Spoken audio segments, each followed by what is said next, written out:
Final Onslaught, Space Colony 1, Book 6. Written and narrated by J.J. Green. Chapter 1. Cherry sat at the ocean's edge and wept. The waves were sluggish as they hit the shore, heavy with the bodies of dead and rotting feeler. The stench was overwhelming, indescribable. As far as the eye could see, feeler corpses floated on the water surface, swollen by the gases of decay. The unique patterning of each body's skin was defiled by corruption, and the tentacle limbs hung listless, moved only by the lethargic ocean current. It was her fault. Millions, possibly billions of feeler had died, and were still dying due to her rash, unilateral decision to defy the Scythians. If only she had stalled for more time, or even agreed to their demand to enslave the human colony so the Scythians could return to their home planet, the feeler would not have died. The colony could have reneged on the deal. It could have turned on the Scythians who arrived, or because the arrivals would have been dependent on the humans for survival, the colonists could have held them hostage and threatened to murder them if not left in peace. So many possibilities had been open to her, but she had made a snap, rash decision, responding in fury after the Scythians had blasted apart half of Oceanside without provocation. She had told Meredith that Ethan would have been ashamed of her for being willing to capitulate, but it was she herself who should be ashamed. Ethan would not have been so headstrong or reckless. He would have kept his emotions in check. He would not have risked all in a moment of rage and defiance. She had taken that risk without a second thought, not even considering the impact her decision could have on those only tangentially involved in the fight for Concordia. Now she had the blood of an entire population of intelligent beings on her hands. Was there ever such a mass murderer in the history of the human race? She didn't think so. It was an unprecedented genocide, and there was more death to come. The Scythians' biocide continued to spread. The feeler in the oceans were helpless against it. The deadly chemical travelled far and wide on water currents. The feeler could not leave the water and live. On land, the spread was slower, but no less lethal. Oceanside had been abandoned 6 days ago, immediately after the attack. One of the Scythians' biocide canisters had landed there and killed hundreds of survivors of the battle. A toxic area had been identified near Anwen, too. The evacuation of that small city had turned into a rout. Smaller settlements near and in the mountains had not been touched by the deadly poison so far, but it was only a matter of time before it reached them.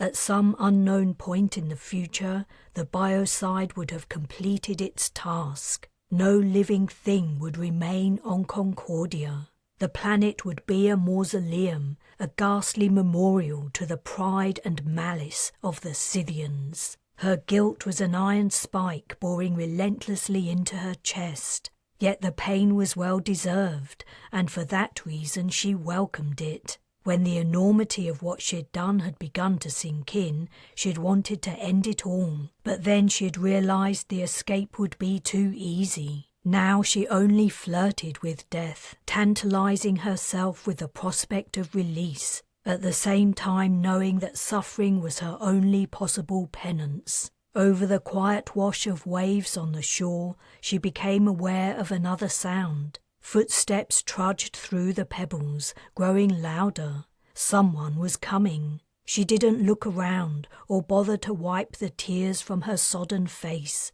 The footsteps drew close and then stopped. "Cherry!" The voice was muffled. The person was speaking from inside a has-suit. Anyone who wanted to eke out their last few days, weeks or months on Concordia before their inevitable death put on a has-suit before stepping outside. Cherry wasn't wearing one. A hand touched her shoulder.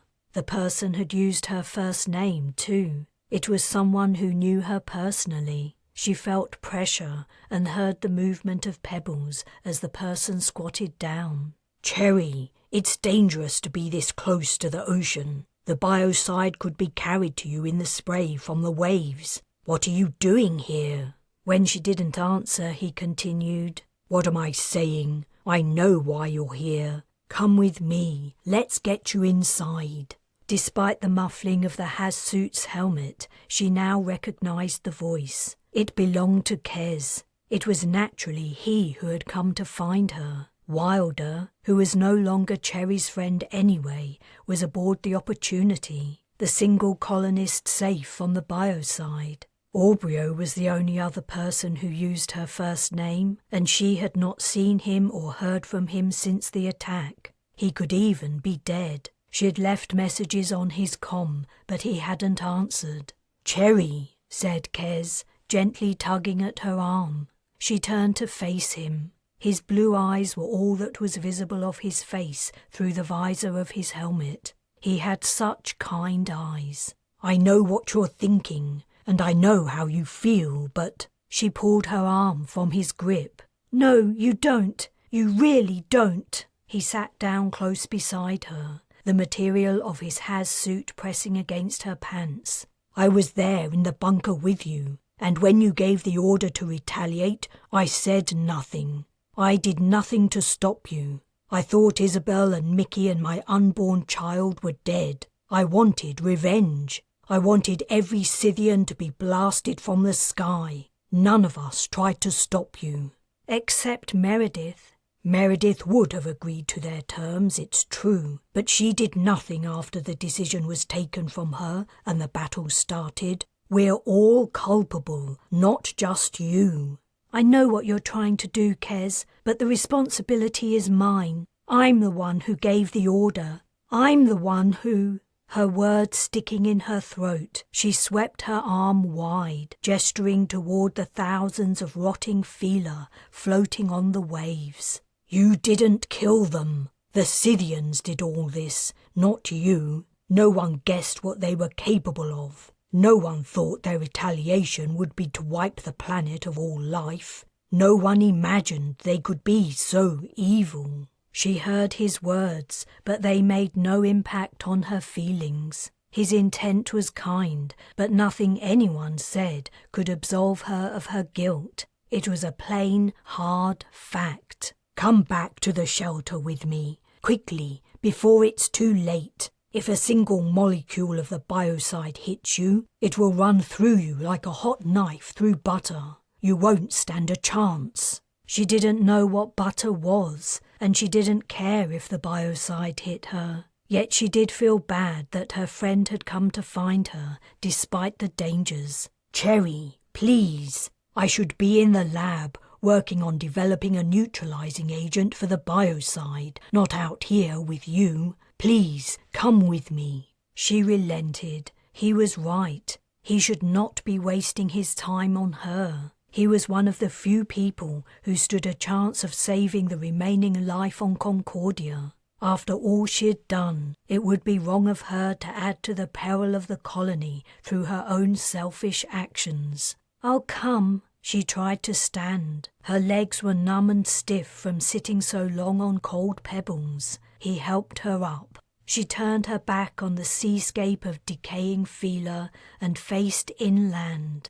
Dusk was falling. Where had the time gone? She had wandered down to the shoreline this morning. Grey and pink clouds overspread the sky, and the scrubby beach grass was turning monochrome in the fading light. It was a regular scene, one of thousands she had witnessed in the years she'd lived on Concordia. Now the simple plant life and hidden coastal creatures of the landscape were on the brink of complete and final extinction. With Kes supporting her by her arm, she tramped clumsily through the sliding pebbles. An autocar was parked on the road running parallel to the beach. They headed toward the vehicle. Warmth and feeling returned slowly to her legs, but the terrible weight of guilt remained. The feeling would never dissipate, not as long as she had breath in her body. But the way things were looking, that would not be for too long. Chapter 2. The refuge was crowded. It was also shoddy. Hastily converted from storage warehouses into homes and workrooms, it was one of the few places known to be far from the effects of the biocide, for the time being. But it was plain to Kes, as he showered before returning to work, that the building skills of the gens who had disembarked the Nova had not been passed on to many of their descendants. There had been no need. By the time the current generation had been born, the colony had been established, and extensive manufacturing processes were underway. The proportion of the population trained in practical skills, like construction, plumbing and electrical work, had greatly diminished. Twice, the original gens had been forced to build underground shelters to protect themselves from Scythian attacks, and each time they had completed the tasks efficiently,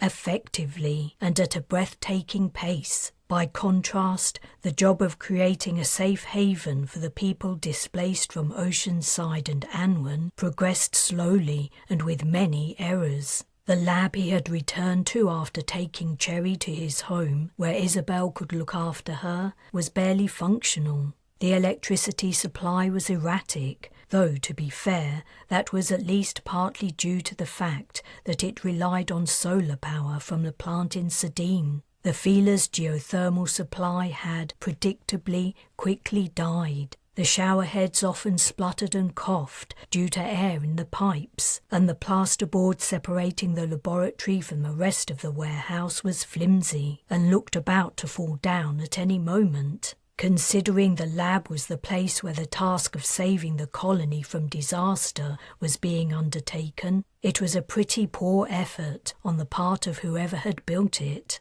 He turned off the shower. His skin was covered in goosebumps from the cold water. Showering seemed a pointless precaution, considering the biocide appeared to kill on contact. Cherry had been his canary all the way back to the shelter. If the biocide had reached them, she would have died immediately. Nevertheless, it didn't hurt to be extra cautious, and, considering he had instigated the protocol, he could hardly complain. Wearing HAZ suits with their powered air-purifying respirators while outside, and following rigorous hygiene protocols were essential if he and his colleagues were to survive working with the deadly biocide. He quickly dried off with a towel and put on clean clothes and a lab coat before entering the lab. Tricia, a fellow scientist, looked up. "You're back! Did you find the General?" "I did. She was at the beach. I'm sorry I had to leave, but I had to go and find her. I couldn't think of anything else after I'd heard she'd gone missing." "No problem. We all have people we're worried about. She was at the beach, though. Was she on a suicide mission?" "What do you think?" Tricia turned away, troubled, and returned to her work. Kes was troubled by Cherry's behaviour too, but he'd done all he could for now. Isabel would look after his friend. He had to concentrate on discovering the chemical makeup of the Scythian's biocide. Then he and his team could work on developing something to neutralize it. They were in a race against time. Not only was the colony facing the inexorable spread of the poison across the land, it was also vulnerable every time it rained. There was a chance the biocide might enter the water cycle, evaporating into the atmosphere with the ocean water, forming clouds and then later falling over land. They were lucky it was the dry season on Lioness. On Sedin, the climate was dry all year round, and as far as anyone knew, only 2 of the enemy's canisters had landed there. The few inhabitants of the small continent were likely to be the last to fall to the Scythian's deadly chemical. Whether or not that would be a good thing, he did not know. He returned to his chromatography test, mentally shutting out the hum of quiet conversation and movements of scientists in the cramped space. Setting up the test had taken him back to his college days as an undergraduate in biochemistry. Only then he hadn't been dealing with a substance that could wipe out the last post of human civilization. A small team of intrepid, courageous lab technicians in hazsuits had harvested several tissue samples from a dead feeler, sealed them in watertight and airtight boxes, and brought them to the laboratory. The techs had taken a huge risk. No one had known if the biocide would eat through the tough, inert material of the boxes, but thankfully it hadn't. Now it was up to the colony's biologists and chemists to find out what was in it. It was perfectly possible that the chemical's structure altered as it destroyed living tissue. That would make the challenge exponentially harder. It was also possible that the biocide broke down to harmless constituents as soon as it ran out of tissue to feed its processes. In fact, all kinds of impossible-to-surmount obstacles might stand in their way. But what else could they do except try? It beat sitting around, waiting to die. The difficulty in identifying the biocide lay in determining what was a constituent of feeler flesh and what was the lethal chemical. Fortunately, he and the other xenobiologists had already undertaken studies of feeler morphology. Donating specimens for study had not presented a problem to a species that could quickly regenerate all parts of their bodies, except for any of their 3 brains. Consequently, the scientists had some idea of what they should expect to find in the tissue samples, but the study of the species was nowhere near complete. Many substances making up feeler anatomy and metabolism were unknown to human science. It wasn't possible to be certain which chemicals were the murder victims and which were the poison. The gas chromatography equipment stood inside a large transparent box. On one side of the box were 2 holes at arm height, opening into long, thick gloves. He pushed his arms into the gloves to resume his test. He hadn't been working for longer than 5 minutes, however, when he received a comm from Meredith. "Hi," he replied, not pausing in what he was doing. "Did you find her?" He'd forgotten to tell the leader that Cherry was back at the shelter. "Yes, I did. Sorry, How is she?" "Not good. I thought you might say that." "She blames herself." This comment met with silence. Perhaps Meredith blamed Cherry too. He hadn't spoken to the leader much since the attack. There simply hadn't been time to sit down and calmly analyze what had happened. The priority had been, and remained, to save as many lives as possible. "I hope she can get over it," Meredith said eventually. "There's no point in apportioning blame now." That was certainly something they could agree on. "Heard anything from the assembly?" "That was the reason I wanted to speak to you. The feeler's distress call arrived, and the assembly has replied using the same method. Now all the feeler comm stations have been abandoned. Quinn relayed the reply from the Opportunity. I'm not sure how the assembly can send information so fast through space, but I'm glad it can. Unfortunately, the ship of the member closest to us will take 18 days to get here.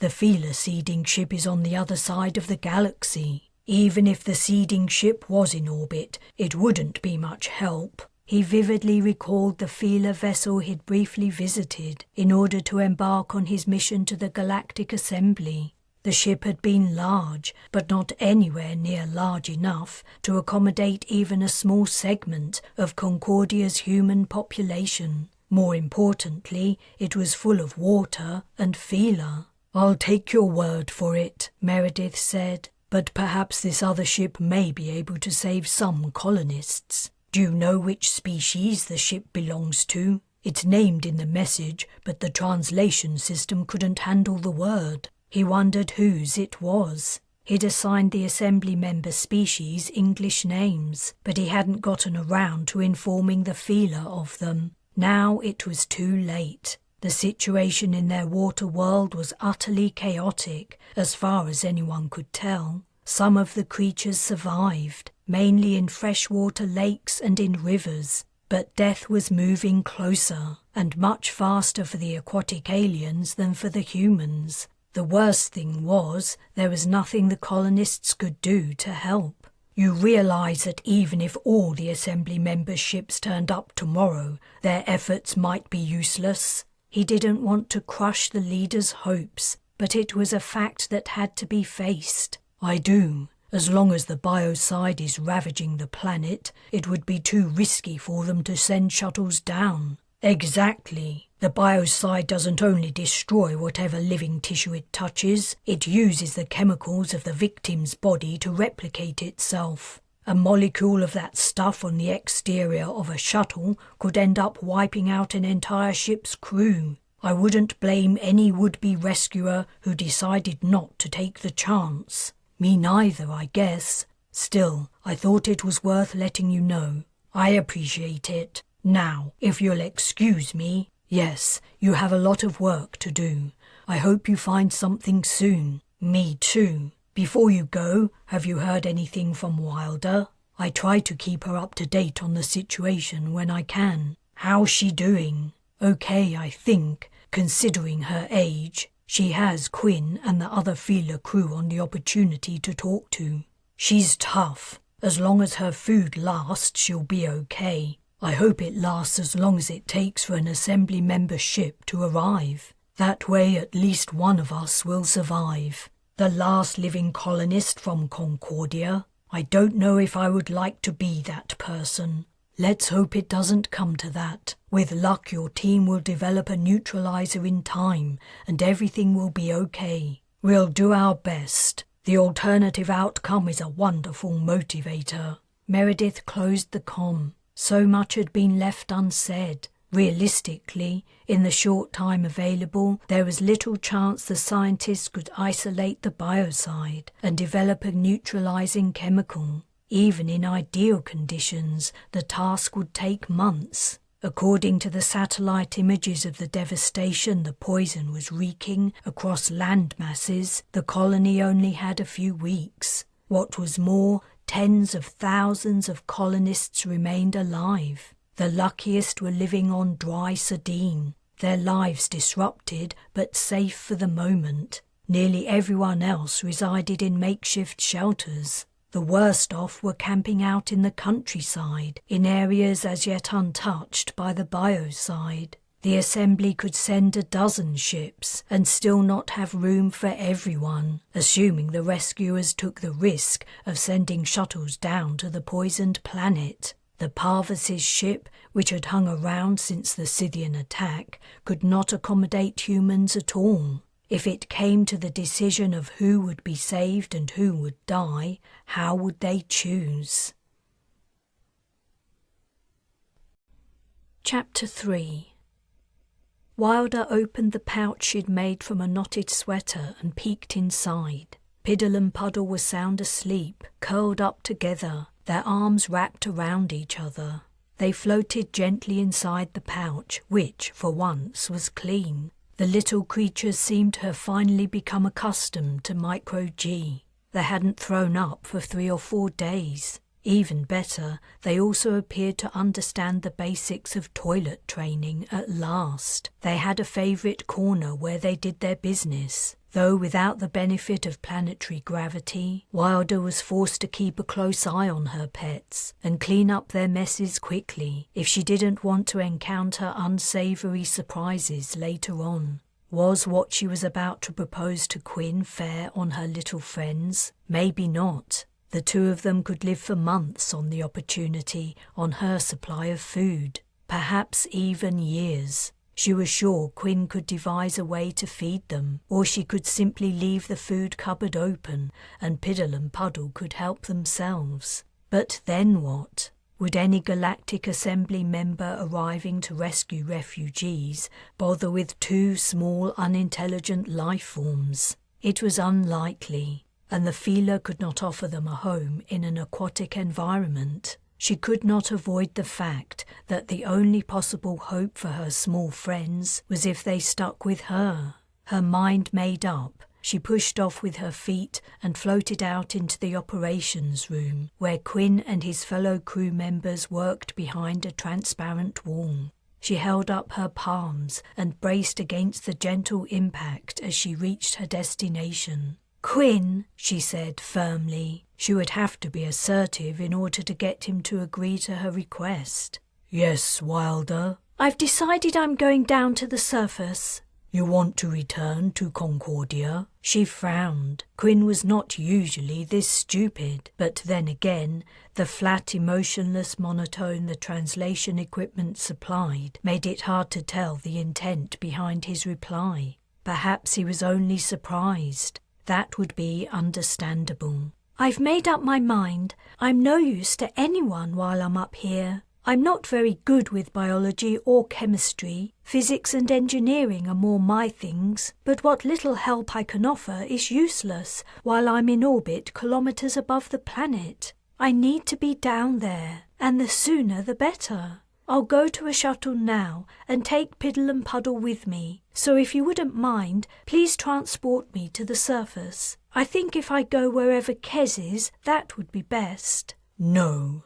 She was so taken aback at the feeler's blunt, unequivocal refusal, she was lost for words. Then she got angry. Her hands curled into fists. I wasn't asking your permission. I'm telling you, I'm going down there. I insist you transport me in a shuttle. That will not happen. You have zero jurisdiction over me, Quinn, and this isn't a debate. You have to do what I say. He gave no immediate reply. The pause dragged out. She grew angrier. There was nothing she hated more than being told what she could and couldn't do. Wilder, Quinn said suddenly, my people are dying.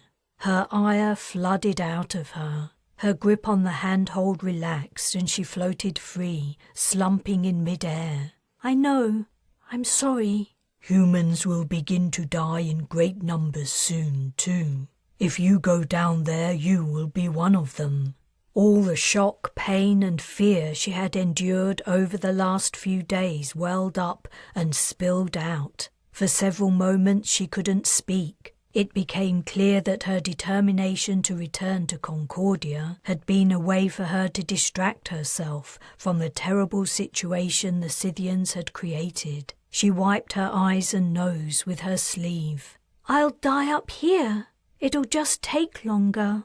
The prospect of starving to death aboard the Opportunity, while listening to reports of the mounting death toll, had haunted her ever since she'd heard the news of the biocide. It hadn't taken her long to figure out what it meant for her personally. Perhaps you will not. I have thought of another possibility. What other possibility? The Opportunity's fuel cells are full. We could leave this system and go somewhere else. I have pondered over this for some time. I had hoped that the situation on Concordia might improve, but it seems that all is lost. My people cannot escape the poison spreading throughout the planet's water reserves. I believe their total destruction is inevitable. She put a hand on the see-through wall. As always, Quinn's emotion was impossible to tell, but her feeler friend had to be experiencing deep sorrow and grief. On the other side of the wall, Quinn raised a tentacle and placed it in the same place as her hand. The two friends hung there, one suspended in air, the other suspended in water, in silence. Where would we go? She asked at last, not at all sure she wanted to go anywhere. That question is difficult to answer. We would need to find a planet with similar gravity to Concordia's, and that contains land masses and water. It would also need to offer plant life edible for humans. And for Fila, you all need to eat too. We rarely encounter any problems with finding edible organisms on new planets. I wish the same were true for humans. A modest range of Concordian plants and small creatures were eaten on the colony, but it had taken scientists decades to discover them and prove their safety. Then she realized what he was saying. Wait, you mean it would be easier for you to find somewhere to go than me, right? I don't want you guys sacrificing yourselves so I can live. Honestly, though it feels weird to be saying it, I'm not even sure I want to live. What would be the point? I like you, Quinn, and all the Fila I meet. but I don't know if I would want to live a life where I would never see my own kind ever again. Humans colonized Concordia from another planet. We could take you there if you know the coordinates. I don't, though they must be somewhere in the data files. But Earth has to be many light years from here. The Guardians took 20 years or longer to come to Concordia, and their ship was way faster than the Nova. I'll run out of food long before we arrive. Perhaps the survivors of the Scythian attack could supply you with provisions for the journey. I don't want to take food from them. They have it bad enough down there as it is, and there's also the risk of the biocide travelling up here on the shuttle. When I said I wanted to go down to the surface, I was planning a one-way trip. They pondered the problem some more. I thought of another reason I can't go to Earth. The Guardians told us the human population had been decimated by a plague. Assuming they were telling the truth, I would be infected by the disease if I went there.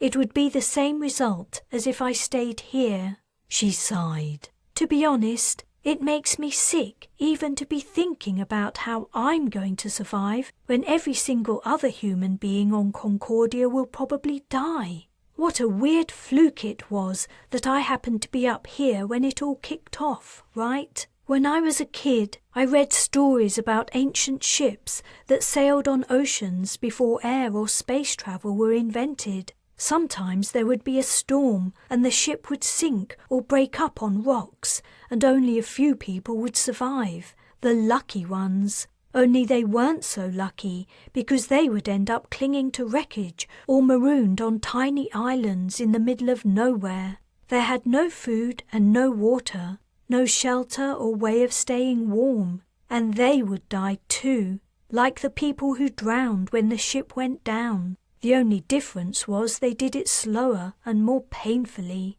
She blinked to clear her vision. I got the agrav working. Did you know? Yesterday, I finally got the damned machine to work, but no one will know now. It won't make any difference to anyone. She studied the complex patterning of Quinn's skin and then turned her gaze to the 3 other Feeler in the operations room. They did not have English names, but she had learned to recognize their patterning too. I know what you should do. You should find a planet where there's water so you can all survive. Your seeding ship will come for you eventually, or perhaps an assembly member will pick you up. I'd appreciate it if you could find somewhere Piddle and Puddle can live too. I know that's a big ask, but I'm asking it. Don't try to save me, though. All things considered, I'd rather not be saved. When the time's right, I'll go out the airlock. Not wanting to hear his response, she quickly pushed herself away from the operations room wall and returned to the living quarters. He could still talk to her in there if he wanted, via the ship's comm, but she hoped he would understand from her behaviour that she didn't want to discuss her choice and that he would respect that. He did. Chapter 4. Cherry watched as heavily pregnant Isabel soothed her little girl to sleep. Mother and daughter lay together on the double mattress that took up most of the floor space in the little family's allotted section. Isabel gently stroked Mickey's red-black hair as her eyes slowly closed. The child's discarded interface lay beside her. One of Isabel's legs was in a cast. Cherry didn't like to watch Kez's wife perform her motherly duties, but there was nothing she could do. Only thin curtains separated the sections in the warehouse, providing a modicum of privacy. Unless she faced a curtain or looked upward, there was nowhere else to look. The single folk were even worse off, sharing one large space filled with narrow cots. That was where she should be. That was where she'd slept after helping to organise the search for trapped colonists, and then later the evacuation of Oceanside. That was where she would have gone if Kez hadn't made her promise to stay in his and Isabel's makeshift room. She was sure Isabel didn't want her here. Who would want to share a tiny living space with a suicidal, fatally incompetent ex-general? Isabel already had enough on her plate trying to keep a toddler entertained without any toys or room to run around. Isabel also looked as though she was about to pop. What a time to be expecting a baby. A shout from an excited child broke through the general hubbub and echoed around the warehouse. Mickey's eyes flew open. Shh! It's okay. Mickey's eyes closed again. Isabel continued to stroke the little girl's hair until she was breathing heavily and sound asleep. Isabel caught Cherry's gaze and smiled. Slowly and carefully, she pushed herself to an upright position and then eased herself along the mattress until she perched on the end. Cherry was sitting in a low camping chair, her knees drawn up, feeling awkward. She didn't know what Kes had told Isabel in their hasty conversation, conducted in low voices, when he'd taken her to his wife. But whether he'd filled Isabel in on the details or not, it was pretty obvious to anyone the state she was in. "Are you hungry?" Isabel asked. Cherry shook her head. "Thirsty? I should be the one helping you, not the other way round. And shouldn't we be whispering?" She nodded at the sleeping girl. "Don't worry. Once she's asleep, she can sleep through a hurricane, which is going to be handy now we're living here." The noise in the warehouse was indeed very loud. It wasn't much quieter at night, especially not in the families section, where there were many children of around Mickey's age. "Can I get something for you?" asked Cherry. "A few of the mums and dads organized a meal roster. Someone will bring something over in a little while." "Okay." The awkwardness stretched out, with no prospect of coming to an end. How long would Kes expect her to stay here? And where would she sleep? There was a space between the mattress and the curtain where she would fit, but lying next to Kes and his wife and child would be a whole new level of uncomfortable that had nothing to do with the hard floor. "I guess this must feel familiar to you," said Isabel. "Huh? What do you mean?" Cherry wasn't generally in the habit of consigning entire populations of intelligent beings to death. "I mean, living conditions must have been something like this in the early days of the colony, before you built the first settlement." "No, not really. Well, a group of Gens and Woken did sleep in a big barn on the first night when the slug limpets attacked, but I don't think anyone did after that. Everyone slept on the Nova until the first dorms were ready." "Right, the first night attack. I remember studying it at school. Were you there?" "I wasn't, thank the stars. Only a couple hundred Gens were picked to spend the first night on the planet. I wasn't one of them. I didn't get to go down to the surface until the naming ceremony." "That must have been an amazing experience after spending all your life aboard the Nova Fortuna." "Yeah, it was. Feels like a long time ago now." "It was a long time ago," said Isabel, but then she corrected herself. "Except not so long ago from your perspective." "No, not so long." Cherry tried to figure it out. She'd returned from the mission to the Galactic Assembly 6 years ago. Prior to her leaving, the colony had only just brought in its first major harvest. Was it only such a short time since she'd disembarked the Nova? So much had happened it felt like a lifetime. For most of the colony it had been a lifetime or two. How many Concordians now living had been aboard the colony ship? It had to be a small proportion of the population. Most had grown up planet-side and had never even been aboard a starship. Life on the surface was all they knew, and now, soon, it would be all they would ever have known. "It's hard," said Isabel, "but I'm sure things will get back to normal soon." Cherry raised her eyebrows. "I beg your pardon? Our house in Anwen is still there, I think. The biocide won't damage it. As soon as Kes figures out a neutralizing agent, they'll clean all the biocide away and we can move back. I'm hoping he can do it before the baby comes. I don't fancy the idea of giving birth here." Cherry blinked. "Are you sure Kes will be able to do it? Is that what he told you?"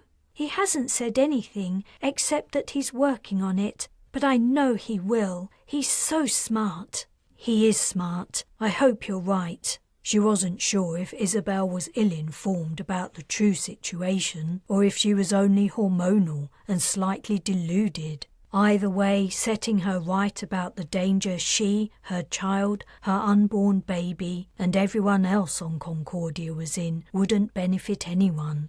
Cherry had a sudden urge to speak to Aubrio. She felt in need of some callous, sour realism, and it wasn't only Isabel's naive optimism that was bothering her. The entire homely setup put her on edge. In her current state, it was more than she could bear. She didn't know why exactly, but being around families always made her uncomfortable. Perhaps it was only that she hadn't grown up in a family herself. Many gens had taken to living in families with ease, but some hadn't, and she fell into the latter group. She had no desire for children. Even the idea of holding a baby seriously alarmed her. "I need to go out for a little bit." "Oh no, you mustn't. You have to stay here." Kez said, "I'm not going outside, just for a little stroll around the warehouse. I have to stretch my legs." Cherry stood up. "But I'll be fine." Cherry touched Isabel's shoulder as she stepped around her. "I'll be back soon." There wasn't a lot someone in Isabel's position could do to stop her, and she wouldn't want to leave Mickey alone. Cherry pulled the curtain aside and walked out into the narrow corridor between the 2 rows of family rooms. She conned the warehouse coordinator and asked to be connected to the countryside network. Then she conned Aubrio. "Yeah?"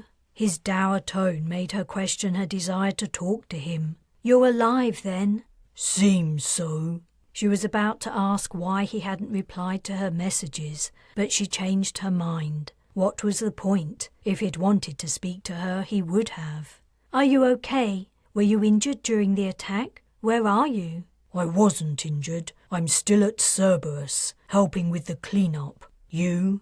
"An evacuation site outside Oceanside. You should come here. I gave orders for everyone to withdraw to the east coast. This is the largest habitable area." "Can't." "What? Why?" "We're cut off. The biocide that landed outside Anwen has spread across the countryside. Can't go over it, can't go under it, can't go around it, and we sure as hell ain't going through it." "Shit!" "Funny, that's exactly what I thought." "Aubrio." All her terrible guilt and despair welled up again. "What?" When she didn't answer, he said, "Don't feel sorry for me. We're all in the same boat, right?" "What are you going to do?" "Carry on clearing up what's left of Cerberus. Those bastards might change their minds and come back to finish us off the fast way. We need to be ready if they do." "That makes sense." "Keeps us busy." She had a vision of the biocide creeping nearer and nearer to Cerberus, cutting a swathe of destruction. What would happen when it reached the men and women stationed there? Would the poison cross the inanimate infrastructure of the silo somehow, carried on microorganisms floating in the air? Or would the people of Cerberus be protected by their position underground, in chambers of metal and stone, and eventually starve to death? "Cherry." "What?" "How are you doing?" She was so taken aback by the gesture of care, she repeated herself. "What?" "You know, it's not your fault." "That's what people keep telling me." "If you hadn't given the order to fire back, I would have, and the officers would have obeyed me." "I don't think so, but maybe. It doesn't matter. Might have beens won't change what I did." "You're getting mixed up. What's happening is just a slow version of what would have happened anyway, because we refused to enslave ourselves to murderers. No one wanted that life." "Some might have preferred it to the alternative." She remembered Meredith's decision to do exactly that before Cherry took the decision out of her hands. "Even if you're right, the feeler wouldn't have died. They're entirely innocent." "No, they're not. They picked their side when they chose to help us. They're not stupid. They knew exactly what they were doing and the risk they were taking. They were poking the wasp's nest, and they knew it. You can't take responsibility for their actions or the repercussion they've suffered." She was silent. A couple of young kids came racing down the space between the curtained cubicles. Orbio said. "Hey, I heard one of the Guardians survived the destruction of the Mistral and had come back. Is it true?" Faina! Or at least that was what the thing had implied it was. She had forgotten all about the supposed Guardian. "Yes, it's true. Kind of. Something that looked like an escape pod was found crash-landed in the wildlands over the mountains. A few weeks later, something else turned up in Anwen. It looks like a burned Guardian. What it really is, I don't know for sure. I had it locked up in Oceanside Jail, but it escaped." "Good idea, locking it up. That's exactly what I would have done. Do you know where it is now?" "I don't. To be honest, I'd forgotten about it, what with everything else going on." "Ah, well, as long as it stays the hell away from me, I don't care where it goes." Funnily enough, a Guardian is about the only thing that could cross the dead zone between Cerberus and Oceanside right now. But I doubt it's going to come for you. "I wonder what it's doing. Their mantra was to save the colony at all costs, right? Maybe that's why it escaped. It saw the attack and its programming kicked in and forced it to break out, disobeying orders for the greater good." "Yeah, maybe. And we all know how well that turned out last time, don't we?" "You're telling me?" "You know, you've given me an idea. Something for me to do. I have to go now. Take care, Orbio. I know we've had our ups and downs, but you mean a lot to me." The words were out before she even knew what she was about to say. But as she spoke, she realized what she was saying was true. She did care about the arrogant, oftentimes unbearable asshole. He coughed. An awkward beat of silence followed. "Yeah, you too." He cut the comm. A new sense of purpose coursed through her veins. She would find the escapee and put an end to it once and for all. If she could, the thing looked especially difficult to destroy. The colony's future would not be further jeopardized by the interference of the strange visitor. Chapter 5. "I think we can rule out any kind of proteasome stimulant," said Tricia. "Agreed," Kes said. "The speed and extent of the cell devastation is just too fast. I'm betting on a protein denaturing compound, perhaps something bonded to a virus. That would account for the rapid replication and transmission rates." Tom, who was a chemical engineer by profession but had joined the team, spoke. "Could it simply be a virus? I mean, it isn't my field, but that's my guess." "It's a good guess," said Kes. "All the dead cells seem to have undergone lysis, so it adds up." He was annoyed at himself. Why hadn't he come up with the idea? It was a distinct possibility, given what they knew about the biocide's effects. He had been working on the assumption that the substance was a toxic chemical, rather than something alive. He was tired. They all were. As he sat at the table in the meeting room, the 30 or so faces around him were pale, and their eyes were shadowed. Everyone was unkempt too, and it was hard to ignore the smell of dirty clothes and body odour. Ever since creating the lab, the team had hardly taken any time off. People would snatch a couple of hours of sleep on the meeting room floor, and then immediately return to work. Perhaps they were taking the wrong approach. Fatigue dulled the mind, and that was dangerous. Someone could miss something vital, or even slip up and allow the biocide to leak out. Then no one would stand a chance. "A virus that infects every living thing it encounters?" Tricia asked. "Is that even possible? How would it survive after it first evolved? It would be self-limiting, running out of victims to infect because it kills everything it touches." "It doesn't have to have evolved," Kes said. "The Scythians could have engineered it." "Pretty risky," said Dean, a fellow xenobiologist. "When you're set on destroying an entire planet's worth of life," Tom said, "perhaps any risk is worth taking." "I guess the Scythians might have discovered a planet where the virus evolved and destroyed everything." "We're leaping ahead," said Kes. "The virus idea is only a guess. We mustn't close our minds to other possibilities, or we might miss something important. But I would still suggest we try to isolate virions from the feeler tissue samples. We can try, said Dean. Kes, what do you say we review all the test results we have so far? He nodded. There were a few soft groans. He felt the same, but no one voiced a strong protest. Everyone knew the painstaking attention to detail was necessary. As the results of all the tests they'd undertaken were displayed on a screen and discussed, he forced his tired mind to concentrate. He also had to force himself to ignore the pressure to find the solution to the crisis before it was too late. That was the hardest thing to do. The fear of what would happen if the team failed was so great. He sometimes imagined he could feel it, like a high-pitched whistle, too high to be heard by human ears, but there nevertheless. Or he would smell it, a rancid, rank odour underlying the smell of unwashed bodies. He could not, would not, allow the biocide to reach Isabel and Mickey. They would not fall to the Scythians' evil. He would not countenance it, but he needed an answer. Where did it lie?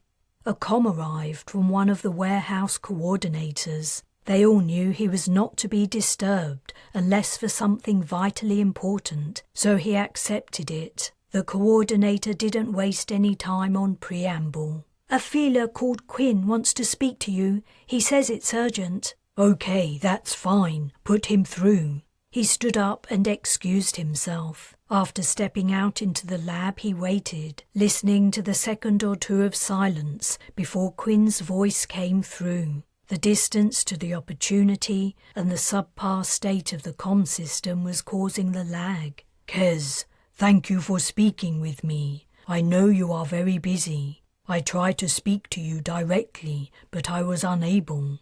We're down to a low bandwidth, so we're only allowing comms between refuge centres. But if you want to talk to me any time, it's fine. How are you? What's happening up there? How's Wilder? He'd only been able to contact Wilder once, when he had briefly filled her in on the situation on the surface. He waited anxiously during the lag for the feeler's reply. Wilder believes she will die, probably due to starvation, I believe. She is planning on killing herself first. Kes winced at Quinn's brutally honest response. The feeler couldn't be expected to understand human social sensitivities, but that didn't prevent his emotional reaction. Oh, okay, was all he could think to say. On the other hand, I don't expect to die. Good. If necessary, I will go with my fellow crew to another planet, but the time to do that has not yet come. I am now the only channel of communication between your colony and the remaining members of my species on Concordia. I received a message that all sites containing translation equipment are now dead zones, contaminated by biocide. How many feeler are left? Is there any way we can help them? That's the second reason I wanted to talk to you. I do not know how many of my kind have died. The situation is too turbulent for a reckoning, but a great many individuals have retreated to the large river running alongside the mountain range in Lyonesse. I believe you call it the Weimar. No biocide landed in it, and the flow of the current toward the ocean is keeping the chemical out for the moment. But a canister did hit land not far from the river. The patch of destruction is spreading closer to the water. If the biocide reaches the Weimar, all the feeler sheltering there will die. Even if they leave via underground waterways, the poison will follow them. I understand. We're doing all we can to create a neutralizing agent. As soon as we have it, we'll send some over the mountains. When we abandoned Anwen, we flew the helis out. They can't carry much weight, but I'm sure they can transport enough of the agent to spray a band along the banks and safeguard the river. Are you close to finding a remedy? He could not find it in him to muddy the truth with Quinn. We aren't close, but I'm confident we'll have a breakthrough soon. I assume you have been conducting tests. Please send me all your data. The opportunity's processing power is considerable. It may discover patterns or relevant information you have missed. That's a great idea. I'll do it as soon as I can. If you don't have anything else to tell me, can I speak to Wilder? Of course. 2 more seconds of lag followed. Kes? Wilder sounded so young. She had always reminded him of his sister, who had been 14 when they said goodbye for the last time on Earth, knowing they would never set eyes on each other again. Now he heard the same fear and sorrow in Wilder's tone.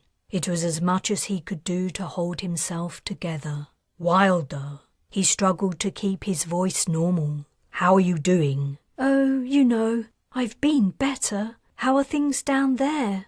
They could be worse, but not a lot. She gave a quiet sigh. After we went to all that trouble to join the Galactic Assembly, I was expecting a tad better benefits. They are coming, and that's important for you to know. If they aren't here in time to save us, they could still save you. Are you rationing your food? You have to make it last as long as you can. So I can be the last remaining Concordian? I don't think I like the sound of that. I mean, I like solitude, but not that much.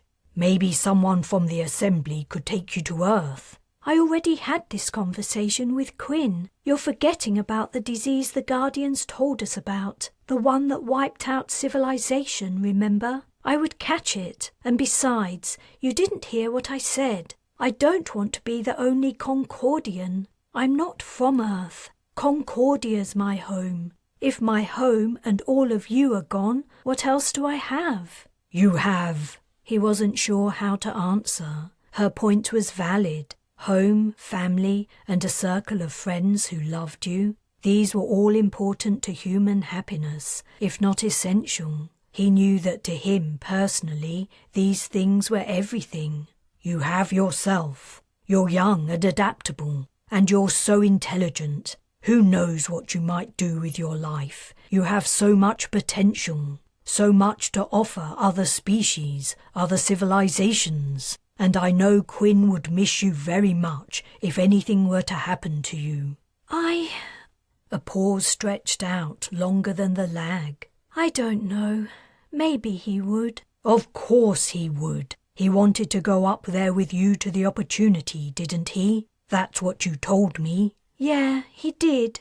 It was because he cares about you. I guess so. He closed his eyes, imagining the young girl aboard the starship that had conveyed her, himself, Aubrio and Cherry so far across the galaxy. He could remember the time vividly, the months he and Wilder had spent questioning and observing the feeler, trying to understand them. He could see the girl in his mind's eye, floating in the microgravity, painfully thin, her hair a mess. I guess Piddle and Puddle would miss me too. You? What? Are they the other feeler on the ship? No, they're my pets. I brought them with me when I came up here. Seriously? What kind of pets? I don't think they've been classified yet. You found a new species and you didn't tell me? I didn't want scientists studying them. They were happy living with me. Well, I can understand that. I'm glad you have them with you to keep you company. And you're right, they would miss you too. So you mustn't do anything stupid, okay? Hang on as long as you can. The lag dragged out. Finally, her soft reply came. I'll try. He relaxed in relief. Thank you. That means a lot. Kes, I'm worried about some friends of mine. Could you check they're okay? I can try. The database of survivors and their locations is still being compiled, but I'll do my best. Thanks. She stated some names and Kes noted them. Then she said, I have to go now. Piddle and Puddle are waking up. If you want to talk to me any time, just comm the center. I'll tell them to put you straight through to me any time. I mean it. I will. Bye. The comm went dead, but the center coordinator opened it again. I have a message for you. I thought you might want to hear it before you return to work. Play it. As soon as he heard the voice, he gave a mental groan. If Cherry had left him a message, he guessed it meant she'd gone again. "Kez, I realise there's something I have to do at Oceanside, but I don't want you to worry. I'm wearing a has-suit. Isabel is nice and Mickey is sweet, but family life isn't for me. I'll let you know what's happening later." That was it. What was there for her to do at Oceanside? The place was a no-go zone, the biocide gradually spreading over it. But from the sound of it, she was feeling better, and that was the important thing. 2 lives saved in one day. Now he only had another few tens of thousands to go. Something from his conversation with Quinn, niggling at the back of his mind while he talked to the feeler and to Wilder, suddenly popped to the front. The Hellies. Everyone had been focused on retreating to the areas of Lioness that lay far from the encroaching biocide, and then trying to find an antidote to the poison. But Sadine was barely touched. His advice to Wilder to keep going as long as she could applied to everyone on Concordia too. They might not be able to save everyone in time for the arrival of the Assembly's rescue ships, but if they could save even a small portion of the population, that would be something. They should begin transporting people to the other continent in the Hellies. The aircraft would only hold 1 or 2 passengers, and the trip took hours, but it would be worth the effort. After transmitting the test results data to Quinn, he would comm Meredith and suggest the idea. It made sense to transport the most vulnerable people first, such as Isabel and Mickey. If his wife and child were out of immediate danger, it would be a great weight off his mind. Chapter 6. It seemed bizarre to Cherry that the autocars continued to run as normal through the wrecked, dying landscape. All you had to do was tell the vehicle the destination coordinates, and it would take you there if it could, driving over the destroyed and broken remains of roadways. Unless you knew for sure the route was safe, however, the endeavour was dangerous. If a crack yawned wide across a highway, the car's proximity sensors might not detect it. They were made to detect obstacles, not absences. The vehicles could drive right up to a hole and tumble into it. In the days following the battle with the Scythians, the autocars, conveying those brave enough to venture out of the refuges, had encountered road surfaces too uneven to cross. The cars would either stop and turn around, stating the necessity of travelling via an alternative route, or halt and state that the destination was unreachable. Cherry guessed the car she was in would do one or the other sooner or later. She couldn't expect to get far into what remained of Oceanside. After that, she would get out and walk. She didn't know where the escaped guardian might have gone, but she would begin her search at the jail. There was only one, and she'd brought along an interface in case she couldn't find it by sight in the altered landscape. The inside of the has-suit smelled of sick. The odour had to be a sterilising chemical used to treat the air the device drew in. No one knew for sure whether the suits actually protected against the biocide. It wasn't the kind of thing you could easily test. She was more than happy to take her chances, however. She might not have been able to save the colony from the Scythians, but she might be able to save it from another menace. Oceanside was unrecognisable. She was reminded of the devastation after the first Scythian attack, the crash of the Nova, and the tsunami that followed. She was travelling through the site where the enemy had concentrated the fire from all its ships this time around. The blast had levelled half the city's buildings, and the epicentre was a molten mess hundreds of metres wide. No one sheltering in or near the main strike had survived. Nothing resembling a human body had been found.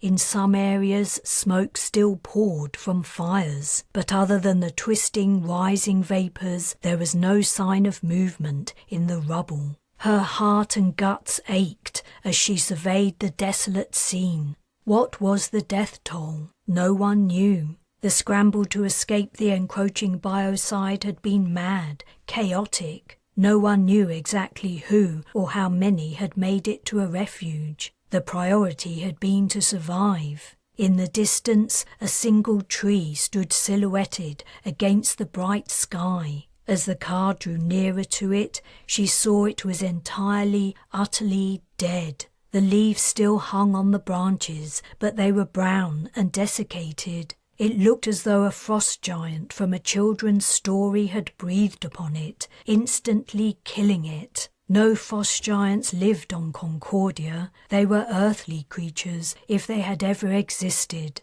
The tree had been killed by the biocide. She hadn't realized the poison had spread to this part of Oceanside. The chemical was moving fast. Even in the man-made cityscape, it progressed through the soil, carried from one living thing to the next. She was now within a dead zone. It was a chilling thought. Beyond the confines of her has-suit, death waited. What would it feel like to die from the biocide? She had only seen it happen once, in the leader's bunker. The feeler who had been liaising with Meredith from the adjoining water-filled compartment, Elliot, had suddenly died. He hadn't made a sound, or rather, the translation equipment had not conveyed a word from him. Had his death been instant, or had he communicated with his kind in their way in his last few seconds, choosing not to submit his message to the translator? Had he suffered? She shivered and then put the questions from her mind. Whatever would happen would happen. She had to focus on her goal. The task would be difficult enough without the added complication of anticipating her death. She would go to the jail and look for any signs that might give her a clue to locate the Guardian. If she didn't find anything, she would have to try to guess where the thing might go. She remained unconvinced the machine was what it seemed to be. Its appearance only weeks prior to the Scythian's return had only excited her suspicions. It was too much to believe that the Mistral's escape pod had floated around in space for more than 100 Concordian years, only to finally be dragged to the surface within a couple of months of another visit from the colony's #1 enemy. But if it wasn't a Guardian, what was it? The thing had to be connected to the Scythians somehow. It was the only possible answer. And if it was connected to the Scythians, what would it do now? Concordia was heading for global extinction. The strange visitor's original purpose, whatever it might have been, was now irrelevant. Had the Scythians communicated a new order to it while they were in battle? Was that why it had broken free from confinement? Her pulse sped up. She was certain she was onto something. The events surrounding the mysterious arrival were finally beginning to make sense. The autocar stopped abruptly, forcing her forward. A section of a house lay on the road. Among the rubble sat a bathtub, upturned. Curtains, still attached to their curtain rods, flapped in the wind. A sanitizer rested on its side, its door hanging open. "Road blocked," the autocar announced. "Calculating alternative route. Alternative route calculated. Time to destination, 3 hours, 58 minutes. 4 hours. Stop, I'll get out here." In response, the autocar's locks clicked open and the engine died. She reached for the door, but her fingers rested on the handle. She took a long look at the surrounding scenery. Off to the right was what had once been a small children's park. The play equipment was untouched, but the same could not be said for the vegetation. The soft, rubbery ground cover that was ubiquitous in Concordia had turned black. Tubular flowers lay scattered around low shrubs, pale brown and papery. The shrubs themselves had the same blasted look of the tree she had seen earlier. She was still in the dead zone. She breathed in deeply. The vomit-tinged smell of her suit's interior did nothing to ease the querulous complaint of her stomach. She pressed firmly on the door release. The door moved outward and then slid back. Nothing now stood between her and the air of the dead zone. She waited, her eyes on the cadaverous playground. Would it be the last thing she saw? Quickly she looked up into the cloudless sky, preferring that as her final view of the world. Nothing happened. If the biocide was going to get her, it wasn't just yet. She climbed out, bringing an interface with her.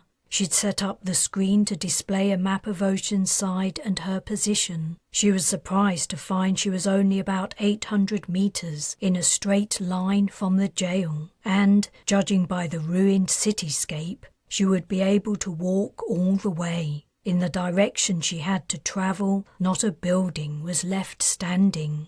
Tucking the interface under her arm, she set off. Chapter 7. Kes woke suddenly. His head was resting on his folded arms and he was hunched over, supported by a table. For a moment he couldn't remember where he was. He could hear voices and a faint chemical smell was seeping into his nostrils. Despite his nap, he felt immensely tired and wanted nothing more than to fall asleep again. But his memory of recent events was returning. Disquiet and the burden of the task facing him forced him to a greater wakefulness. He sat up. He was in the lab. He'd fallen asleep while reading results on an interface. The other scientists were getting on with their work or talking, speculating on their findings. His co-workers had either not noticed he'd fallen asleep or they'd left him alone, taking pity on him. He stretched his arms and back and then rubbed his eyes. "Coffee?" asked Tricia, who had come up behind him. "That would be wonderful. I suppose I dropped off." "We're all exhausted, but what are you going to do, huh?" "That's right. We have to keep working until we hit on the answer." "If we hit on the answer?" Tricia stepped closer and checked no one was listening before saying, more softly, "I don't hold out a lot of hope. Do you? We're trying to do the impossible. I mean, if we had months and fully equipped labs, we might stand a chance. But I reckon we have less than 5 weeks, tops. Trying to accomplish anything with the equipment we managed to transport from Oceanside and Anwen is utterly futile. Half of the stuff hasn't even been properly calibrated. How can we trust our results?" Before he could answer, she walked away, heading over to the coffee machine. She brought back a mug of hot black coffee. Ordinarily, just the smell of strong coffee would perk him up, but this time the aroma did nothing to penetrate the fatigue enveloping his mind. "Better get back to work." "Hey, wait a minute." He put down his mug as Tricia faced him again. "You're wrong." "About what?" "Everything." "Gee, thanks." "We can find a solution to this. I know it. This isn't some airy-fairy hypothesis we're testing. No one's working toward their PhD, dotting every I and crossing every T. We're fighting for our lives here, and we're bringing all the colony's brain power to the table. We've got some damned smart people in this team, the best, and we don't have to get everything 100% correct. We only have to find one thing that will halt the progress of the biocide. We can finesse the details later." Tricia looked unconvinced. "But I'll tell you one thing that will make us fail for sure." "What's that?" "If we give up, if we stop trying, thinking the situation is hopeless, then we've lost. You're right about the equipment and the fact that everyone's tired beyond the point of exhaustion. But those things are out of our control. The one thing we can control is our attitude. We have to be careful not to fall into negativity. It will kill us, surer than anything." She heaved a sigh. "I hear you. I'll try to be more positive. It's hard to stay sanguine when death is approaching from all sides." "By the way, I sent all the test results data up to Quinn. The opportunities computer is crunching through them. Input from the feeler could shed new light on things." "I hope so." Tricia turned to leave, but then she said, "Why don't you go and get some sleep? A proper sleep, I mean. More than 15 minutes. "I'd love to. I was planning on enjoying that luxury after we figure out how to neutralize the biocide. So was I, but we're all so tired now, there's a danger we'll miss something important. Like our attitude, our alertness is under our control, and even the greatest minds are fallible under extreme duress and fatigue. Go to bed and sleep. I'll keep the show running while you're gone and set up a schedule so we can all get enough rest. That's a tempting offer, but... Do it, Kes. You've gotten the least sleep of all of us, and you must be especially tired after your trip to retrieve our errant general. He went to protest again, but Trisha raised a finger to him and then pointed at the door. He smiled. Okay, I surrender.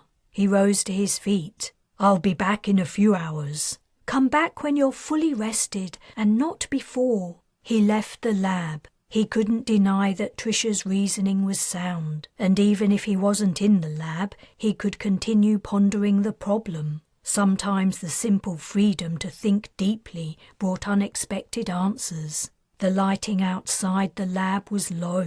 It was late evening, and the colonists were settling down for the night. He passed between the rows of cots in the single-person section. In some places there were no cots available, and people were sitting or lying on mattresses or cushions pushed together. The warehouse was chilly, despite the many human bodies present. The heat was rising to the high-pitched ceiling.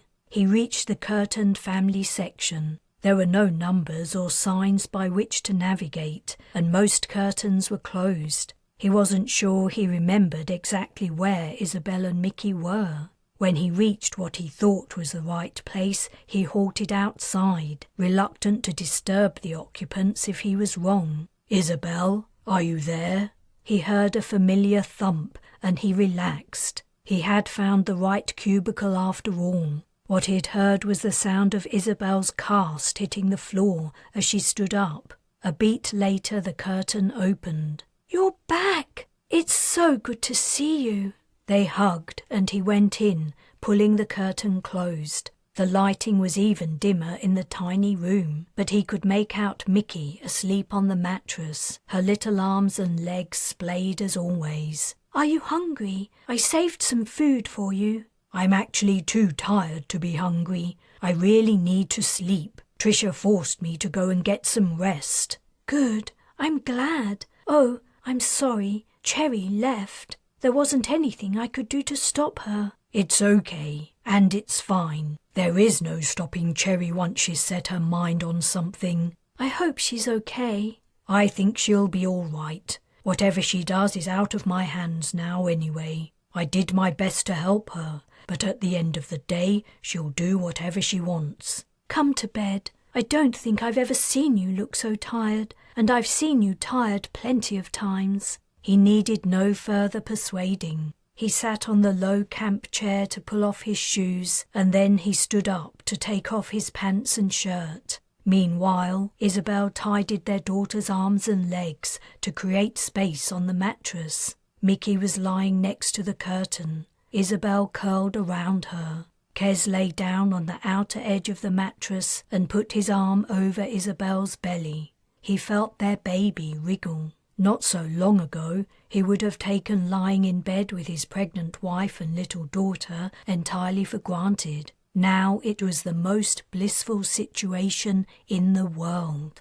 The only thing that could make it better would be to remove the shadow hanging over them. He fell sound asleep. Chapter 8.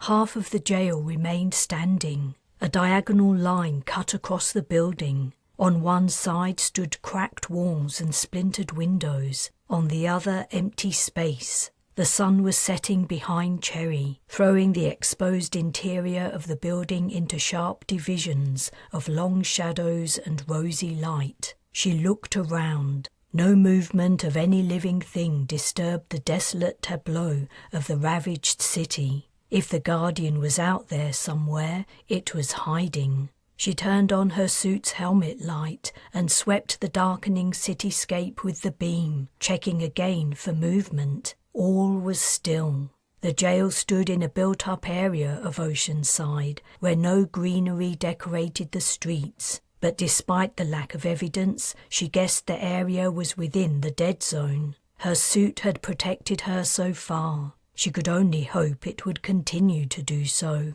Stepping over scattered broken bricks and twisted support beams, she headed for the jail. The entrance door no longer existed. She surmounted the edge that remained of one half of the building and went in. At one spot, the admission officer's desk had miraculously survived intact, its chair tucked in, as if the officer had left after finishing his day's work only moments ago. Except a layer of plaster dust coated the surface and everything else in sight. No rain had fallen since the biocide landed, which had probably helped to keep the survivors alive. The administration section of the jail had been blown to pieces. She passed through the admitting area to the standing part of the jail. 6 cells, a shower room, and a jailer's station made up the first floor. All the cell doors stood open, the interiors empty. She guessed that, like most buildings in Concordia, there was a basement area,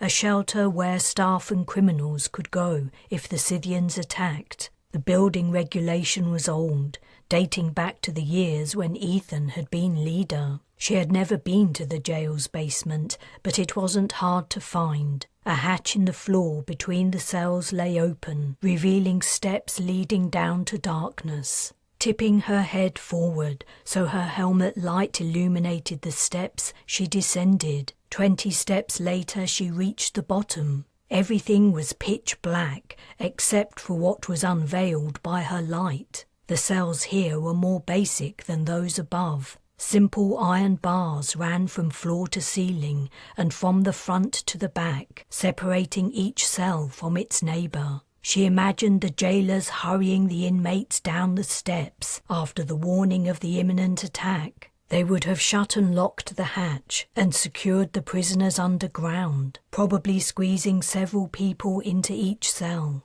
Then the waiting would have begun. Had the prisoners and jailers maintained their social separation, or had the two sides come together as the seconds ticked down, seeing themselves as all Concordians in the end? She gasped and froze. Human feet and legs had appeared in the sweep of her helmet light's beam. Slowly, she turned to focus on the spot. A man's boots lay askew. She raised her head to take in the rest of his figure. He was wearing a jailer's uniform and sat slumped against the wall, half fallen to one side. His right shoulder was the highest point of his body. What had killed him? His death could have been due to the attack, but it was unlikely down here where there were no other bodies and his clothes and skin were not burned. She had not personally received the report that the thing claiming it was a guardian had escaped. The message had been relayed to her,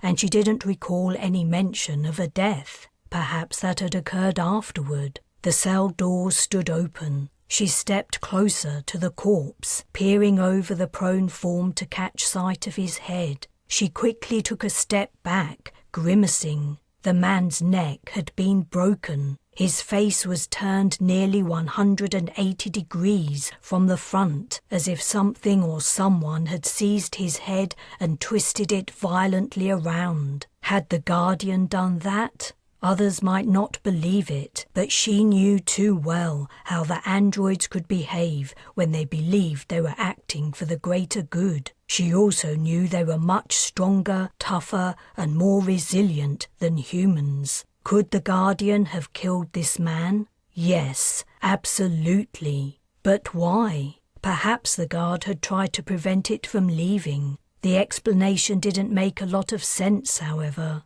Everyone else in the basement had left, probably after the attack, when all of Oceanside and the rest of Concordia was in chaos. The jailers had probably been scared and wanted to leave, but also didn't want to leave the prisoners trapped. So if the guardian had been free to go, why would it have killed the guard? She studied the confined space once more. An anomaly in the regularity of the bars at the end of the room attracted her attention. She moved closer, and the interrupted pattern was immediately apparent. 2 of the bars were bent sideways, creating a gap. It was a narrow gap, but wide enough for a thin person to pass through. A scene sprang to her mind. The light was on in the basement. The prisoners were crowded into their cells. The guards stood and sat in the open space. All awaited the moment of the Scythians' arrival. Then the massive strike came, which had trapped her in the elevator at the leader's residence and snuffed out thousands of lives in one stroke. The jail would have been rocked by the impact. Perhaps they had been shocked into silence. Either at that point or soon afterward, the Guardian had moved to the bars of its cell, grabbed one with its remaining hand, and bent it wide. Then it had grabbed the neighbouring bar and bent it in the opposite direction. By this time it would have attracted everyone's attention. The guards may have shot it, but regular weapons had little effect on the androids. The escaping prisoner stepped through the bars. A brave guard ran up to it, ordering the creature back into its cell. The Guardian grabbed the man's head and wrenched it around, killing him instantly. Horrified and terrified, the other guards had shrunk backward, none of them daring to approach the Guardian. What point would there be in summoning the courage to face an indestructible opponent? The Guardian strode to the steps, mounted them, threw open the hatch, and then disappeared. In the general pandemonium, no one had reported the prisoner's escape until after the attack was over. The prisoners and guards had been forced to share the basement with the brave guard's corpse until the decision was taken to free everyone and let them save themselves. The scenario fit what she saw. What she didn't know was where the Guardian had gone. The burned-up figure would be easy to miss among the many burned and injured individuals roaming around, seeking treatment in the aftermath of the attack. She hadn't heard any reports of sightings of it. She had no clues to go on. She climbed the steps to the first floor of the destroyed prison. The sun had set and shadows engulfed the place. Leaving on her helmet light, she walked through the wreckage and went outside. Except for the switch to monochrome due to the faded light, Oceanside's remains looked the same. She sought and found a smooth piece of rubble on which to sit. She surveyed the devastation, but only absently, as she focused on figuring out her next move. Where would a Guardian go? Or if the thing was an agent of the Scythians, what would it do? Its masters were already billions of kilometers away, leaving their deadly chemical to finish off the destruction of Concordia. They had abandoned their inorganic sentient creation to endless confinement on a dead planet. Would it seek out a starship to escape on? If it had accessed the colony's data, it would know that nothing of the kind existed on the surface, save perhaps for the shuttlecraft that conveyed passengers to the Opportunity. As they belonged to the Feeler, she had no idea where the small slim vessels were kept, except they were no doubt somewhere in the oceans or rivers. On the other hand, what if the escaped prisoner really was Faina, last survivor of the crash of the Mistral? Where would the android head in the wake of the battle? Unless the damage it sustained had affected its programming, Faina would be carrying out its mission to save the colony at all costs. But what did that mean? Cherry shook her head.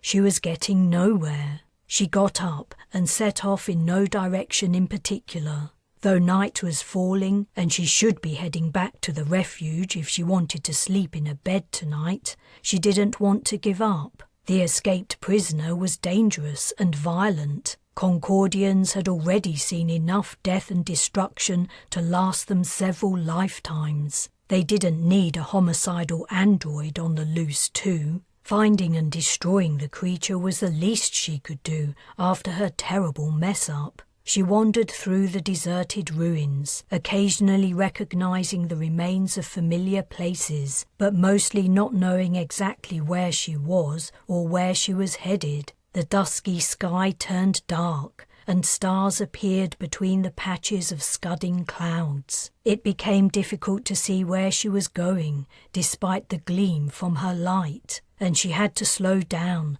to avoid tripping and tearing open her suit. Eventually she reached an area of Oceanside unaffected by the Scythian attack. The buildings were untouched, only abandoned. Doors stood open where the occupants had left in a hurry, fearing the encroaching biocide, and dropped belongings littered the sidewalks and roads. Suddenly, it occurred to her that her suit's filtration system would only work for a limited time. How much longer did she have? Her visor had no HUD. She guessed she was supposed to know how long the suit would protect her, but she'd missed that piece of information. She was about to search on the public files when she turned a corner and saw she'd reached the harbour. The ocean spread out, starlight reflecting from the moving water. Boats bobbed against their moorings on the swell. Mercifully, no feeler corpses floated here. She leaned against a wall, watching the scene. Boats used to gather tiny edible creatures of the sea mingled with leisure cruisers. The quayside was crammed with vessels. All boats and cruise ships had put into the nearest port after the announcement of the Scythians' return. Slowly, she stood upright. What if? She began to walk along the line of boats. What if the escaped prisoner had wanted to go to Sardine? If it was working for the Scythians, perhaps they had told it to go to their ancient city, now buried beneath the desert sands. Perhaps that had been the reason for its presence all along. Or if the creature was Faina, perhaps it had another reason for making its way to the place where humanity would survive longest, on Concordia. All the helis had been flown out of Oceanside and Anwen when the cities were abandoned. None of the aircraft would have been easily accessible to unauthorized personnel, but a boat would be easy to obtain, and the android would have its pick of the fastest. She scanned the ranks of vessels, but there was no way of telling if one had been taken. A gap in the line meant nothing. But there was one avenue of information she hadn't explored. She accessed the governmental data on shipping. Her security clearance meant everything was open to her. She prayed that Concordia's single remaining satellite launched from the Nova still functioned. She halted, waiting. The comm system had slowed to a crawl. She looked up at the stars, wondering which of them was the old satellite, if it was visible at all. Tell me where it's gone. Her interface pinged. The data was arriving. The screen was bright with figures in the dark night, names of ships followed by their recent movements. Her gaze ran down the numbers. All followed the same pattern. After the Scythian attack, all the ships had remained in the same position, moored either along the coast of Oceanside or Sardine. The information fed upward on the screen. Then the anomaly jumped out. The movements of one ship, the Astria, were vastly different from the others. The vessel had put out to sea from Oceanside after the fateful date. She input its current coordinates into a map of Concordia. The Astria rested at Sardine's only port. In the days since the battle with the Scythians, the android had sailed from Lyonesse to Sardine. She was sure of it. No human would have dared pass over an ocean filled with biocide. She didn't know the creature's motivation, but she did know it could not be good. She had to get to Sardine too and find it, but the journey would take too long by boat, and her suit's filter might not last. She would have to travel all the way back to the refuge and find a pilot to fly her. Chapter 9. Kes was dreaming. He knew everything he was seeing and hearing and touching wasn't real, but he couldn't wake up. Or maybe it was only that he didn't want to. He was at his home in Anwen and everything was normal. He'd made it home early from work for once, and he was playing with Mickey in the living room while Izzy fixed dinner. His little girl had invited him to a tea party at her playhouse, but unfortunately he was too big to fit in. He was forced to sit outside the window while the other guests all crammed around a small table inside, perching lopsidedly on three-legged stools. Teddy was one of the guests, though his rotund tummy indicated he'd been to a few too many parties in his time and eaten far too much cake. Giraffe was there too, his head poking out the top of the playhouse. The third guest at the table was Mickey's best friend, a rag doll called Dotty, after the patterning on the dress she always wore. To be fair, the dress was sewn onto her, so focusing on her failure to change clothes was unjust. It had always bemused Kez that Concordian children's toys were nearly identical to Earth children's, and had been the same for many generations. Dolls were understandable, but Teddy's and Giraffe's? When Mickey grew older, he would have to explain to her that Teddy's were based on real animals called bears, and that neither they nor giraffes were mythical creatures, but had once lived, and perhaps still lived, on humanity's origin planet, many light years away. The problem was there were no equivalent Concordian animals to be copied into plush playmates for small children. He couldn't imagine a furry slug limpet having tea with his daughter, or any of the other native creatures. They were all fairly monstrous to human eyes, though he was curious about the creatures Wilder had mentioned as her pets. They were probably cute if Wilder had adopted them. The only non-Earth creature he had ever seen fashioned into a toy was the non-native, many-tentacled feeler. Mickey didn't have a toy feeler, but one of her friends had brought a huge example to Mickey's second birthday party. The boy's mother had complained the child insisted on taking the toy everywhere, though it was twice his size and had tens of long tentacles that constantly caught on things. The boy had been fascinated with the feeler ever since he'd seen his first live example in the lake out at the farming district. The creature had approached while he was learning to swim and taken him for a ride around the lake. It was love at first sight, the mum had said. Now he can't get enough of them. I wouldn't be surprised if he becomes a diver when he grows up, just so he can spend as much time as he can with them. There was something in Kez's memory of the woman's words that made him sad, but he didn't know what it was. Things were getting hazy. Perhaps he would wake up soon. "Tea for Daddy," said Mickey, passing out a cup through the window of the house. "Thanks.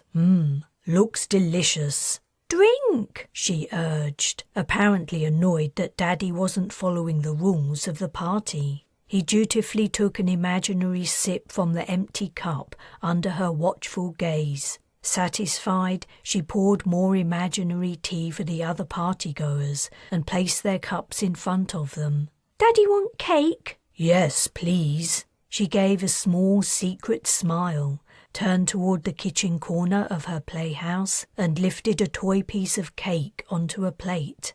"What kind is it?" Sweet potato. No, walnut." "Sounds yummy." He pretended to take a bite. Walnut? That was a new one. He hadn't been aware the colony even had walnut trees, though it made sense. Most nut trees were wind-pollinated. A moment of wistful sadness hit him. Mickey would never taste so many delicious fruits that grew on Earth. Nothing that required bees for pollination. No strawberries, no blueberries, no oranges or melons. Though it had been years since he'd eaten any of them, he could still remember the flavors and textures of his favorites. Sometimes, when the longing for food he would never taste again grew bad, he wished the ecologists had not excluded bees from the colonization project. Their reasoning had been that the insects might throw the local ecology out of balance. He guessed the scientists knew their stuff and their caution had been correct. But that didn't make him miss strawberries any less. "Is it nice?" "Delicious, sweetheart. Could I have some more?" His daughter shook her head. "Dinner soon?" She pretended to eat cake. Then she held pieces to the toys' mouths. He watched his little girl contentedly. Mickey was one of the best things that had ever happened to him, as much as Isabel. Like always, when he arrived home from work in time to see her before her bedtime, he was glad he'd made the effort and puzzled as to why he didn't always manage it. Mickey was a very special kid. All parents thought the same about their children, but he also felt that, deep down, he was objectively correct, the same as all parents. But her vocabulary seemed to grow bigger every day, and she already understood simple arithmetic and recognized many words by sight. She was also such a pretty child. The red tinge to her black hair really made her stand out. Isabel appeared in the living room doorway. "Dinner's ready, guys. Time to wash up." Mickey picked up her doll. "Dottie come too, Mummy?" "Sure, Dottie can come too. Hurry up and wash your hands, though, or your dinner will get cold." The door to the playhouse opened and Mickey emerged, clutching her doll upside down. Dottie's head hit the doorframe, but it didn't seem to bother her. "Daddy, carry me." Mickey held up her free arm to Kez. "Mickey, you're only going to the bathroom." "I'm tired. Daddy, carry." As Kez stooped to pick up his daughter, Isabel said, "You really shouldn't encourage her." He paused. "She can't continue expecting to be carried everywhere. I can barely manage to carry her now as it is, and when the baby comes, I definitely won't be able to carry both of them." "Mickey, how about if Daddy cuddles you instead?" Mickey beamed and jiggled, holding her arm up higher. Kez lifted her and then said to Isabel, "Out of the way, we're coming through." Isabel sighed and rolled her eyes. Mickey had one arm around his neck and the other around the upside-down Dottie. He swooped through the hall and into the bathroom, where he deposited her on the little stool she used to reach the basin. Mickey dropped Dottie on her head and reached for the faucet. As she turned the lever, she gave a slight cough. She squeezed soap onto her hands and rubbed them together under water. Mickey coughed again as she turned off the faucet. She jumped down from the stool and dried her hands, coughing for the third time. This cough was deeper and noisier, as if mucus was gathering in her throat and chest. "Are you feeling okay, darling?" When Mickey didn't answer and only bent down to pick up her doll, he put a hand to her forehead. Her skin felt warmer than it should. "Izzy, has Mickey been coughing a lot lately?" "I didn't notice." He squatted down and studied his daughter closely. She was holding Dottie's arms over the sink, and he managed to stop her from soaking the doll's hands only just in time. "Mickey, look at me." She turned to face him. Her cheeks seemed redder than usual, and her eyes were exceptionally bright. He brushed her bangs away from her face and held his hand on top of her head. Seeming to sense the change in mood, she became still and stared gravely into his eyes. "How do you feel? Do you hurt anywhere? Do you have pain here in your head?" She slowly shook her head while maintaining eye contact. "How about here?" He moved his hand to her abdomen. "In your tummy." She hesitated, then gave one sharp nod. Suddenly she coughed again, right into his face. He flinched as the barrage of saliva spray hit. "Gee, thanks for that." He stood up and ran water into the basin. He splashed his face clean and then reached for a towel. As he moved, something in the corner of his eye caught his attention. Mickey's face looked redder and slightly distorted. He blinked, thinking it was only an effect of the water on his vision, and wiped his face dry. When he turned his attention to her again, he gasped. Mickey's face had changed drastically, and it continued to change as he stared at it, disbelieving the evidence of his eyes. Her face had turned bright red, and it was swelling up. Her entire head was swelling, and her body too. "Izzy, call an ambulance." "What? Why?" "Just do it. Mickey, are you okay?" He knelt down and grabbed his daughter's shoulders. She didn't reply. "Mickey!" She was growing larger, and her red face was taking on a different hue. Her skin was becoming purplish, shadowed with black, as if she were undergoing sepsis at a fantastic rate. He picked her up and ran out into the hall. Izzy! Where was she? Had she called an ambulance? He couldn't see her anywhere. There was a hospital in Anwen. It was only small, but it dealt with medical emergencies. It wasn't far away. It would be faster to go there by autocar than wait for an ambulance. He turned toward the front door and took a step, but his movements were slowing down. He tried to take another step, but the air had turned into some kind of resistant force field. He forced his other leg forward, straining against the invisible barrier.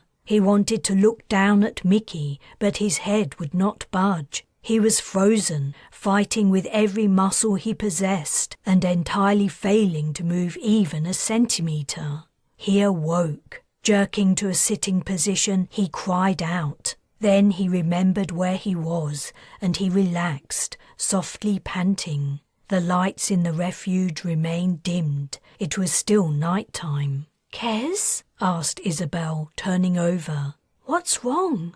The spectre of the dream still clung to his mind. He peered over Isabel and saw Mickey sleeping deeply. She looked entirely normal and healthy. His panic and dismay eased. "Could you keep it down in there?"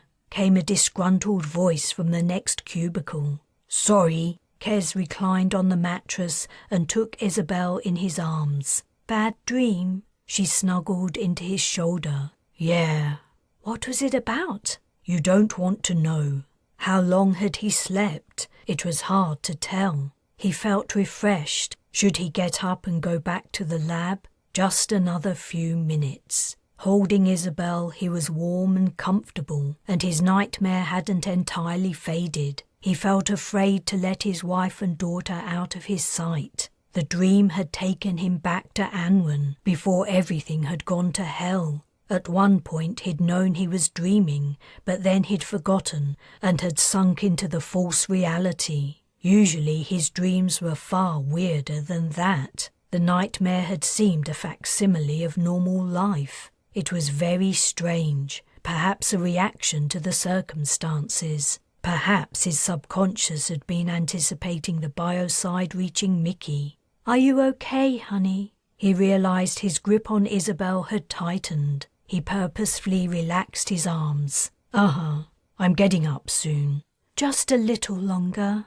Usually, if he dreamed of people and places he knew, he dreamed of Earth, of people long dead and places that probably no longer existed. But he hadn't dreamed of Earth in a long time. What would their lives be like if they were there and not on Concordia? Very different, he guessed. Maybe survival on Earth was now nearly impossible, and Isabel would not be Isabel, descendant of the gens who had lived out their lives aboard a starship. But what if... He daydreamed an impossible scenario. He was back home, working as a researcher at the local college. He lived with Isabel and Mickey in the little cottage on his parents' land. On the weekends they would drive to the lake. Life would be predictable, boring in some ways, but in others it would be just perfect. And he wouldn't have to worry about Mickey getting sick because... He sat bolt upright for the second time. "Shit!" "Kes, what's wrong?" "Would you please keep quiet?" exclaimed the irritated neighbour. He climbed out of bed. "I have to get back to the lab." He groped for his clothes in the semi-darkness. His hands touched textile, and he pulled the garment closer for inspection. He'd found his pants. He began to put them on. "Did you think of something?" "I did. Or rather, my subconscious did, I think." He was pushing his feet into his shoes. "I have to go." He'd located his shirt. "I love you." He stooped and kissed his wife on the lips, and then awkwardly leaned over her to kiss the still sleeping Mickey on the cheek. The normal temperature of his daughter's skin was reassuring. The tendrils of his nightmare clung on inside his mind. He pulled on his shirt and felt for the opening in the curtains. When Mickey wakes up, tell her Daddy loves her. Chapter 10. The first light of dawn suffused the eastern sky as the group of warehouses came into view from Cherry's autocar. It had taken the rest of the night to return to her vehicle and then travel to the refuge. Her eyes ached with tiredness, but she was determined to set out for Sedin as soon as possible. The android already had a head start on her of several days. Who knew what it had done already? The autocar approached the warehouses from the east, the sunrise behind it. The group of buildings sat on flat land, hulking and dark. Some of the occupants were already awake. Figures passed along the paths leading to the latrines. More importantly, the helis that had been flown over from Anwen remained on site, sitting in the truck parking lot. She counted 8. One would be enough for her purposes, but she also needed a pilot. She knew just the person, but was he at the refuge? He might be stuck at Cerberus, along with Aubrio and the other military personnel. It was early, but she had no time to waste. She calmed him. When he didn't answer, she tried twice more, and then finally activated his alarm.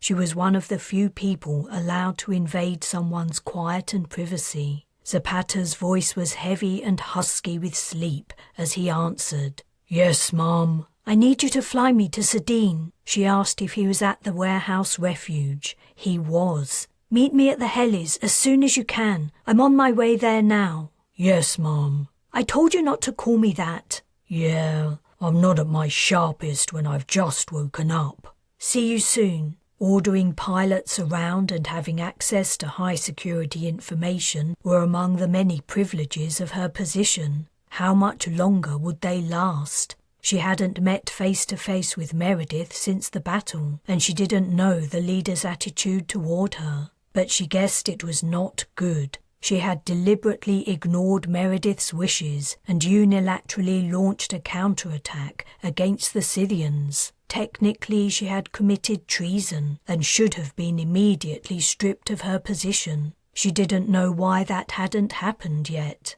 Perhaps it was only that the leader was too busy with other life-and-death issues. Whatever the reason, she intended to exploit her position as long as she could, particularly regarding the mysterious android. If there was one more thing she would butt heads with Meredith on, it was that. With luck, Zapata would get them both into the air and on their way to Sedin before the leader even woke up. The autocar rolled to a stop outside the main warehouse gates and Cherry got out. She had taken off her Hazsuit's helmet at the first sign of green she'd seen on the way back. The suit's filter already seemed to have stopped working. The smell of vomit had entirely faded. She reminded herself to collect a replacement before meeting Zapata at the heli. She would get him a suit too.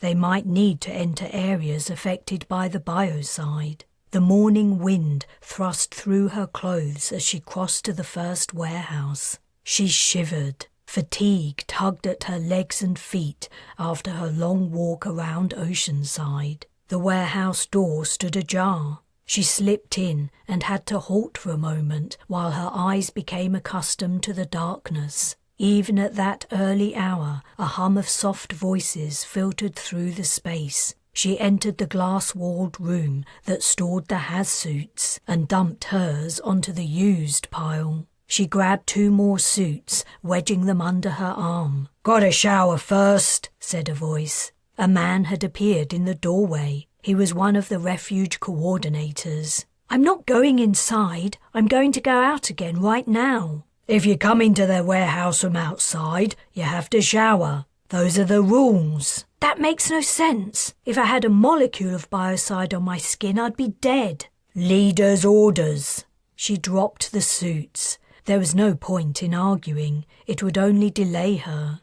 The door to the showers opened automatically. She was already stripping as she passed through the doorway, dumping her clothes on the floor before stepping into a cubicle. The cold water spray hit her forcefully. "Make sure you get all the nooks and crannies," the coordinator said from outside the storm. He'd followed her in, asshole. In a couple of minutes she was done. She turned on the dryer. Another minute later she stepped out of the storm. The floor was bare. Her clothes were gone, and the coordinator was nowhere to be seen. "Hey, what did you do with my clothes?" The coordinator either didn't hear her or refused to answer. She scanned the room. In a corner stood a rectangular wire receptacle containing folded clothes. Next to it was a large box of shoes. She had a closer look. The clothes seemed clean. After riffling through them, she found some about her size and put them on. She also found a pair of boots that fit. When she returned to the has-suit room, the coordinator was waiting. "The biocide's getting closer. We can't afford to take any chances with people who've been off-site." "Fine. Now can I take 2 suits?" "Be my guest." As the man left, he remarked, "I hope you're allowed in when you get back. We might begin refusing entry altogether." She picked up the fresh suits. As an afterthought, she grabbed 4 additional filters. Her arm weighed down with her new possessions, she went outside. Walking quickly, she made her way around the warehouse to the truck parking lot. Zapata was probably already waiting. As the helis came into sight, she was surprised to see not only the distant figure of the pilot, but 4 more people too. She sped up her pace to a trot, wondering if a new obstacle to her hasty departure had arisen. It had. Zapata and the 4 people were arguing. She couldn't make out the words properly, but tempers were flaring. The pilot had his back to her. When he noticed the others' gazes switch to her approaching from behind, he turned. "Great," he said, turning back to his antagonists. "I'd like to see you refuse the General's order to her face." "What's the problem?" Cherry asked, panting a little from her exertion. "They won't allow me to board a heli. They're saying it's leader's orders. That isn't right, is it?" She handed Zapata the has-suits and filters. "What orders?" she asked the men and women. They were not military as far as she knew. They were wearing civvies, but they had an air of authority about them, as if confident in their position. "No helis are to be taken under any pretext," said a short, skinny woman with a severe haircut. "The evacuation is to begin at dawn." "Evacuation?" asked Zapata. "No one said anything about an evacuation." Cherry was similarly flummoxed. "When did you hear about this?" "Not that it matters, but we were informed late last night. We were told to keep an eye on these helis and make sure no one took any away. We're going to need them all when the evacuation begins. The leader wanted to make sure they were all on site when she made the announcement. I guess she didn't want anyone cutting the line." The woman's eyes narrowed as she looked from Cherry to Zapata. "Right," Cherry said. Meredith seemed to have put together a plan to move the population sheltering within the warehouses to another, less dangerous site. But that would be a very long-winded operation. Even if she deployed all the helis, only 16 people at a time could be transported. The warehouses held thousands. "Where's the new refuge?" The woman looked at her colleagues, as though seeking their opinion on whether she should answer. 2 shrugged, and the other gave no response. "Sardine. We're all going to Sardine. It's safe there." Sardine? Where the android had gone? Cherry wasn't sure the continent was safe at all. Not with that thing roaming it. But how would she convince Meredith? Chapter 11. Kez burst into the lab, accidentally slamming the door against the temporary wall. All the scientists pivoted and stared. "Everyone, stop what you're doing and go to the meeting room immediately. I want you in there in 2 minutes." There was a moment of stunned silence, and then the women and men began to move, quickly putting down their instruments, equipment and interfaces. He strode through them, organising his thoughts. On his way over, he'd been joyous. He'd finally made the breakthrough they needed. If he was right, the colony stood a chance. On the other hand, he'd also cursed himself for missing the answer for so long. But he hadn't been expecting it to be so simple. Now he was faced with explaining it to the others, however, his optimism was waning. None of them had grown up on Earth. They had no experience with what he was about to announce. What he wanted to propose might sound like magic or the ravings of a madman, and if he couldn't convince them,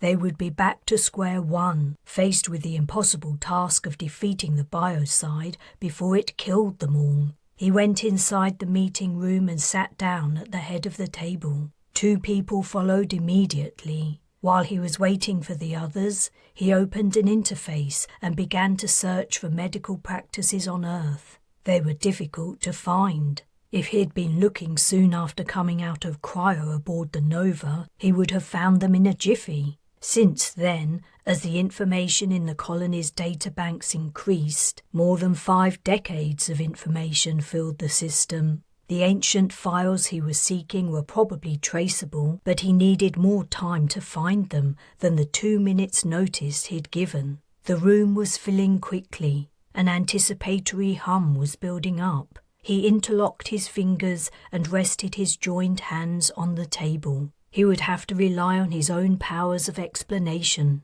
There was nothing else to do. In a few moments the place was nearly full. He gave the stragglers another 30 seconds, counting down in his head. Sure enough, 2 more scientists arrived. "Thanks for dropping what you were doing and coming here so quickly." "I think we're all guessing you have something important to tell us," said Tricia. "I do. But as I've been sitting here waiting, I've realized how strange what I'm about to say may seem." "Now you really do have our undivided attention," Dean said. "Okay, here goes. At our last meeting I commented that the biocide's method of transmission indicated that it might be attached to a virus, and Tom said it might actually be a virus, not the toxic agent we were imagining. If it is, and if we can isolate it, then we have a very simple solution to our problem." He paused and took a breath. "Has anyone heard of vaccination?" The silence was deafening. Blank looks passed between the assembled scientists and returned to meet his gaze. His resolve sank a little. He was hoping someone might know about the ancient practice. "Okay." He pulled his hands apart and lay them face down on the table. "This will take some explaining, but hear me out. You all know I'm one of the Woken, right? I was born on Earth, grew up there, and worked on the Nova Fortuna project before travelling here in cryonic suspension." His words sounded somewhat far-fetched even to himself. "I think we all know that," said Tricia, casting glances around the room. No one contradicted her. "All the gens, the generational colonists originally chosen to live on the ship, were virus-free when they came aboard. They'd been treated with antivirals, and anyone who didn't have a clean bill of health after treatment was denied entry. The same was true for me and the other project scientists. If we weren't free of all viruses, we couldn't go. And during the trip to Concordia, no viruses emerged. Bacteria, yes. It was impossible to make everything sterile, and it would have been foolish to try. We need bacteria to survive, even though some cause infections. But no measles, no chickenpox, not even the common cold. In a sense, it's a miracle. Humanity had been plagued by viruses all the millennia of its existence, and in the end it was a virus that destroyed civilization on Earth. But not here. Not on Concordia. No Concordian virus has ever infected a human, as far as we know. But what that means is you don't know about vaccination. I'm not an immunologist, but I'll do my best to explain. You know how if bacteria enter a wound and cause an infection, the body's antibodies rush to the spot to destroy the invading microorganisms? A similar thing happens with viruses. Only, in the majority of cases, the body remembers the virus, and if the body detects it again, it already has antibodies to deal with it. Most humans can only be infected by a virus one time. After that, they don't suffer the same infection again. In fact, it's a little more complicated, but that's the gist. And this process is called vaccination? Tricia asked.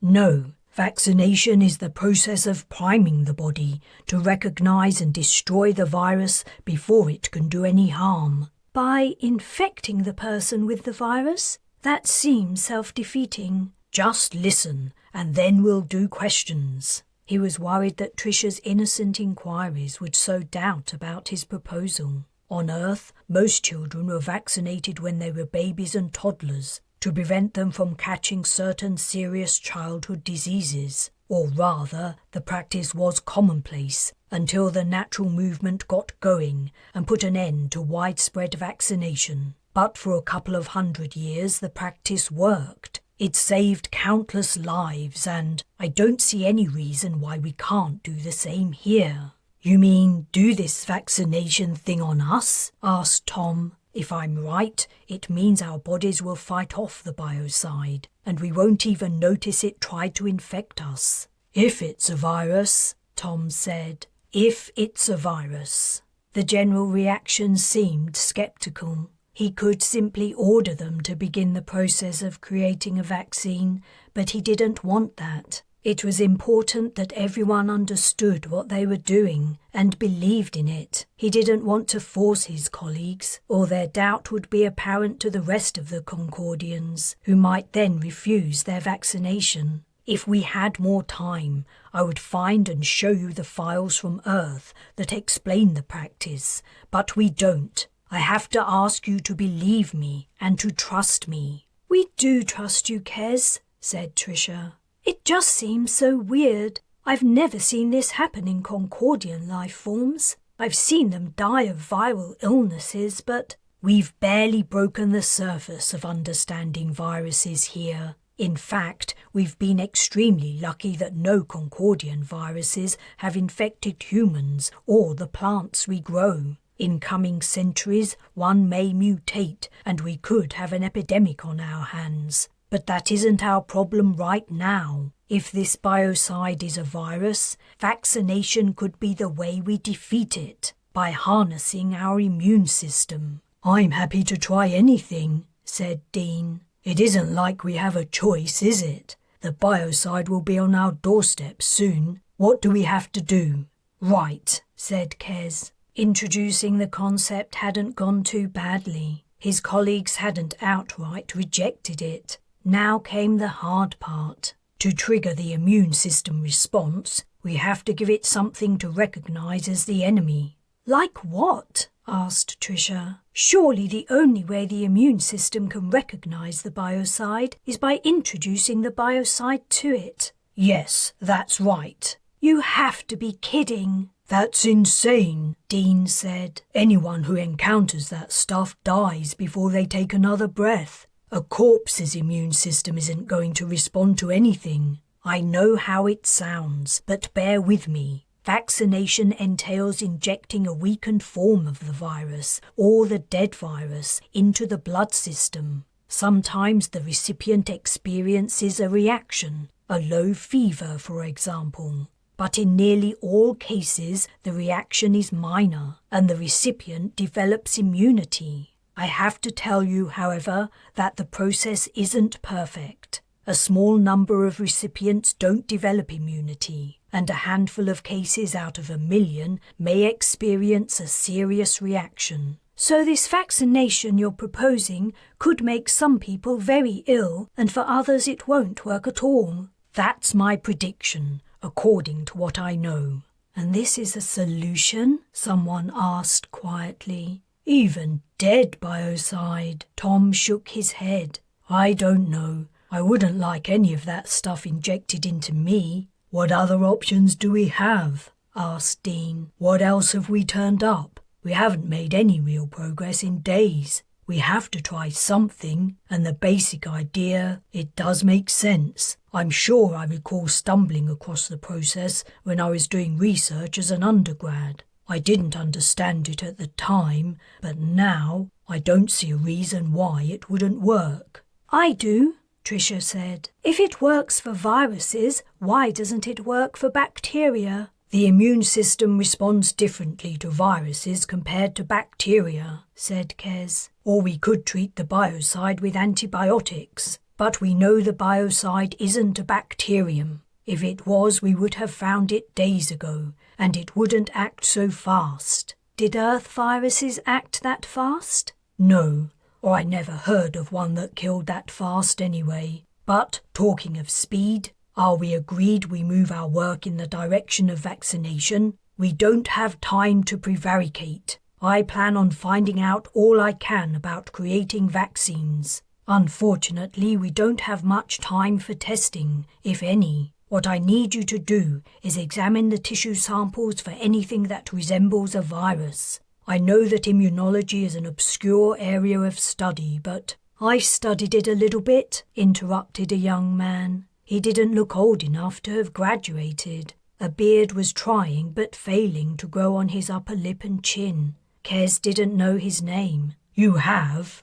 I thought it seemed interesting, and I thought there might be practical applications in the future if native viruses began to infect our crops. It was a serendipitous moment. Everything seemed to be coming together at last. Right. You're going to give us a crash course in everything you know about isolating viruses from infected tissue. He looked questioningly at the man. Drew.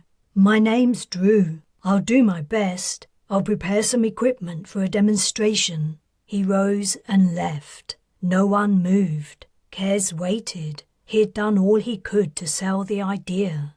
Now it was down to the others to run with it, or not. If he faced downright refusal, he didn't know what he would do. Finally, Tricia said, "Come on, guys, let's get to work." Her words seemed to break the spell, and the other scientists began to stand and shuffle toward the door. As Tricia stood up, she leaned toward Kes.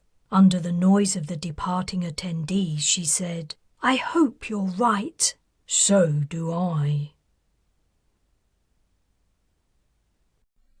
Chapter 12.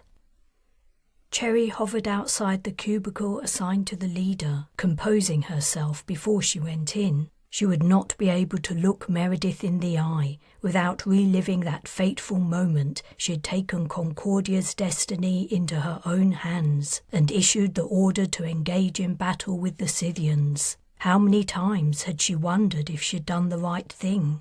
On the face of it, it seemed her decision had been entirely wrong. Millions of Fila had died, thousands of Concordians too, and the planet was set on a path toward utter sterility. But if she hadn't given the order, what would be happening now? The Scythians had given a vicious demonstration of their attitude toward humans, entirely unprovoked. They had sought to crush any thought of refusal or rebellion in the minds of their prospective slaves. But they had also given a picture of what Concordians could expect if they agreed to the Scythians' demands. What kind of life would that have been? All their hard work and resources would have gone to supply a growing population of Scythians, living in idleness on their origin planet, unable to leave their environment-controlled domes. What was the point of that kind of existence for humanity? All the work and preparation that went into the Nova Fortuna project, all the thousands of people who had lived and died on its long journey across the galaxy, all the effort that had gone into building a civilization on their new home planet, all would have been for nothing if they'd given up their freedom. She had no doubt that Meredith disagreed, and fervently. Their leader had been all for capitulating, kowtowing to the Scythians who had just murdered thousands of her people. Even as Cherry thought back to Meredith's cowardly response, disgust and fury rose up. But she had to keep it under control if she was to persuade the leader to agree to her request to take a heli to Sedene. An unbidden memory popped into her head. She was in the shelter she'd constructed after the first Scythian attack, when they had raised the initial settlement. She recalled the damp, the hunger, and the desperation so vividly. Ethan was there, Garwin too.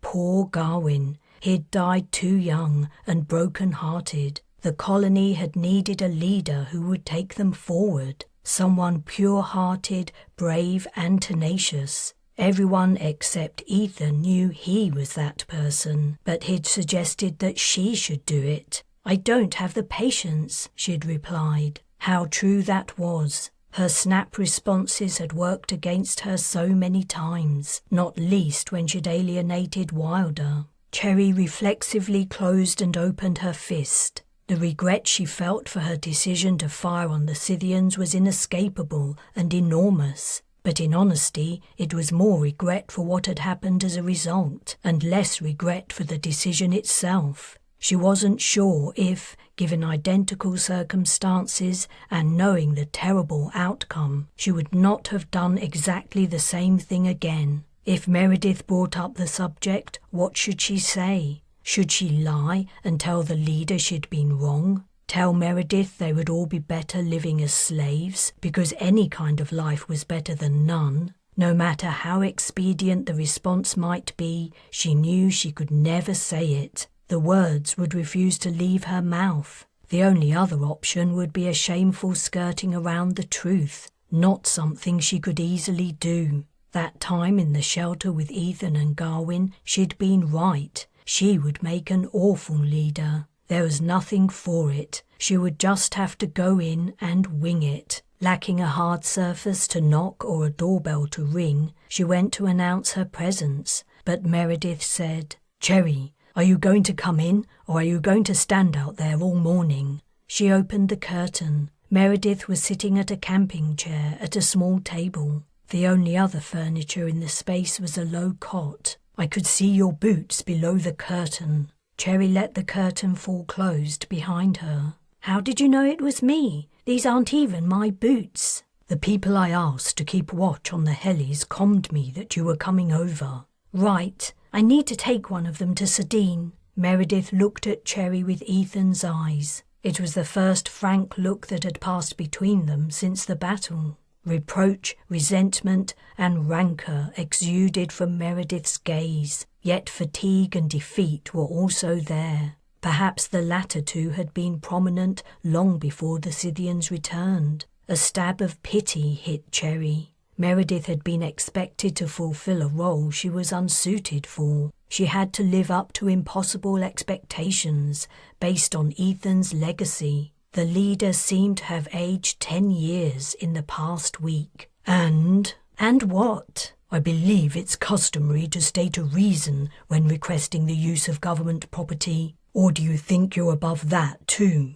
Cherry chose to ignore the bait. An argument would only delay her trip to Sedin. Besides, what was done was done. There was no undoing it, however much they debated the wisdom of her decision. She also suspected that Meredith wanted to be worked into such a state of heightened emotion that she would do what she should have done in the first place: sack her general, incarcerate her even. She had committed treason, and in the leader's position, Cherry would not have tolerated it. But Meredith was not Cherry. She was weak, Cherry realized with a flash of insight. Weak, tired, and way out of her depth. "Is it okay if I sit?" Meredith sighed. "Be my guest." Cherry perched on the edge of the cot.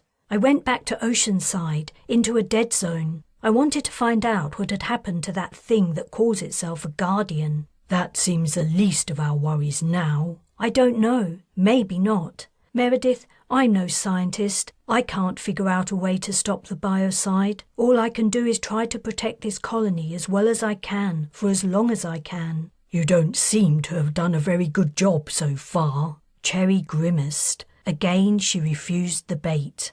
"The Guardian has gone to Sedin. It took a ship and arrived there days ago. It has a purpose, a job. What that is, I don't know, but I suspect it isn't anything for our benefit. It may be trying to finish us off faster than the biocide." "I don't understand why you're suspicious of that thing. The Guardian's sole purpose was to protect us. That's what they were made for." "We don't know that it is what it says it is, and even if it is a Guardian, the situation is way more complicated. Believe me, I know them better than you. More than once I was at the wrong end of a Guardian's weapon. They would not have hesitated to shoot me if their electronic brains decided my death was justified. That is what Guardians are, not the colony's saviours. Meredith looked unconvinced. What if it's working for the Scythians? Don't you think it's a good idea to go after it and find out what it's up to?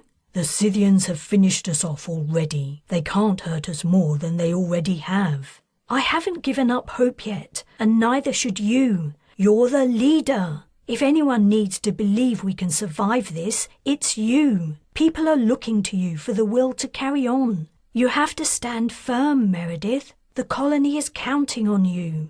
Cherry was about to say more, but she bit back her words. Referring to Ethan wouldn't be helpful. Though it would have been true to say that without his faith they could make it, the colony would never have survived. Meredith's head sunk low. She said nothing for several moments, and eventually Cherry realized she was crying. Her teardrops dripped onto the dark concrete floor. Shit! Cherry wondered if she'd said too much. Meredith was under tremendous pressure. Cherry scooted closer and put her arm over the leader's shoulders. They sat together in silence. Cherry didn't know what to say. She was terrible with this kind of thing. Finally, Meredith sniffed and rubbed her eyes with her sleeve. Not very dignified for a leader, huh? It's okay. Leader or not, you're still a human being. I know it must be hard for you to be in your position. I couldn't do it. Her head still hanging low, Meredith said. When the Scythians returned, and I wanted to agree to their terms, you told me that my father would be ashamed of me. Cherry winced. I have a habit of saying the wrong thing at the wrong time. I'm sorry. Did you mean it? Do you think it's true? You knew Dad from when he was young. You probably knew him as well as Mum did. Do you really think he would have been ashamed of me? Cherry considered, recalling Ethan as she'd known him. He wouldn't have been ashamed of you. That was a dumb thing for me to say. He would have been proud of you for doing the best you could in these shitty, impossible circumstances. He would have been very proud of you. I'm sure of it. Meredith slowly nodded. She straightened up. Thanks for saying that. It means a lot, more than you know. I'm not saying it to make you feel better. It's the truth. I believe you. Take a heli to Sardine, Cherry. I hope you do us some good out there. We certainly need it. Thanks. I'll keep you updated. Meredith nodded again, absently. Chapter 13. Kes was taking a short break, hastily eating a meal of pasta and seaweed as he stood outside the lab doors. Inside, his colleagues were working hard. Renewed energy had invigorated them. The fraught, quietly despairing atmosphere of the lab had been replaced by dynamic vitality. It would have been an exaggeration to call the atmosphere hopeful, but it was clear the scientists were now working with a strong sense of purpose. The desired breakthrough had arrived. They had found the virus. Rather, Kes reminded himself, so his optimism didn't grow out of bounds. They had found a virus. Something viral in origin had infected the feeler tissue samples, and it seemed to have been responsible for the majority of the cells bursting and dying. No one had managed to isolate any virions from within the cells that remained whole, which indicated they had not died due to the viral infection, but due to the entire organism suffering extensive and devastating damage incompatible with life. He had sent all the data up to Quinn, along with several questions. He hoped the feeler would confirm that his species was not routinely infected by one or more viruses. There had been a handful of viral diseases on Earth that chronically infected some of the population. If the same was true of the feeler, it could mean the scientists hadn't found the biocide at all, but something irrelevant. Even if they had found the biocide, it was only the first step in protecting the colony. They would have to create a vaccine from the dead virus. He only knew the basics of the process, and that was only because he'd finally managed to locate the relevant files in the recesses of the databases. And if they could create a vaccine, there was no guarantee it would work. It could be fatally dangerous. If the biocide wasn't dead, but only in another state, it could reactivate when introduced to live cells. They would test it on living human cells first, but eventually they would have to test it on a human subject. The person could die, and instantly, if the biocide followed its usual pattern. Assuming they managed to jump all the hurdles standing in their way, and they created an effective, harmless vaccine, they could still be too late. The human immune system did not move at anywhere near the speed. It could be days or weeks before the colonists built up sufficient antibodies to deal with the powerful virus the Scythians had created. He had also not forgotten the concept of herd immunity. Vaccines on Earth had never been 100% effective. A minority of the vaccinated did not develop an immune response. Providing a substantial proportion of the population was vaccinated, these individuals were protected regardless, because the virus was prevented from circulating. But on Concordia, the biocide was everywhere. When it reached the refuges, every living thing would be a vector. The people whose immune systems had not been triggered by the vaccine would die, and there was nothing anyone could do about it. It was an awful, sobering thought. His appetite disappeared. He put down his half-finished plate of pasta. Through the window in the lab doors, he watched the energetic movements of the scientists as they worked. Even if they succeeded in making a vaccine, there were colonists whose fate was already decided.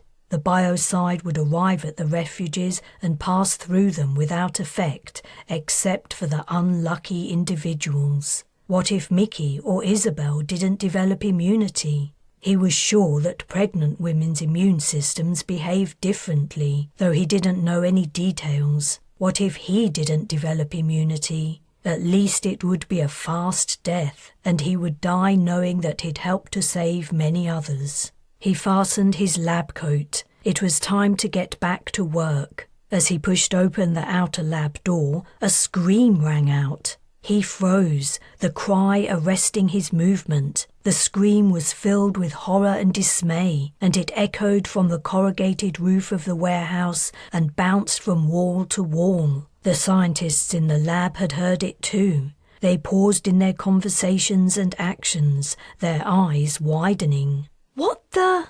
Tricia walked to the inner door and looked out, but the wider view of the warehouse was blocked by rows of curtained cubicles. In the distance, a commotion started up. Kes could hear shouts, cries, and exclamations, but he couldn't make out what people were saying. "Go back inside," he told Tricia. "I'll find out what's happening and let you know. Hopefully it isn't as serious as it sounds, but we can't afford to waste time on it, whatever's happened." It wasn't difficult to find the location of the disturbance. He only had to head toward the growing noise of people in shock and distress. Had the biocide already arrived and begun to work its way through the refuge? He didn't think so. The last report he'd heard had said it was still far distant, though working steadily nearer. Unless a canister of the stuff had landed nearby during the attack and hadn't opened until now, he couldn't imagine how it could have travelled to the warehouses so quickly. As he drew nearer to the epicenter of the disturbance, he could make out what was being said. "I can't believe it! I just can't believe it! She seemed all right. Didn't she seem all right? I mean, if anyone had known." "Oh, I can't look. I'm leaving. I can't deal with this, not along with everything else." People were running past Kes, heading toward the same spot. Others were coming in the opposite direction, their heads down. When they were asked by the newcomers what had happened, they wouldn't answer and only hurried away. A crowd had gathered around something on the ground. The people seemed transfixed in horrified fascination. They were clustered so tightly in the narrow space between two rows of cubicles, he couldn't see what they were looking at. A horrible dread overcame him anyway. Something terrible had happened, something devastating. He slowed his pace. He almost didn't want to find out the source of the horror on the faces of the onlookers. He wanted to turn around and head back, go to find Isabel and Mickey and hug them and protect them from yet another appalling event to befall the colony. But his feet carried him forward. A comm request arrived from Trisha. "Have you found out what's happened yet?" "No, but it's bad." "An awful rumour's reached us. I wanted to check if it's true."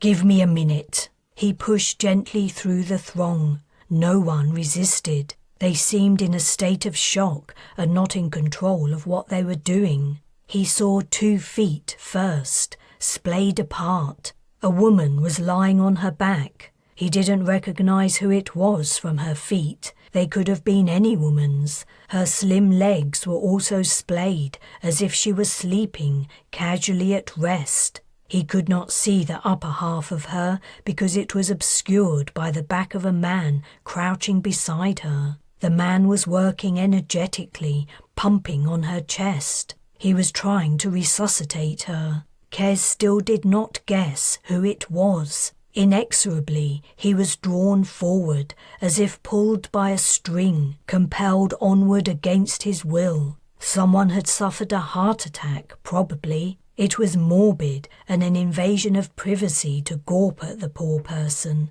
but he couldn't help himself. He stepped closer, and the woman's head came into view. His strength left him.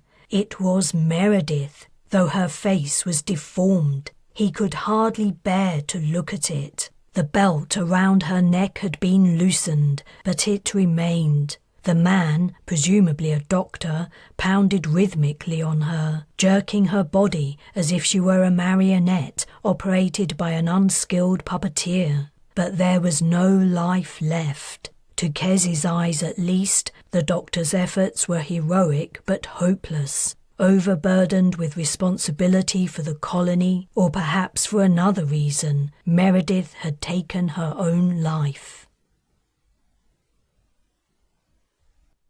Chapter 14. Sardine was a yellow strip on the horizon. The ocean surged below, deep blue and scattered with the foamy crests of high waves. Cherry wondered what effect millions of rotting feeler corpses would have on the water. Every other marine organism had died too. If Kes and the other scientists managed to neutralize the biocide, would the ocean ever recover from the massive disturbance to its chemical balance? At least Quinn had survived. By a lucky stroke of fate, her decision to stand up to the Scythians hadn't resulted in his death too. Compared to the numbers of anonymous feeler who had died, her friend's survival was only a minor consolation, but she would take it. She needed every small comfort she could get. "Looking hot over there," Zapata remarked. Her gaze rose to the band of yellow. It had grown larger while she'd been contemplating the fate of the feeler. Zapata threw a glance at her. They were both wearing hazsuits. The attire wasn't particularly suitable for desert travelling. "Do you know the temperature at ground level?" 42 C. "It shouldn't be a problem. I'm going underground as soon as I arrive." "So we're heading to Chimera? I thought I recognized the coordinates." "We're heading to an excavation site. That's all you... I guess it's a little late for that kind of thing. Yes, we're heading to the site that would have become Chimera, our 5th missile silo. Is there anything else you want to know?" She liked the large bearded man. He didn't try to make small talk to fill the silence on long flights. His comment about Sardine's desert had been his first on the trip, and he exuded calmness and reassurance. She was tempted to ask him to stay with her after they arrived. She was not afraid to go after the Guardian alone, but navigating the underground Scythian city would not be easy, and her lack of a limb would hamper her. But she had promised Meredith that she would send the heli and its pilot back to Lioness to help with the evacuation. "I'll understand if you don't want to tell me, but I'm wondering why you're going to Sardine. I know it isn't to escape the biocide." It wouldn't hurt to tell the pilot the reason for her mission. She outlined the sequence of events leading up to her decision to travel to Concordia's second continent. I have a feeling it's gone into the Scythian city. I don't know why, but I plan on finding out. At the very least, if I discover it has gone there, it means it's working for the enemy. If it really is Faina, the last surviving guardian, it wouldn't know anything about the city's existence, let alone where it is. That's some story. I learned about the guardians at school. It's hard to imagine one of them might still exist. What'll you do if you find this thing in the city? Kill it, of course. Destroy it, rather. It's a machine, not alive. But you haven't brought any weapons with you. How do you plan on killing it? Even the Guardian's own high-tech weapons had no effect on them. I won't be able to destroy it by shooting at it. Wait a minute. You said if it's in the city, it isn't a Guardian. Well, it could be. Another possibility just occurred to me. The Scythians might have picked one of them out of the wreckage of the Mistral and reprogrammed it for their own purposes. She blinked. What if she was right? Her guess fit the facts. The damaged android did look like Faina, but if it was Faina, the Guardian would have followed the human survivors to a refuge, rather than going alone to Sedin. Unless Faina knew something, or was trying to do something Cherry had no knowledge of. Whatever it is, I'm going to destroy it. Even if it is a Guardian? If it's a Guardian that hasn't been tampered with, and it can demonstrate that to my satisfaction, maybe I'll give it 15 seconds to explain itself. Maybe. I understand this might seem odd to you, according to what you learned at school, but the colony is better off without them. Right. I suppose you know what you're talking about. So, how will you destroy it if it isn't affected by weapon fire? I'll figure something out. Someone had built a perimeter fence around the Chimera excavation site. Tall chain-link fencing attached to metal posts encircled the dark opening of the tunnel. Heavy metal gates barred the single dirt road leading to the tunnel entrance, and the excavation workers' giant trucks sat inside the fence. The fence, gates and tunnel roof were only small anomalies in the vast expanse of desert, but they were foreboding and entirely unexpected. Zapata had to have seen them too, but his only comment was, "Do you want me to land inside or outside the compound?" It was a compound, she realised. The only reason for the fence was in order to protect things or people within it. The citizens of Sedin must have relocated to the Chimera excavation site, hoping to avoid the biocide as long as possible. But why the fence? Did you know about this? I think it means trouble. I'll fly you inside if you want, but... It might be more diplomatic to ask for admittance. Yep.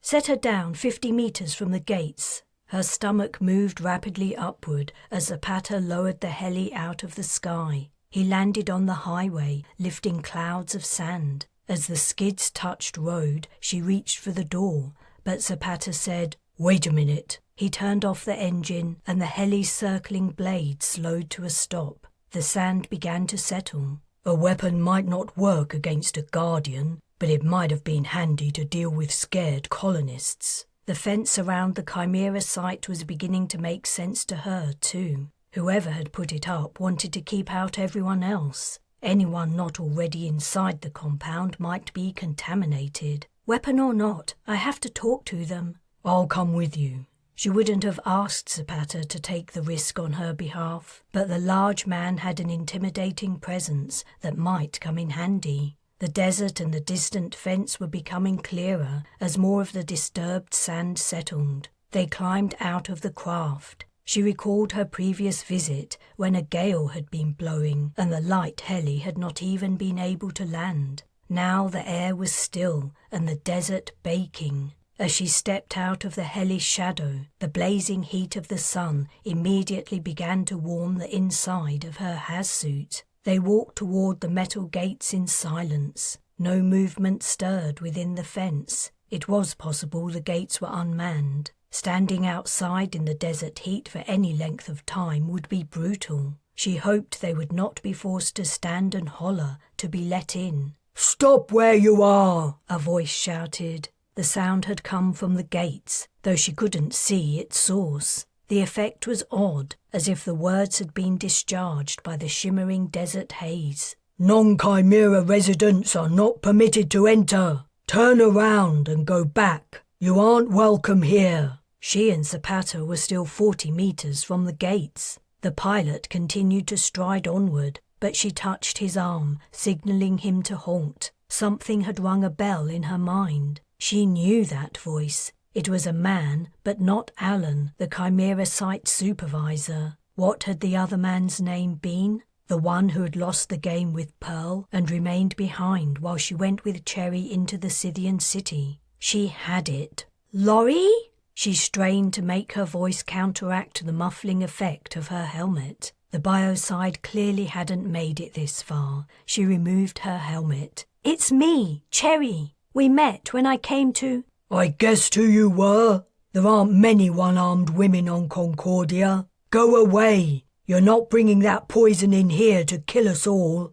"I'm not bringing—" She rolled her eyes. "We aren't carrying any biocide. We're only wearing haz suits because I thought it might have reached here already. We can take them off if you want." "Doesn't matter. We aren't taking any risks." She went to speak, but then closed her mouth. He had a point. The safest thing for anyone to do in the circumstances was to remain as isolated from other living things as possible, even other human beings. No one knew the exact details of how the biocide was transmitted. It was conceivable the poison could be carried on clothes without affecting the wearer, which is why she'd been forced to change into clean clothes at the refuge. The dry desert air and all the shouting were making her hoarse. "Can I come up to the gate to talk about this?" "If you move a single step in this direction, I'll shoot." The reply was exactly what she had feared. The people in the compound had weapons. Where had they found arms on Sardine? "I hate to suggest it," Zapata said, "but they might allow you to come closer if you strip off your clothes." "If I—" "I'll turn around, I promise." The idea didn't appeal, but it might work. Shit!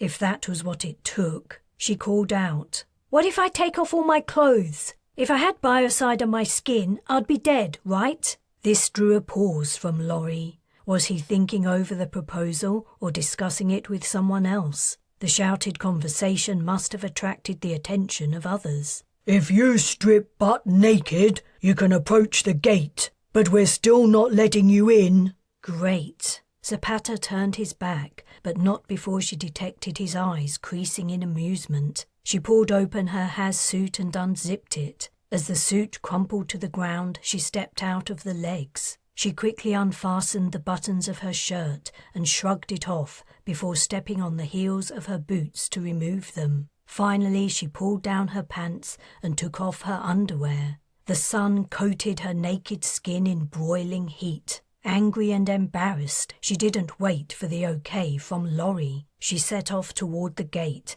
and after a few steps she broke into a trot. The hot sand burned the soles of her feet, and the sun's rays were cooking her skin. She had heard of people lying on beaches in the sun simply for the pleasure of it, but the idea had never appealed. She didn't think she'd ever exposed her body while outdoors. What an occasion for a first experience. The shadow cast by the gate was a welcome relief the moment she set foot into it. The sand felt cool under her feet, and her skin ceased to burn. "I'm here." She rested her hand on the gate. "Open up." "I said we're not letting you in." Laurie's disembodied voice came from the other side. There was no hole or window, but it was clear he could see her. She looked upward, craning her neck to search the lengths of the posts. The black glass eye of a camera reflected the bright sunlight. "Then what was the point of all this?" "You wanted to come closer to the gate." "This is ridiculous! Open up, damn it!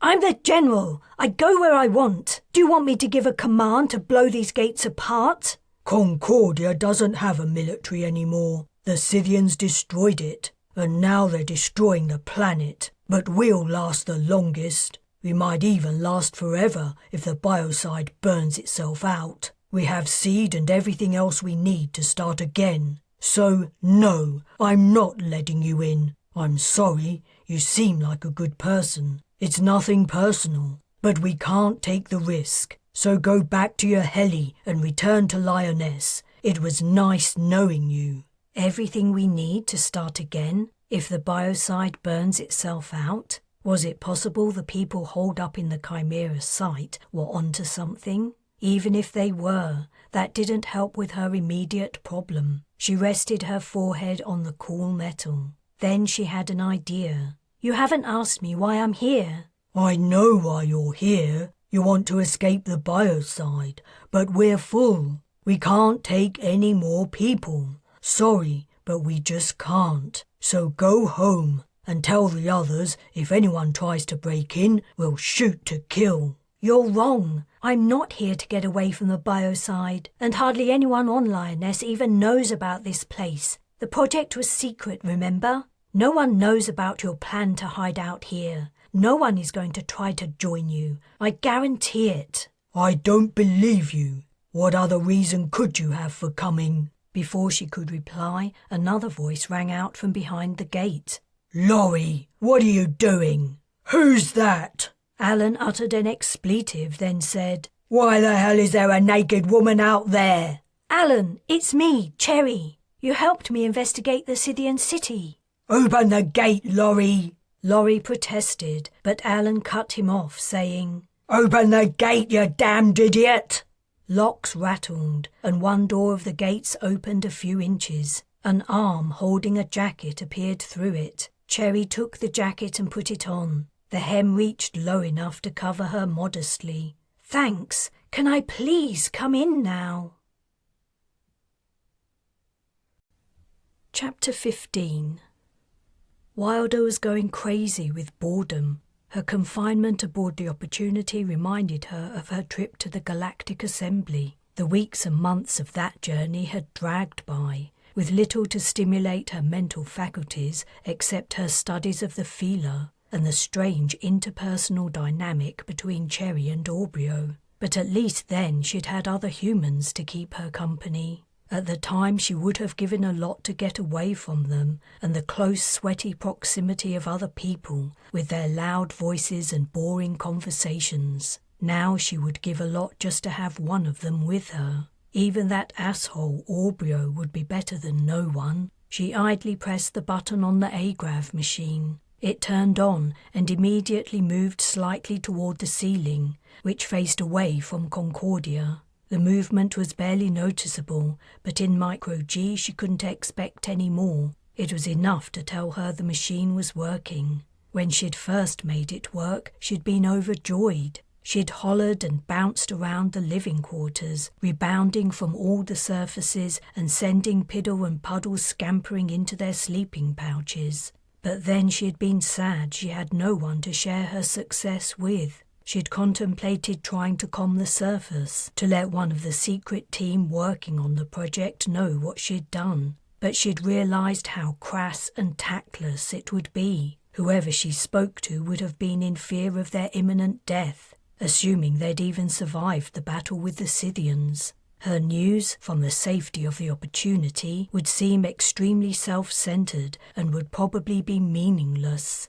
For the first time in her life she'd felt lonely. She'd been alone plenty of times. It was her preferred mode of existence. But she'd also known there was always someone she could calm if she wanted. She'd had the choice. Her circumstances were different now. Soon she might be the only human being left alive. And no matter how much she craved human company, she would never see or hear another person again. From then on she'd tried to keep herself occupied, to stave off the sense of solitude. She'd taken apart the agrav machine and put it together again twice. The thing worked like a dream. She couldn't have asked for a better result from her years of toil. What a waste that no one except Quinn and the other feeler crew might know about it. She turned off the machine. It sank a few centimetres and floated, like her, in mid-air. She had to talk to someone.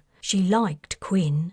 Perhaps she even loved him. But he wasn't human. Talking to him wasn't the same as talking to someone who thought in a similar way to her. Someone she could relate to.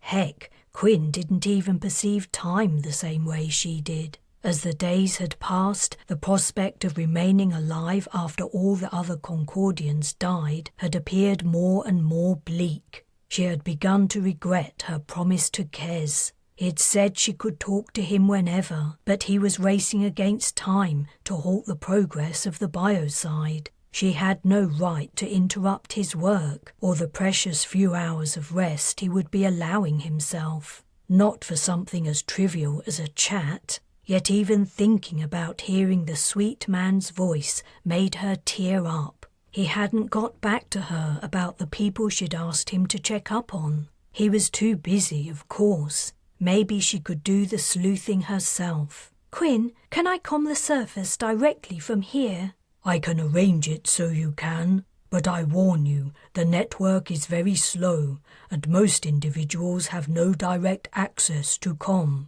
The connections must be made via coordinators at each refuge. She suddenly realized she didn't even know the real name of the person she wanted to speak to, let alone which refuge he had gone to.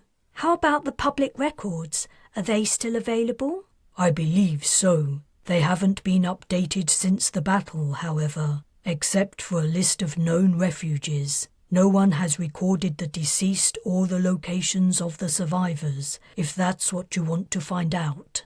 I actually want to find out something different. Can you connect me to the surface now? She reached out and grabbed a handhold before searching for inhabitants of a certain address. She remembered it from the time she'd gone there with Tycho to pick up the spare Agrav machine parts. The information wasn't available to the general public, but she used a couple of hacks she'd devised years ago to access far more sensitive data. In moments she had the names of the family members, including that of a 15-year-old boy. She was surprised by the boy's age. When she'd seen him, she'd thought he was about 12. Her task had been easy so far. Now came the hard work. She had to locate Niall Cully among thousands of displaced Concordians. One 15-year-old kid who could be anywhere. There was nothing for it except comm each refuge one by one and hope the coordinators had a local database of residents.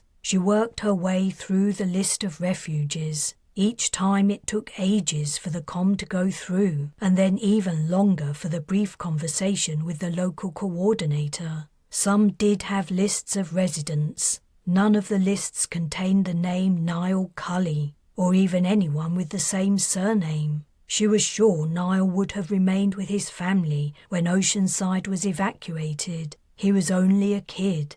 The names of the refuges gave no indication of the number of people who were sheltering there, so she couldn't comm the largest ones first. An hour from when she'd begun, she'd spoken to 5 coordinators, and she had 11 more refuges to contact. Though she didn't know how large the refuges were, sometimes she recognized a place name that would all but rule it out from her search. Cerberus, for instance, was an unlikely destination for Niall's family. The missile silo was far from Oceanside, and who in their right mind would head there when the planet was under attack? She moved to the 6th refuge on her list, a place called simply Highway 1, 15K. She guessed that meant a spot near the highway 15 kilometers from Oceanside. In fact, it had to mean that. It was a smart choice of name. The refuge would be easy to locate. She placed a comm to the center coordinator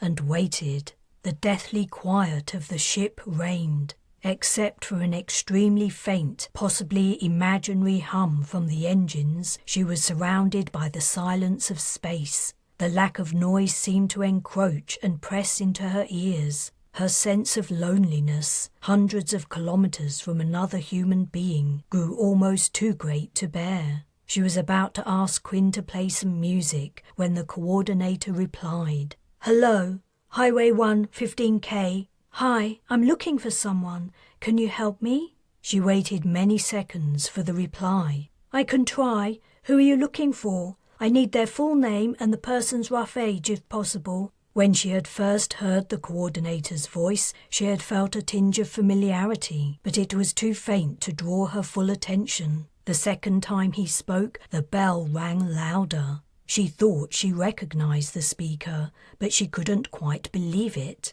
Was her loneliness causing her imagination to play tricks on her? She didn't want to look a fool by stating her suspicion. "I'm looking for a boy about 15 years old. His name's Niall Cully."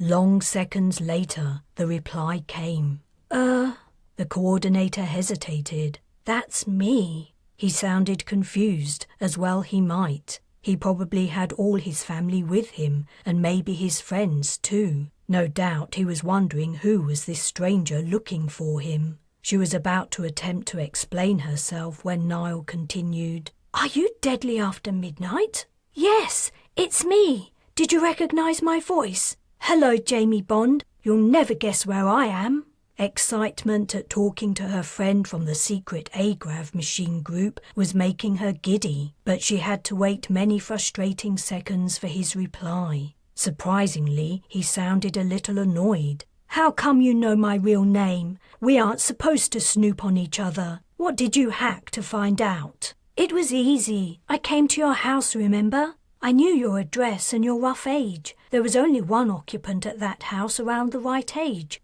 Anyway, don't you think we're a little past sticking to rules and regulations? Agreeing not to snoop on each other isn't a rule or regulation. It's part of the honor code." She paused and swallowed. The conversation wasn't going at all how she'd hoped. "I'm sorry, okay? I'm glad you survived the attack. I only wanted to find out how you are, and I wanted someone to talk to."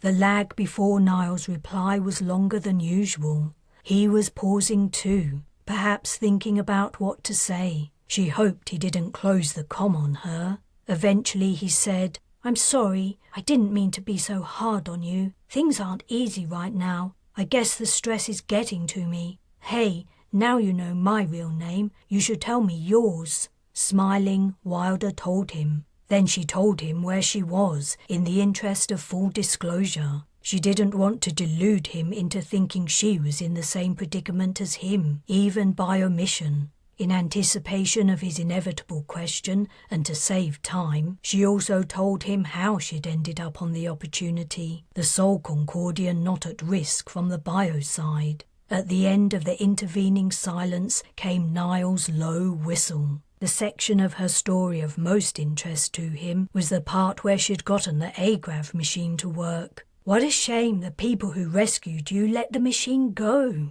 Tell me about it." "So that's why you wanted the spare parts," Niall continued. "You wanted to take them up to the opportunity. Have you had any success repeating your process?" Trying not to sound too proud, she replied in the affirmative. "I have a complete working machine in here with me right now. I wish I could send you a vid, but it would be frivolous in the circumstances." She didn't want to take up any more of the precious network bandwidth. "Oh, I believe you," said Niall. "You wouldn't lie about something like that. I'm green with envy and full of admiration at the same time. Well done, Wilder. Well done." Not wanting to dwell on the Agrav machine, which she was honestly finding less interesting now, she asked, "How are things where you are? And what's happened to your coordinator? I was surprised you answered on their behalf." "I am Highway 115K's coordinator. There are only 13 of us, and I kind of took charge. No one else wanted the job. We may have to change our name to Highway 120K pretty soon. Someone went on a scouting mission the other day and saw the biocide has spread in our direction. It's unpredictable. Sometimes it advances in one direction but not another. Sometimes it races through the ground faster than a man can run. That was how it got my mum." His tone had turned soft and quiet. "I'm so sorry." She blinked as her vision blurred with tears. In micro-G, the water didn't run down her face. She had to wipe her eyes with her sleeve. "Here I am talking about stupid Agrav machines when your mum has just died." "That's okay. I don't really like to talk about it, but the short story is, we were evacuating from Oceanside like we'd been told to, when Mum remembered she hadn't brought any food. We'd just grabbed what we could and left. I told her not to go back. that we would find food or the government would supply it, but she went anyway. I saw her coming back." A long pause followed, in which Wilder said nothing. What could she say? "She didn't make it," Niall finished. Wilder still didn't know what to say. "I'm sorry. I don't know where my dad is. Haven't seen him for a few years." Niall's tone had lapsed into utter misery. "I wish you could come up here with me. It would be cool to show you the agrav machine."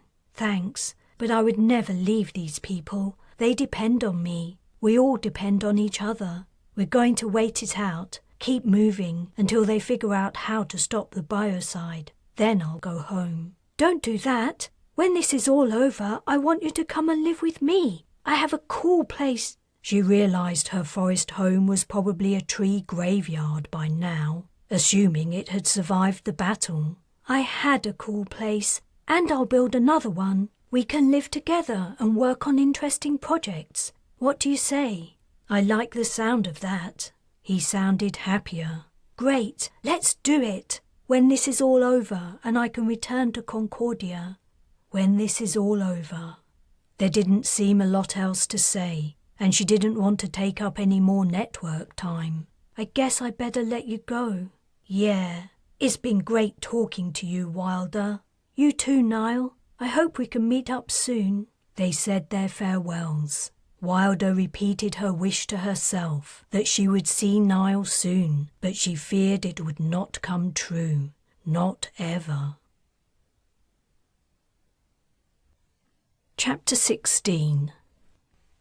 The death of the leader had dimmed the already dark mood in the warehouse refuge by several notches. Kes could feel the morose, despondent atmosphere among the scientists as they worked quietly on developing the biocide vaccine. Even the mild banter that had gone on between the tired workers had disappeared. Speaking at a normal volume seemed intrusive and extravagant. The reason for the change in attitude was clear and didn't need to be stated. The loss of their leader when they needed her most was bad enough, but the fact that Meredith had committed suicide was way worse. What greater testament was there to the hopeless state of the colony than its own leader giving up on it? It was more important than ever that the scientists announced some good news, something to indicate that all hope was not lost. Without a boost, Kes feared there would be copycat suicides. Meredith, in her sad, desperate act, had sown the idea as a quick way out of the dreadful situation. He recalled the second Scythian attack when the colonists had been living in Sidher. Cherry's thought processes had been similar. If death was inevitable, better for it to be fast and on your own terms. Rather than waiting for the Scythian spiders to cut their way to her, she had run out to face them. It had been a rash, brave, and perhaps foolhardy act, a typical Cherry thing to do, like this new task she'd set herself of chasing down the escaped Guardian. He didn't harbour the same suspicions about the android. His first encounter with them had been when Cariad had reactivated them to help defend the colony. He'd only ever known them to be helpful and self-sacrificing in the extreme. Cherry's experience had been different, and he understood why she hated them, but he also wondered if her new undertaking was mostly due to the enormous guilt she felt. The outcome of her decision to fight back against the Scythians had been devastating, but unforeseeable. No one could have guessed that their enemy would choose to destroy all life on Concordia in preference to another intelligent species inhabiting their origin planet. It was yet another example of what the long-dead Vasquez had always said. They couldn't expect to understand how an alien species would think or act. Cherry might never be able to forgive herself. If she was successful in her effort to track down the Guardian and discovered her suspicion was correct, she might be able to live with herself, just. It was more probable that the android was only malfunctioning. After the damage it had suffered on its re-entry to Concordia, he was surprised it was working at all. At least finding it would keep Cherry occupied for a while. Did she know about Meredith's suicide yet? If she didn't, should he be the one to tell her? A comm arrived from Isabel. She rarely commed him while he was at work, and then only if it was about something important. His stomach muscles clenched. The only reason he could think for Isabel to comm him would be that she'd gone into labour. She wasn't due for another 3 weeks, but an early labour wouldn't be unusual, especially for a second baby. "Hey, darling, is everything okay?" As he spoke, he was mentally listing the doctors at the refuge. They had set up a clinic, and he was sure a nurse lived only a few cubicles along from their own, too. "I'm fine. Mickey's fine too, but we're leaving for Sardine. I thought you might want to come and see us off. We have to be at the Hellies in a few minutes. That's all the notice I got." "That's great news. Yes, I'll come and see you. I'll be there as soon as I can." He strode to the door, telling the nearest person where he was going. Then he jogged along the pathways between the cots and cubicles to his temporary home of the last few days. Isabel was pushing clothes into a bag. Mickey was bouncing on the mattress, something she hadn't been allowed to do previously, clearly enjoying the freedom afforded by her mother's haste and distraction. After briefly hugging his wife, he said, "I didn't realize the coordinators would go ahead with the evacuation to Sardine so soon after Meredith's death, but I have to admit it's a relief to know you and Mickey will be safe. I'll help you pack. What do you want to take?" "We're only allowed 1 bag per person. The Hellies can't carry much weight, but it will be warmer on Sardine, so we don't need much clothing. I'm packing summer clothes and a few of Mickey's old baby things for the new baby when she comes." He felt as though the wind had been knocked out of him. If Isabel gave birth soon, he would miss it. He'd been there for Mickey's birth, and it had been the most emotional moment of his entire life. In answer, he wrapped his arms around her. "I'm going to miss you." "I'll miss you too." "If the baby comes while we're apart." "Oh, honey, I hope she doesn't, but if she does, I'll think of you." "You'll have other things to concentrate on, but I appreciate the sentiment." "We'll have our whole lives together with this child, and Mickey, and any more that come along. That's the most important thing." He squeezed his wife tight, carefully avoiding putting pressure on her bump. "You're right, and I'd rather miss the birth than have you and Mickey spend a moment longer here with that biocide creeping nearer every minute. Come on, let's get you packed." "I think we're done. It's time to go out to the Hellies." When Mickey realized they were going somewhere, she immediately raised her hands and said, "Daddy, carry." He stole a glance at his wife. "Go ahead. She's going to miss you while we're gone." He slung both bags over his shoulders and lifted Mickey up. "I can carry a bag, you know." "It's no trouble. Let's hurry. I don't want you to lose your seat." They went quickly toward the nearest exit. It was obvious to everyone that Isabel and Mickey were 2 of the chosen few to be transported out of immediate danger. He didn't detect any jealous or angry looks, but the situation was not yet dire. When the biocide drew near, people might begin to panic. Then, those lucky enough to escape via heli might attract more hostile attention. Moving the thousands sheltering in the refuge to Sardine would take far more time than they had. It was inevitable that the majority would be left behind. He would be one of those to remain. He would never willingly take the place of another person, even if it meant leaving Isabel a widow and Mickey and his baby daughter fatherless. He pushed the morbid thought to the back of his mind. If he was right about the vaccine, he would only die if he was unlucky and his body didn't develop immunity or didn't develop it in time for the arrival of the biocide. As they stepped out of the warehouse, the wind hit him like a wave of cold water. He squinted in the sunlight. How long had it been since he was last outside? "It's cold, Daddy," Mickey exclaimed, clutching him. "It certainly is. Do you have her jacket for the heli ride?" he asked Isabel. Though the weather would be warm in Sardine, his wife and child faced an hours-long flight at altitude, and the heli heaters were inadequate at staving off low temperatures. "I packed that first, and I have mine too. Quit worrying." They walked quickly around the perimeter of the warehouse toward the section reserved for the helis. He spotted people in the far distance doing something to the land. Do you know what's going on over there? Uh-huh. The coordinators put together teams of workers to construct a defense against the biocide. A last resort, I guess. I'm sure you and the other scientists will figure something out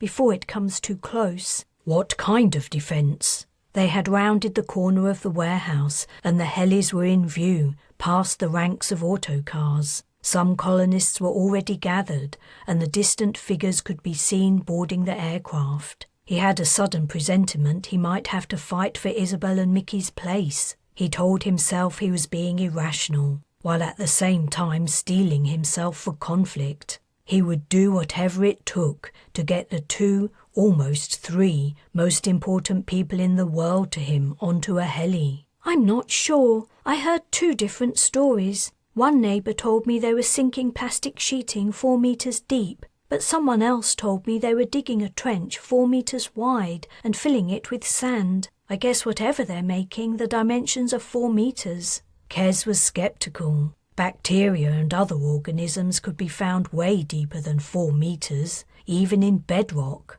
and life of one kind or another would quickly colonize a stretch of sand, even if it was sterile when the workers put it in. That was the problem with life. Once it got going, it was very hard to stop. It would colonize the most unlikely places, even the exteriors of deep space starships, clustering around venting ports. The Scythians' plan to render Concordia barren was doomed to fail in the long run. If a planet could support life, life would evolve, and spacefaring intelligent species would find the world and settle eventually. But perhaps the Scythians knew this, and the death of humankind was sufficient. Either way, it made no difference to the colony. They were getting close to the helis. He waved to attract attention. One of the pilots seemed to be waiting for them. She waved back and beckoned urgently. Some of the helis' rotors were already turning and their doors closing. When they arrived at the vessel that would transport Isabel and Mickey, he was out of breath. The pilot checked her passengers' names and glanced at Isabel's protruding belly. You realize she'll have to sit on your lap the whole way? I know, don't worry, I'll manage. The pilot nodded in reply. Stow the bags behind the seats. As Kes moved to do as she directed, she added, Wait a minute, give me those. She took each bag and lifted it, judging its weight. Okay, go ahead. She returned the bags. While he was putting them into the craft, the pilot gave Isabel and Mickey ear protectors. She smiled as the little girl's eyes widened with amazement at the effect of the mufflers. Hop aboard and strap in. She left them to go to her door. This is it? Isabel's eyes suddenly shone wetly. Yep, this is it. Kes's throat was closing up. He kissed Mickey on the cheek and told her he loved her. The little girl sensed the emotion of the moment and began to wail. Then she noticed she couldn't hear herself and was distracted by her ear protectors again. Kes held Isabel close, whispering in her ear, Stay safe. You too. Time would not wait for a longer goodbye. They broke their embrace. Isabel climbed ungracefully into the heli and Kes passed Mickey to her. Their gazes did not break from each other while Isabel closed her door and he stepped backward as the rotors started up. The heli lifted into the sky and still they held eye contact. Too soon, Isabel was swept out of his sight. He stood and watched until the machine was a speck. When even the speck of the heli had disappeared, he turned and walked slowly back to the warehouse. The wind had cut through his clothes and chilled him, but there was an even chillier place in his heart. 15 minutes previously, Isabel and Mickey had been only a few tens of meters away. Now they were gone, and he didn't know when he would see them again. Chapter 17. Alan offered to carry Cherry across the sand between the fence and the tunnel entrance to the Chimera excavation site to protect her feet. After weighing up the level of indignity, she declined. It's hot, but it's bearable. As long as I run, I should be okay. You could wear my boots, Alan said. or his. He swiped Laurie around the head and relieved him of his weapon. The younger man cringed. Now that he was face to face with Cherry, he avoided her gaze. She looked from her bare feet to Alan's large, worn, dusty work boots. I'm sure I'll be fine, thanks. She clutched the supervisor's jacket around her. What were you thinking? Alan admonished Laurie for the 4th or 5th time. His subordinate had given up on trying to justify his behaviour. Look, let's forget about it, okay? Is the comm network working here on Sardine? It is. I just heard some bad news from Lioness, in fact. He was about to tell her more, but Cherry was already comming Zapata. As you can see, they let me inside. Right. I didn't see, actually. I'm still facing the other way. Listen, I have to return to the refuge. While you were running around naked in the desert, I received a comm asking me to come back. They're beginning the evacuation. Okay, go ahead. I have plenty to do here while you're gone.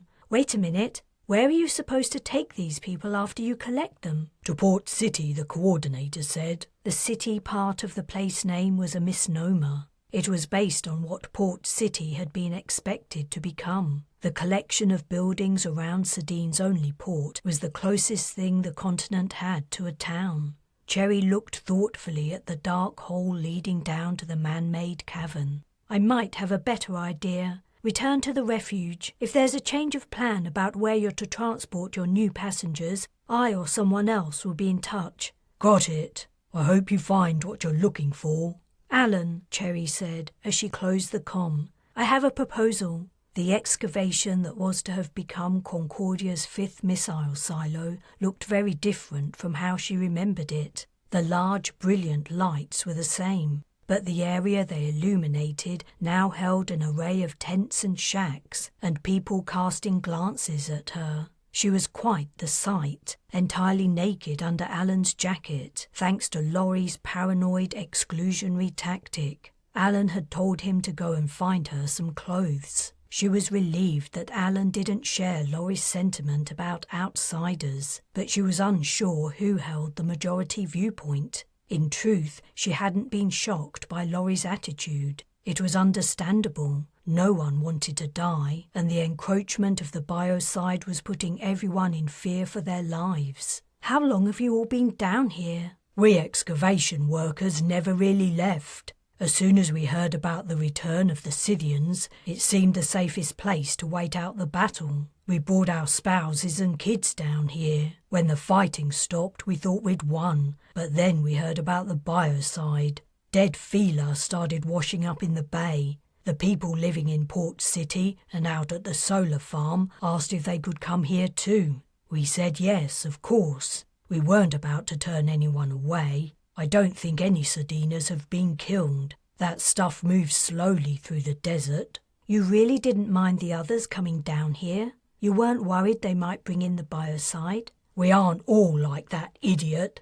As I understand it, once that stuff touches you, you're dead. How would anyone who'd been in contact with it make it all the way in here? She didn't mention the possibility that the biocide could theoretically be carried on clothing without immediately killing the wearer. Then why the fence? There are desert animals, mostly nocturnal. The fence is just a precaution, and an excessive one in my opinion. If the biocide enters Chimera, it'll enter through microorganisms in the sand and rock. My thoughts exactly.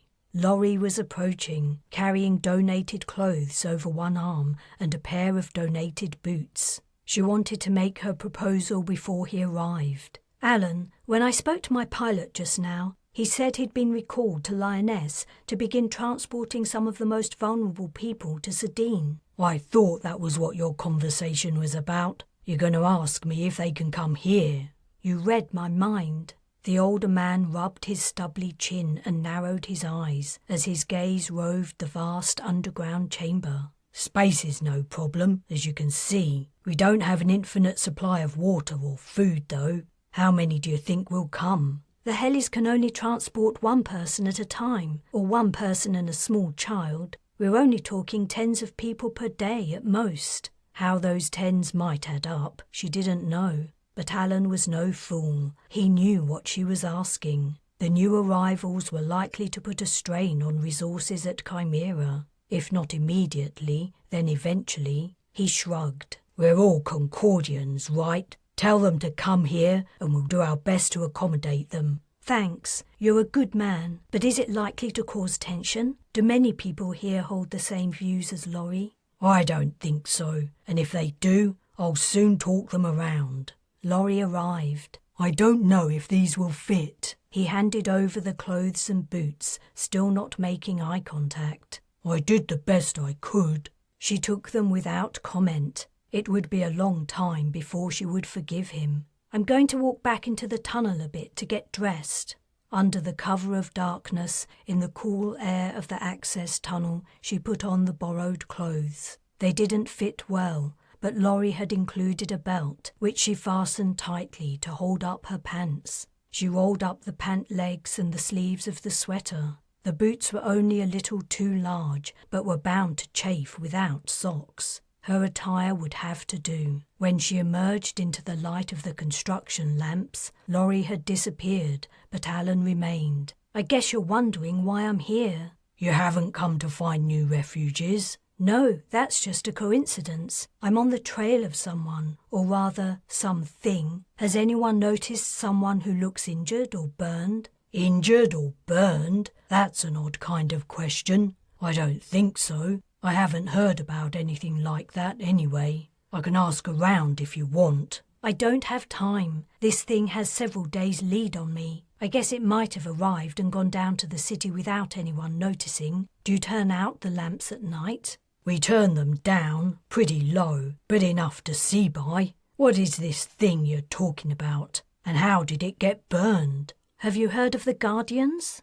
The Guardians? They're in every history textbook in school. This thing claims it's a guardian, returned from outer space. I'm sorry, I don't have time to explain properly. I want to find it. I think it may have come through here and gone down into the Scythian city. Is it possible it could have done that without anyone noticing? This place has been occupied since the battle. I would be surprised if... Alan's eyes widened. The ghost! Now, when was it? 3 nights ago, I think. I was woken up by some kids screaming. Then it all went quiet and I fell asleep. The next day I heard the kids had snuck out of their tents to have some fun playing ghosts. And they claimed they'd seen a real ghost, or a monster, running across the open space in the centre. No one believed them. A kid who's up past his bedtime and playing a scary game is bound to start seeing things. Mine were like that when they were young. But now I'm wondering if it was your guardian they saw. Do you know if these kids said where the monster went?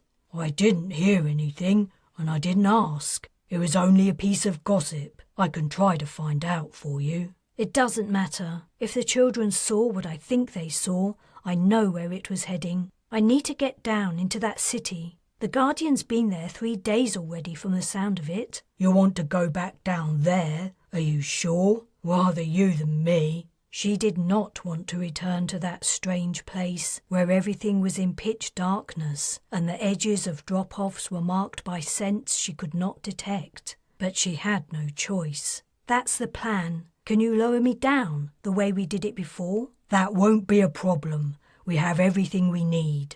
Great. But can you ask someone other than Laurie to lower me this time? Chapter 18.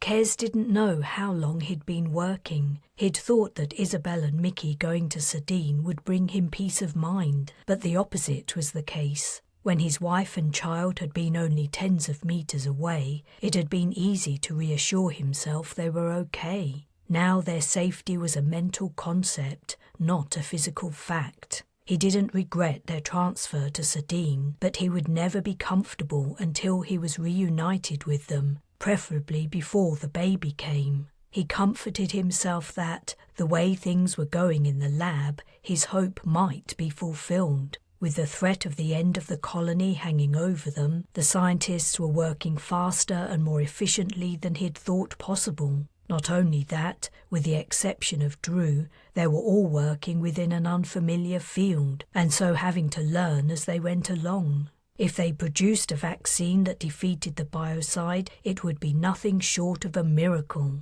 Yet he thought they might just do it. However, they faced a major stumbling block. On Earth, the process of creating a vaccine included animal testing before the final human trials. From beginning to end, the whole process would take years. They had days and no animals to use as test subjects. Even if they'd known they needed them, there would have been no point in collecting any before evacuating Oceanside. Concordian animals were next to useless for their purposes. Their anatomy and cell structure were vastly different from humans. What the scientists needed as a minimum were mice, specially bred lab mice, and the only mice in the galaxy were light years away. He rubbed his temples. They had no mice, specially bred for experiments or otherwise. They had no rats, rabbits, or monkeys, not even cockroaches. Inevitably, at some point soon, they would need to test the vaccine on a human. They would have to inject inactive biocide into a person. Who would they choose? Would one of the scientists volunteer? That wouldn't make a lot of sense. Currently, scientists were what the colony needed most. Yet who would nominate someone else to take the risk? Waiting for death to arrive was one thing. Taking the chance of walking into its arms was another. Thump! He looked up. The noise had come from the outer door. He walked over to see what had caused it. An angry face was framed by the further window of the sets of double doors. The outer doors jumped as something hit them. All the scientists froze. Someone was trying to get into the lab. The person must have tried the outer doors and found they were locked. He had asked for security to be installed when the lab had been set up, only to prevent children or clueless colonists from wandering in by accident. It was a dangerous place, but he hadn't imagined security would be needed to prevent someone from forcing their way in. "Open up!" shouted the person outside, though his voice was faint and muffled. Kez couldn't see much more than the man's red, sweaty face and his gaping mouth as he shouted again, "Let me in! Give me that biocide treatment! I want it, now!" A few fellow scientists were walking over. "Go back to work," Kez told them. "I'll talk to him." He opened the inner door and began decontamination. This stalled the angry man for a time, but then he struck the outer doors again and they jumped on their hinges. The lab was a temporary structure, not particularly strong. Anyone sufficiently determined could get in. Kez calmed one of the refuge coordinators. "We have an emergency situation here. Send over some CED officers." He stood face to face with the would-be intruder, the plexiglass window the only barrier. "Settle down. You can't come in here. It isn't safe for you." He didn't recognize the man, who looked a mess. Then again, so did they all. Everyone was just getting by in the Spartan and distressing conditions. "Open up," the man repeated. "I know what you're doing. You've made a cure,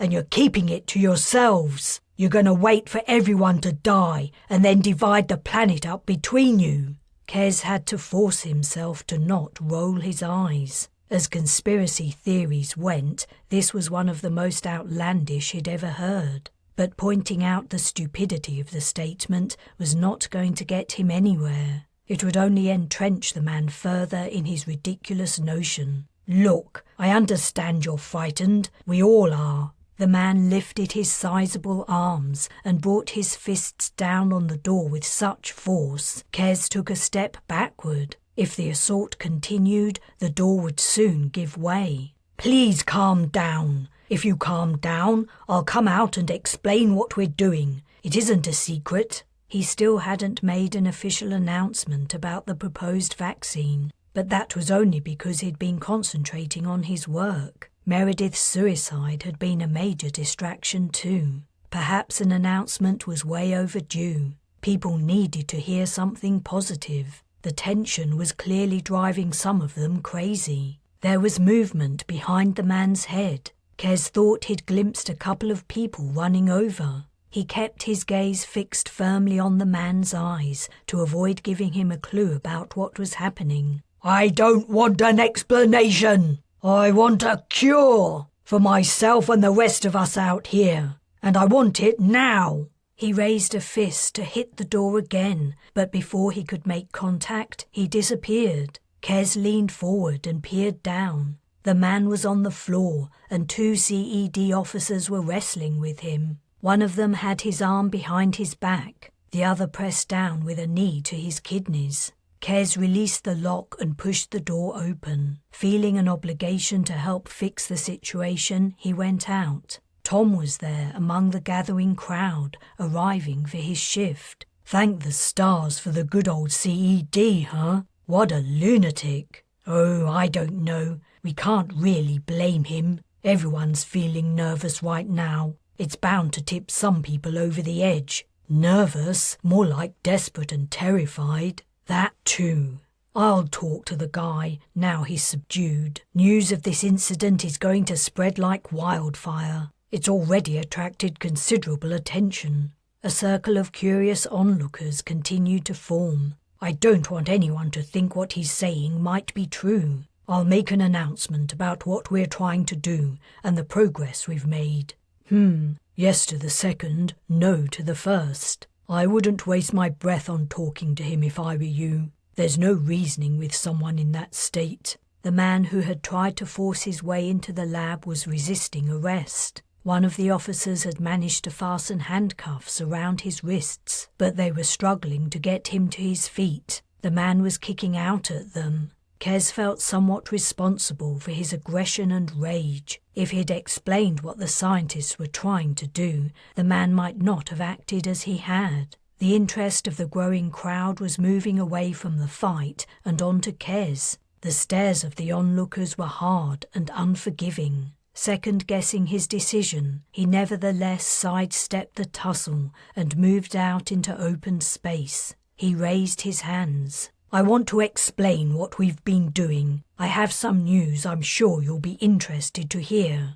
The gazes suddenly shifted to a spot at his rear, and everyone's eyebrows rose. Watch out! Shouted Tom. Reflexively, Kes quickly crouched. A figure sailed over his head and crashed to the floor. The man had launched himself and flown over Kes when he met no resistance. The crowd gasped and drew away. His hands secured behind his back, the man struggled to rise to his feet, but he managed it. His teeth were bared in fury, and his eyes were bloodshot with rage. Kes had no chance of escape. As the man came at him, Kes did the only thing he could in the circumstances. He punched the man on his jaw with all the strength he could muster. His attacker was out cold before he hit the floor. Kes stood over the fallen figure, a little bewildered by the speed of events. Thanks very much, said a CED officer. I've been trying to do that for the last 5 minutes. The 2 officers grabbed the large man under his armpits and dragged him away. The crowd remained,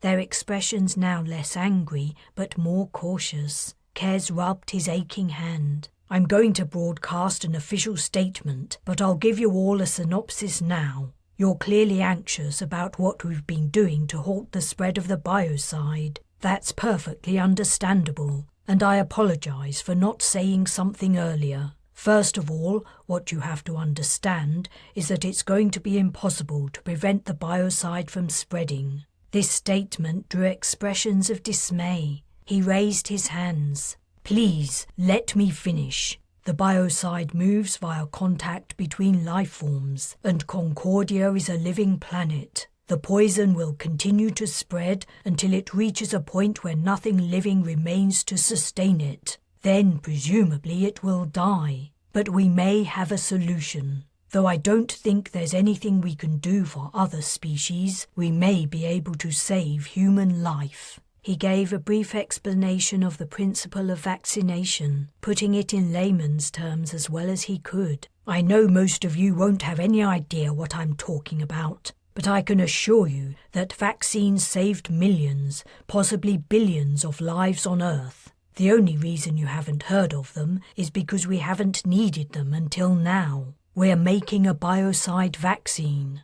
I wish I could give you a 100% guarantee that it will work, but I'm a scientist, not a politician. I only deal in facts, and the fact is, we won't know for sure until the moment of truth arrives. When the biocide reaches us, then we'll be sure. But I am confident that this is our best shot. If you're so confident, a voice yelled, why did you send your wife and kid to Sedin? It was a good point. He could only speak from his heart in reply. My wife is pregnant. I love her, and I want her and my daughter to live as long as possible. They qualified to be transferred to Sedin, along with all the other vulnerable people in this refuge. In my position, what would you do? He paused. But one thing you're forgetting is that I am here. I and the rest of the scientists are doing our damnedest to save you and every other Concordian. We are doing our very best. We aren't hoarding a biocide cure as that man alleged. As soon as we've made a vaccine and tested it, we'll begin immunizing everyone here and then everyone on Concordia. After that, we wait. He had said all he had to say. In the silence that followed, the assembled men and women muttered and grumbled, but they appeared mollified. The crowd began to break up. From somewhere at the back, an old man approached. He looked vaguely familiar, but Kez couldn't place him. Do you want to know more about the vaccine? Kez asked. You don't remember me, do you?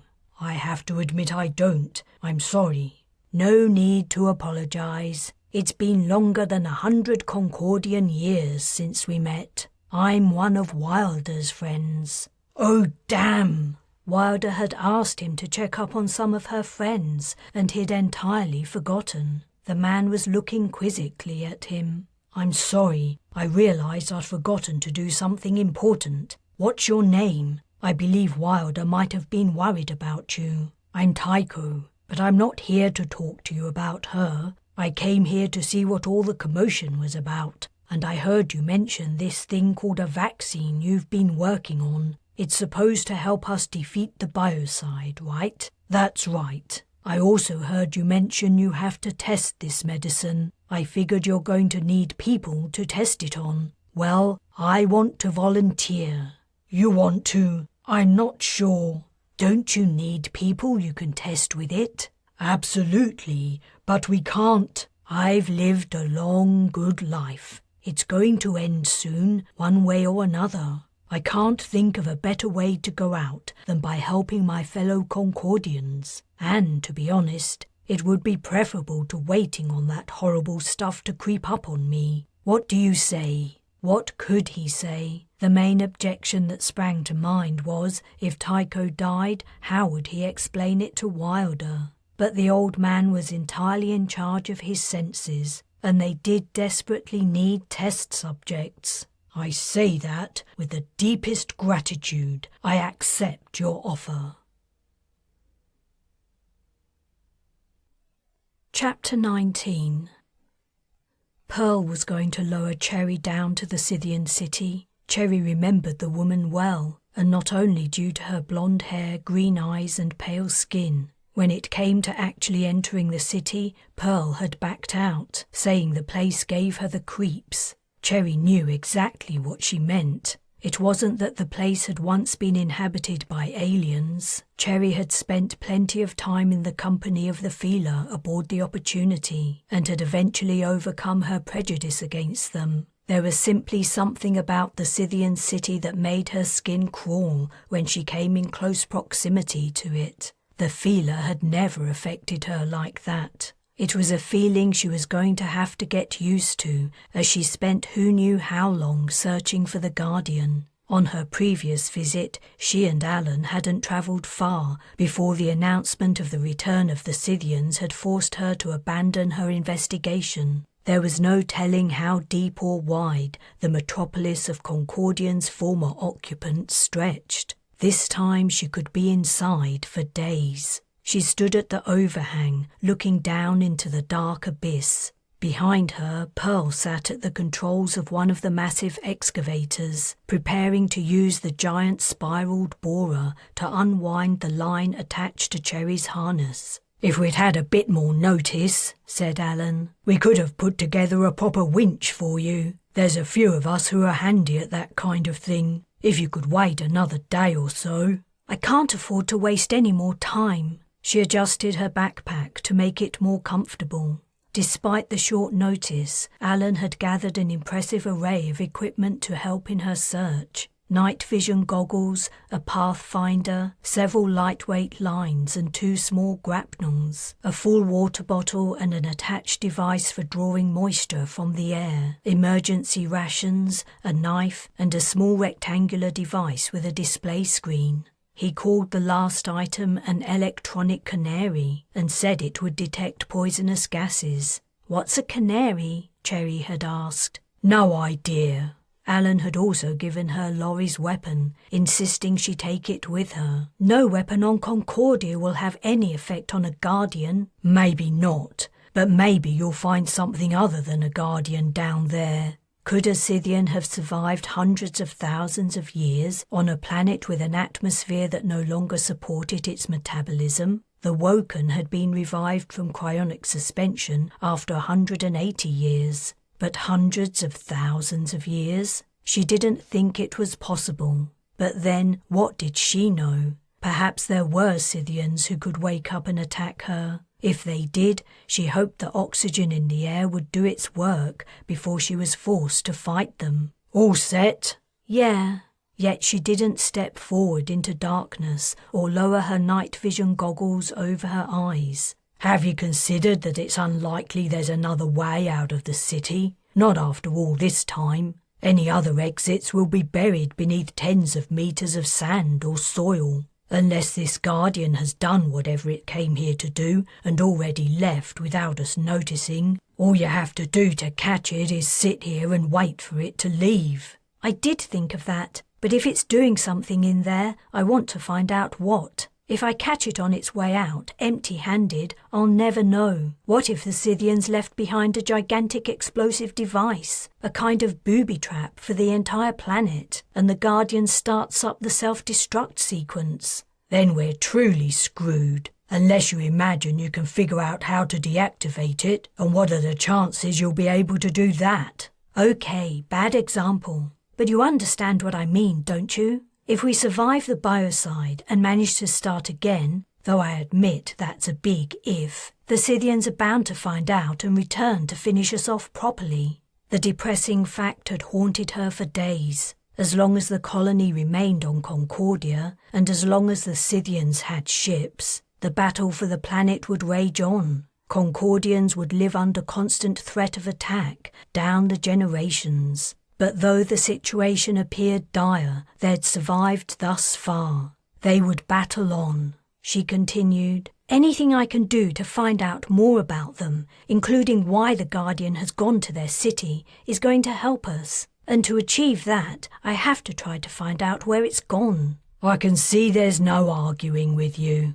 Alan paused, clearly expecting her to say goodbye and begin her journey. Yet still she did not. Something was niggling at her, holding her back. She had denied the impulse for a long time. Now she had to give in to it before she could take another step on this road from which she might not return. "Is there a comm connection in here?" "If you go back to the main chamber, it's set up with relays to the surface." "I just want to speak to someone quickly before I leave." "Go ahead. Pearl and I aren't in a hurry." Cherry walked through the tunnel dug by the original excavator that had broken through to the city, pulling down her goggles to see better in the darkness until she reached the cavern. As soon as she entered the vast space, she tried to connect to the comm network. She had to wait long seconds. "Hello again."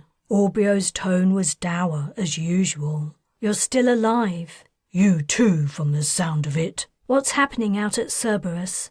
"Honestly, it's not good. The ground's damp and fertile around here. Plenty of microorganisms for the biocide to travel through. No one's looked outside for a while, but at the last check it was pretty close. But down there in the silo it might never reach you. How deep are you? There has to be 75 meters of dead metal and concrete between you and the nearest soil. You might last indefinitely. Doubt it. The air's full of bacteria. The metal and concrete won't save us, though it'll slow it down a bit. Where are you? Still at the refuge? I'm on Sardine, at the Chimera excavation. The Guardian came here, and I'm going after it. I think it's in the Scythian city. Wish I were there. I'd give a lot to pay back those machines for what they did to me. You would be a big help, but never mind. I'll have to deal with it myself. Did you hear about our illustrious leader? Meredith? What about her? You don't know? I guessed you might not. Not if you've been travelling for most of the day. Are you going to tell me, or are you going to keep me hanging? Unlucky choice of words. Meredith topped herself this morning. Must have been not long after you left. She?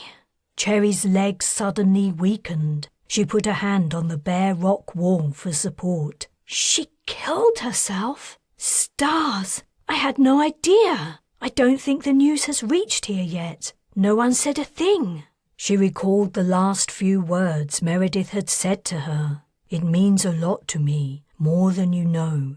The leader must have been planning her suicide even as they'd spoken. That was why she'd asked what Ethan would have thought about how she'd acted. Poor, poor Meredith. It had all been too much for her. The responsibility for the colony had been too great a burden. You okay? I spoke to her just before I left. I had to... It doesn't matter now. She didn't give any sign of what she was planning. Or maybe she did, and I missed it. I don't know. Stars, I feel terrible. I wish I hadn't been so hard on her. I was so critical. I didn't have to be. Shit! Why do I always have to be such a bitch? That poor woman.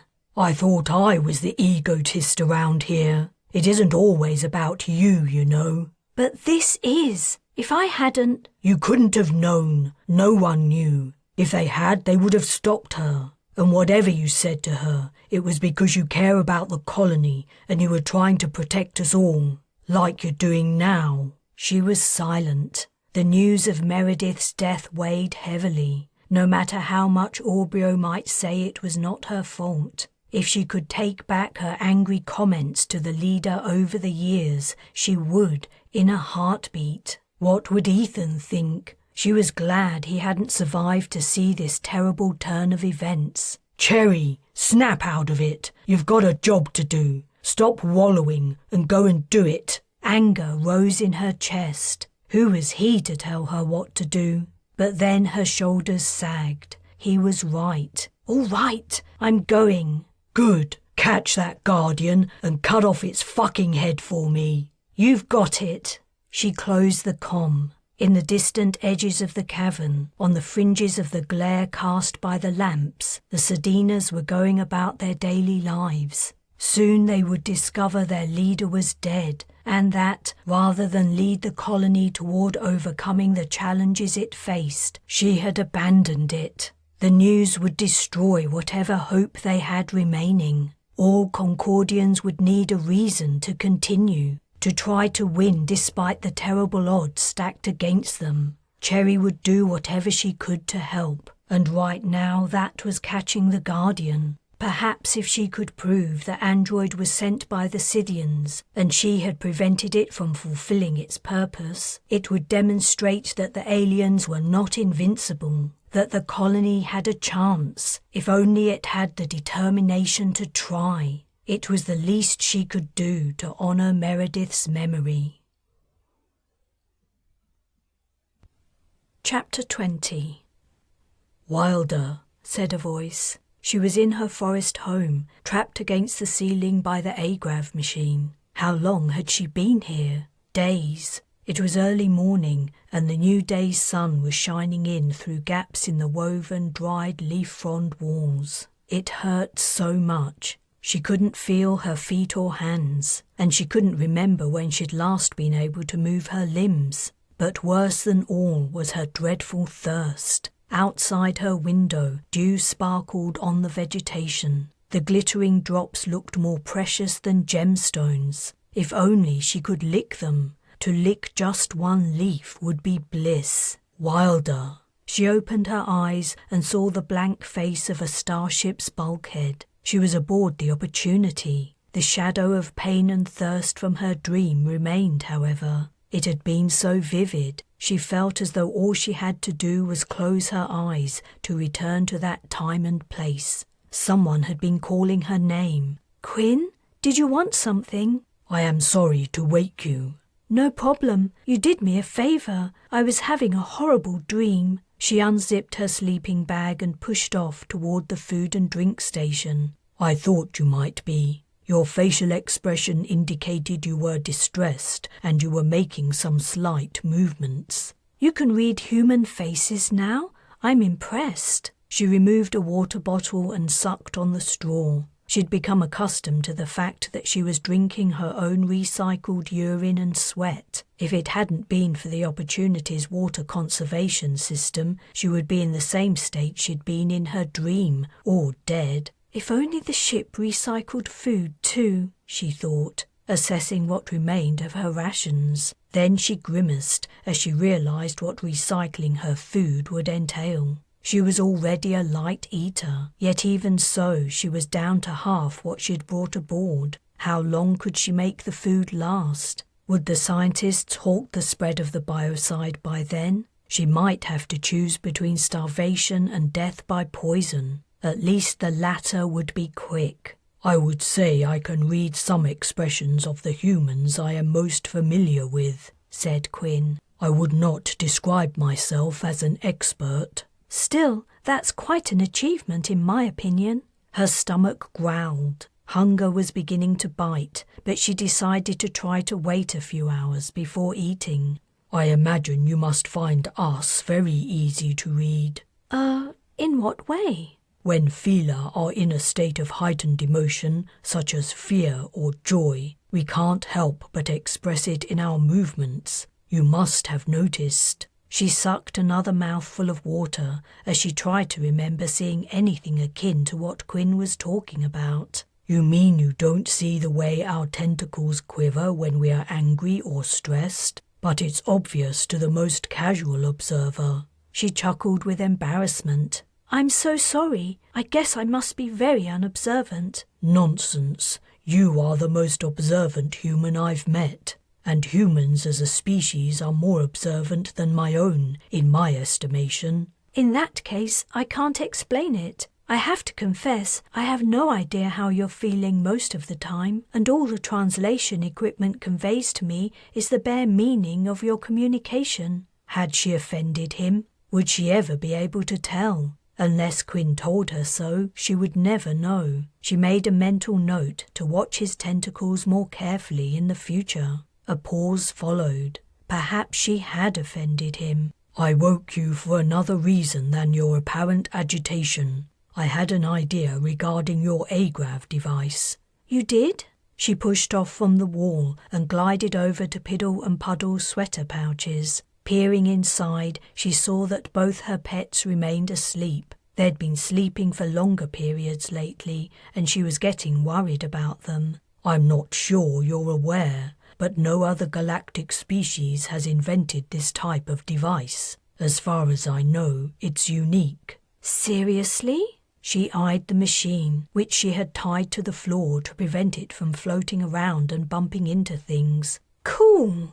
Her invention had begun to lose her interest, but Quinn's information had given it a new shine. "Ever since you managed to repeat your earlier success and make the machine work aboard the Opportunity, I've been in contact with Assembly members, checking if my impression was correct." "You didn't tell me you were doing that. I didn't even know you were talking to them." "But of course I am. How else do you think they would know about the attack on Concordia?" "I guess I've been distracted by everything that's happening." "That's natural. You must understand that the agrav device is a sensitive topic. My communications with the rest of the Assembly have been under the tightest security." "You mean because of what it can do?" The possibilities the Agrav machine opened up were vast, not only for planet-based transportation, but also for interplanetary and interstellar travel. With a flick of a switch, a deep space vessel sitting on the surface of a planet could achieve escape velocity almost immediately.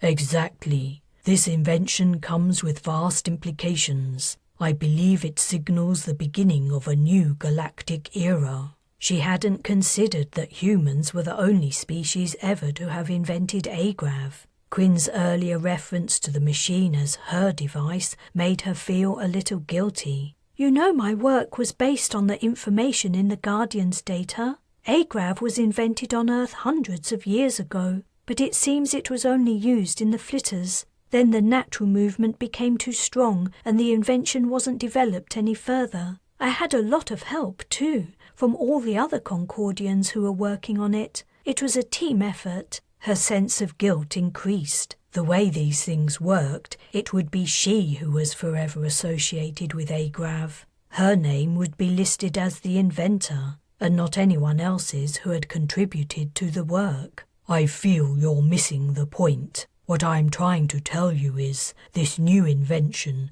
puts you in a position of great power. She was holding on to a cupboard handle and floating gently in mid-air. Her hair, which she always cut herself to save time, was in a messy array around her head, and her ship's suit was wrinkled and fitted poorly on her skinny body. She was hungry, and she missed her friends, about whom she was deeply worried. She didn't feel like someone in a position of great power. "How's that?" As she spoke, the logic of what Quinn had said was becoming clear. Any intelligent galactic species would give a lot, would do a lot, for the knowledge of how to build Agrav machines. The assembly members I've spoken to are very interested in your device. As the realization hit, her grip on the cupboard handle relaxed. She began to float free. On the edge of her vision, she saw the outline of Puddle stirring inside his pouch. The enormous implications of what Quinn was telling her pressed on her brain like a crushing fist. But it was a good feeling, a very, very good feeling. Only it was a little too much to deal with all at once. She recalled the vast assembly space station, with its thousands of inhabitants of many galactic species. She recalled the gigantic alien organizers of the station and the equipment that could read minds and simulate scenarios that were indistinguishable from reality. She recalled the strange starships of the members visiting the station. At the time of her mission, she had felt awed by all she'd seen and grateful that the assembly had allowed such an insignificant species as Homo sapiens into its society. But now things were changing. Now humanity had something valuable to offer. It was no longer a beggar at the door of the great galactic powers. Then her heart sank. "I almost wish you hadn't told them about the Agrav machine, Quinn. If the assembly members demand that I give it to them in return for helping us, I can hardly refuse, can I?" "I think they would have more integrity than to demand anything from you." "Maybe, but," she sighed, "I have to give it over. It's the least I can do. There are several ships coming to Concordia now, right? That takes fuel and a crew, not to mention their ships are probably needed elsewhere. I know, I should give the machine to the Parvus. If it weren't for them, we would never have beaten off the last Scythian attack." These are noble sentiments, but, if I may say so, you are thinking like a human.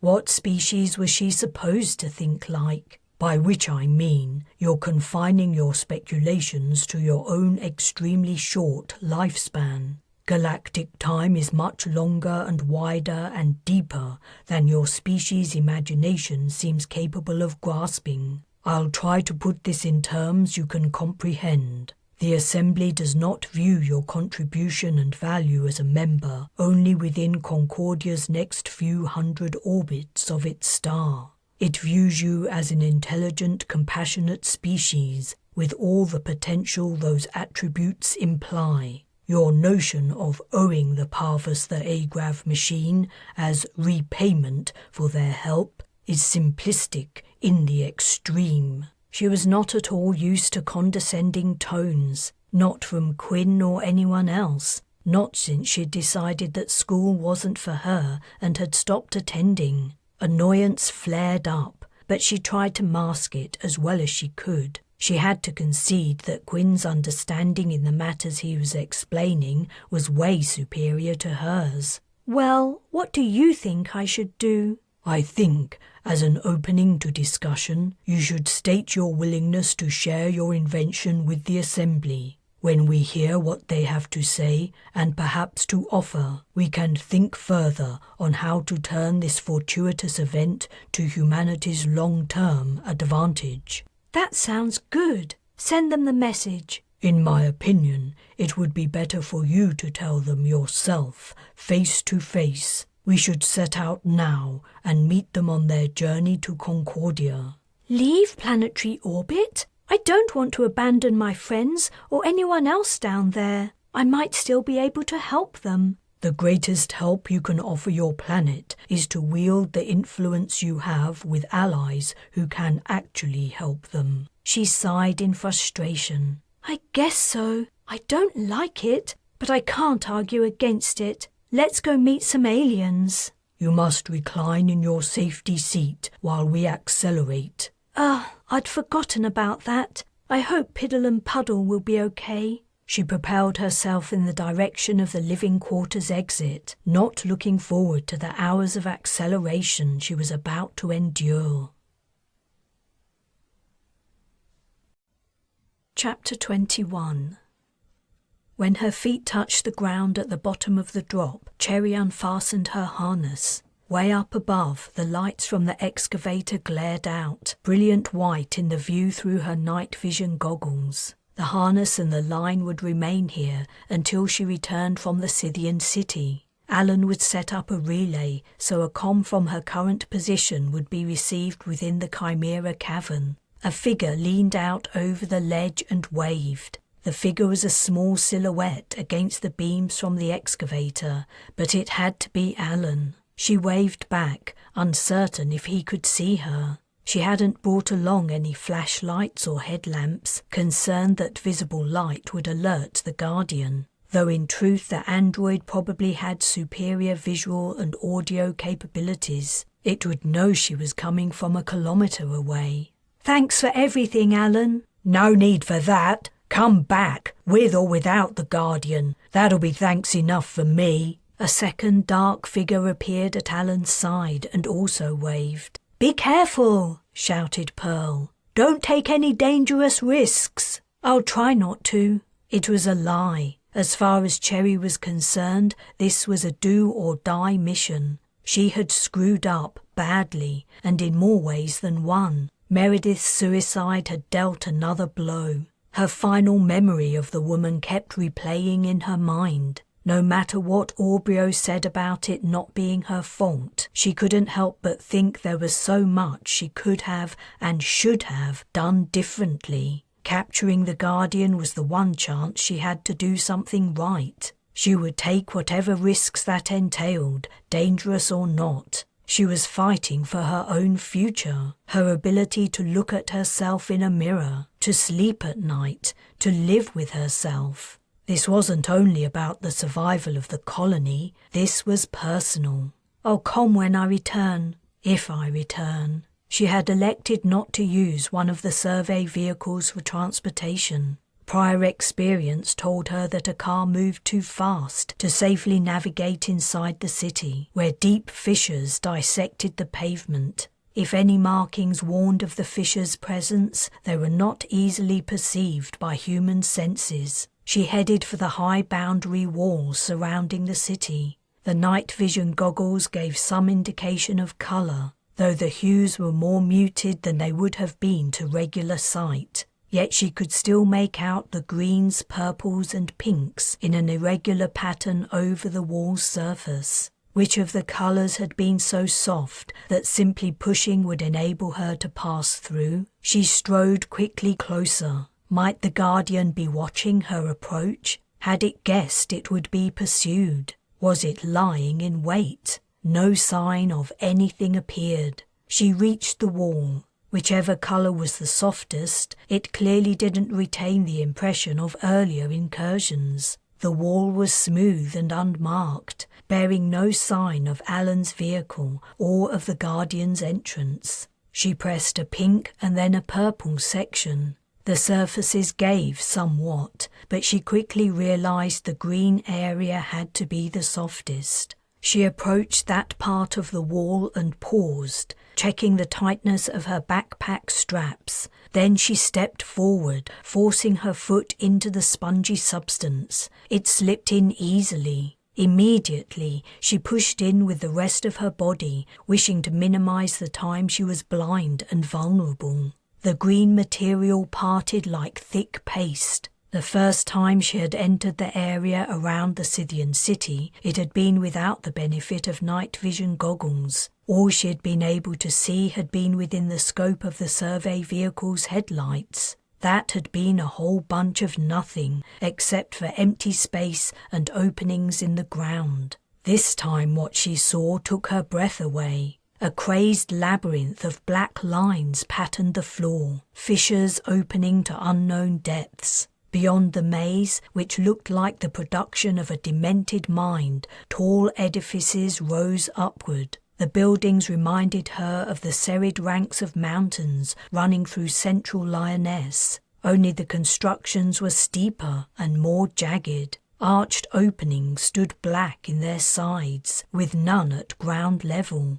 The stench of the place made her gasp too. She had forgotten the odour of faeces. Her electronic canary would bleep if it detected dangerous gases, but she checked it nonetheless. It appeared that the only thing she had to fear from the air was puking from the smell. The path the survey vehicle must have followed was about the only straight line in the place. She and Alan had been incredibly lucky. What kind of creatures were the Scythians? Did they climb up the sides of their buildings? With a shiver, she recalled the speed and agility of their mechanical spiders. The spider that had amputated her arm, with the same ease she had pushed through the green mush at the city's edge, had ascended a tree to reach her. Had the Scythians modelled their spiders after their own forms? She scanned the expanse thoroughly before she took another step. The floor was black, a marginally lighter black than the chaos of abysses.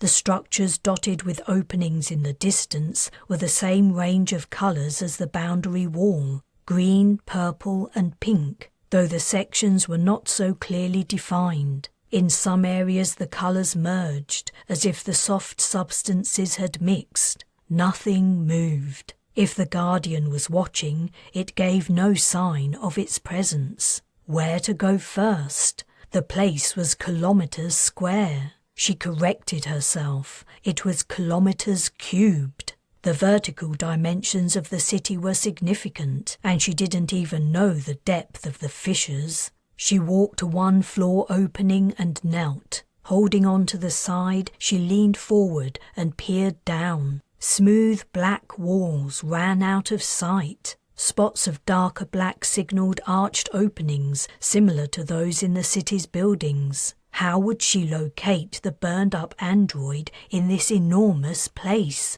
The challenge of the task was daunting, but she pushed her doubts to the back of her mind and stood up. Should she go upward or downward to look for the Guardian? The black walls falling away below didn't seem to hold any protrusions or anything else to grip, and climbing one-handed was hard. Upward it would have to be. She quickly trod the straight section of pavement toward the towering constructions. Soon the straight section branched out, and then quickly branched again and again, each new pathway narrower than the last. She was forced to follow the slim surfaces as well as she could, while at the same time avoid falling into a void. After many frustrating twists and turns and doubling back, once taking a chance and vaulting over an opening, she finally made it to the base of a building. She gazed upward at the steep surface, which leaned slightly inward as it rose toward a distant peak. The arched openings she'd seen from a distance were higher than she'd guessed,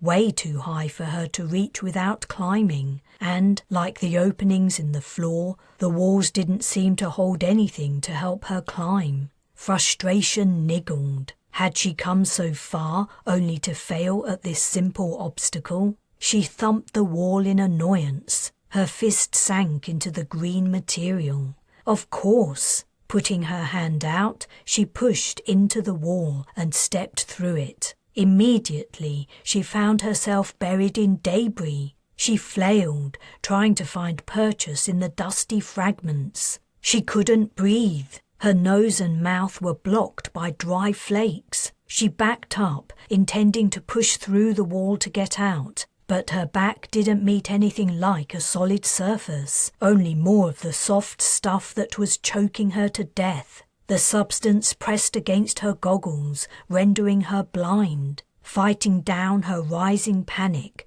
she scooped away the material in front of her face. More didn't take its place. She'd created an empty space. She sucked in air gratefully as her heart rate and breathing slowed. She was not about to suffocate, but the stuff surrounded her in a claustrophobic fashion. She had to find her way back to the wall. It couldn't be far away. She was sure she'd only taken 2 steps, or 3 at most, since emerging from it. The cocooning material was a homogeneous light grey. She couldn't guess what it was, or what it had originally been hundreds of thousands of years ago, when the Scythians had abandoned their city. For all she knew, she was trying to move through the remains of dead Scythians. Perhaps she'd entered a graveyard or crematorium.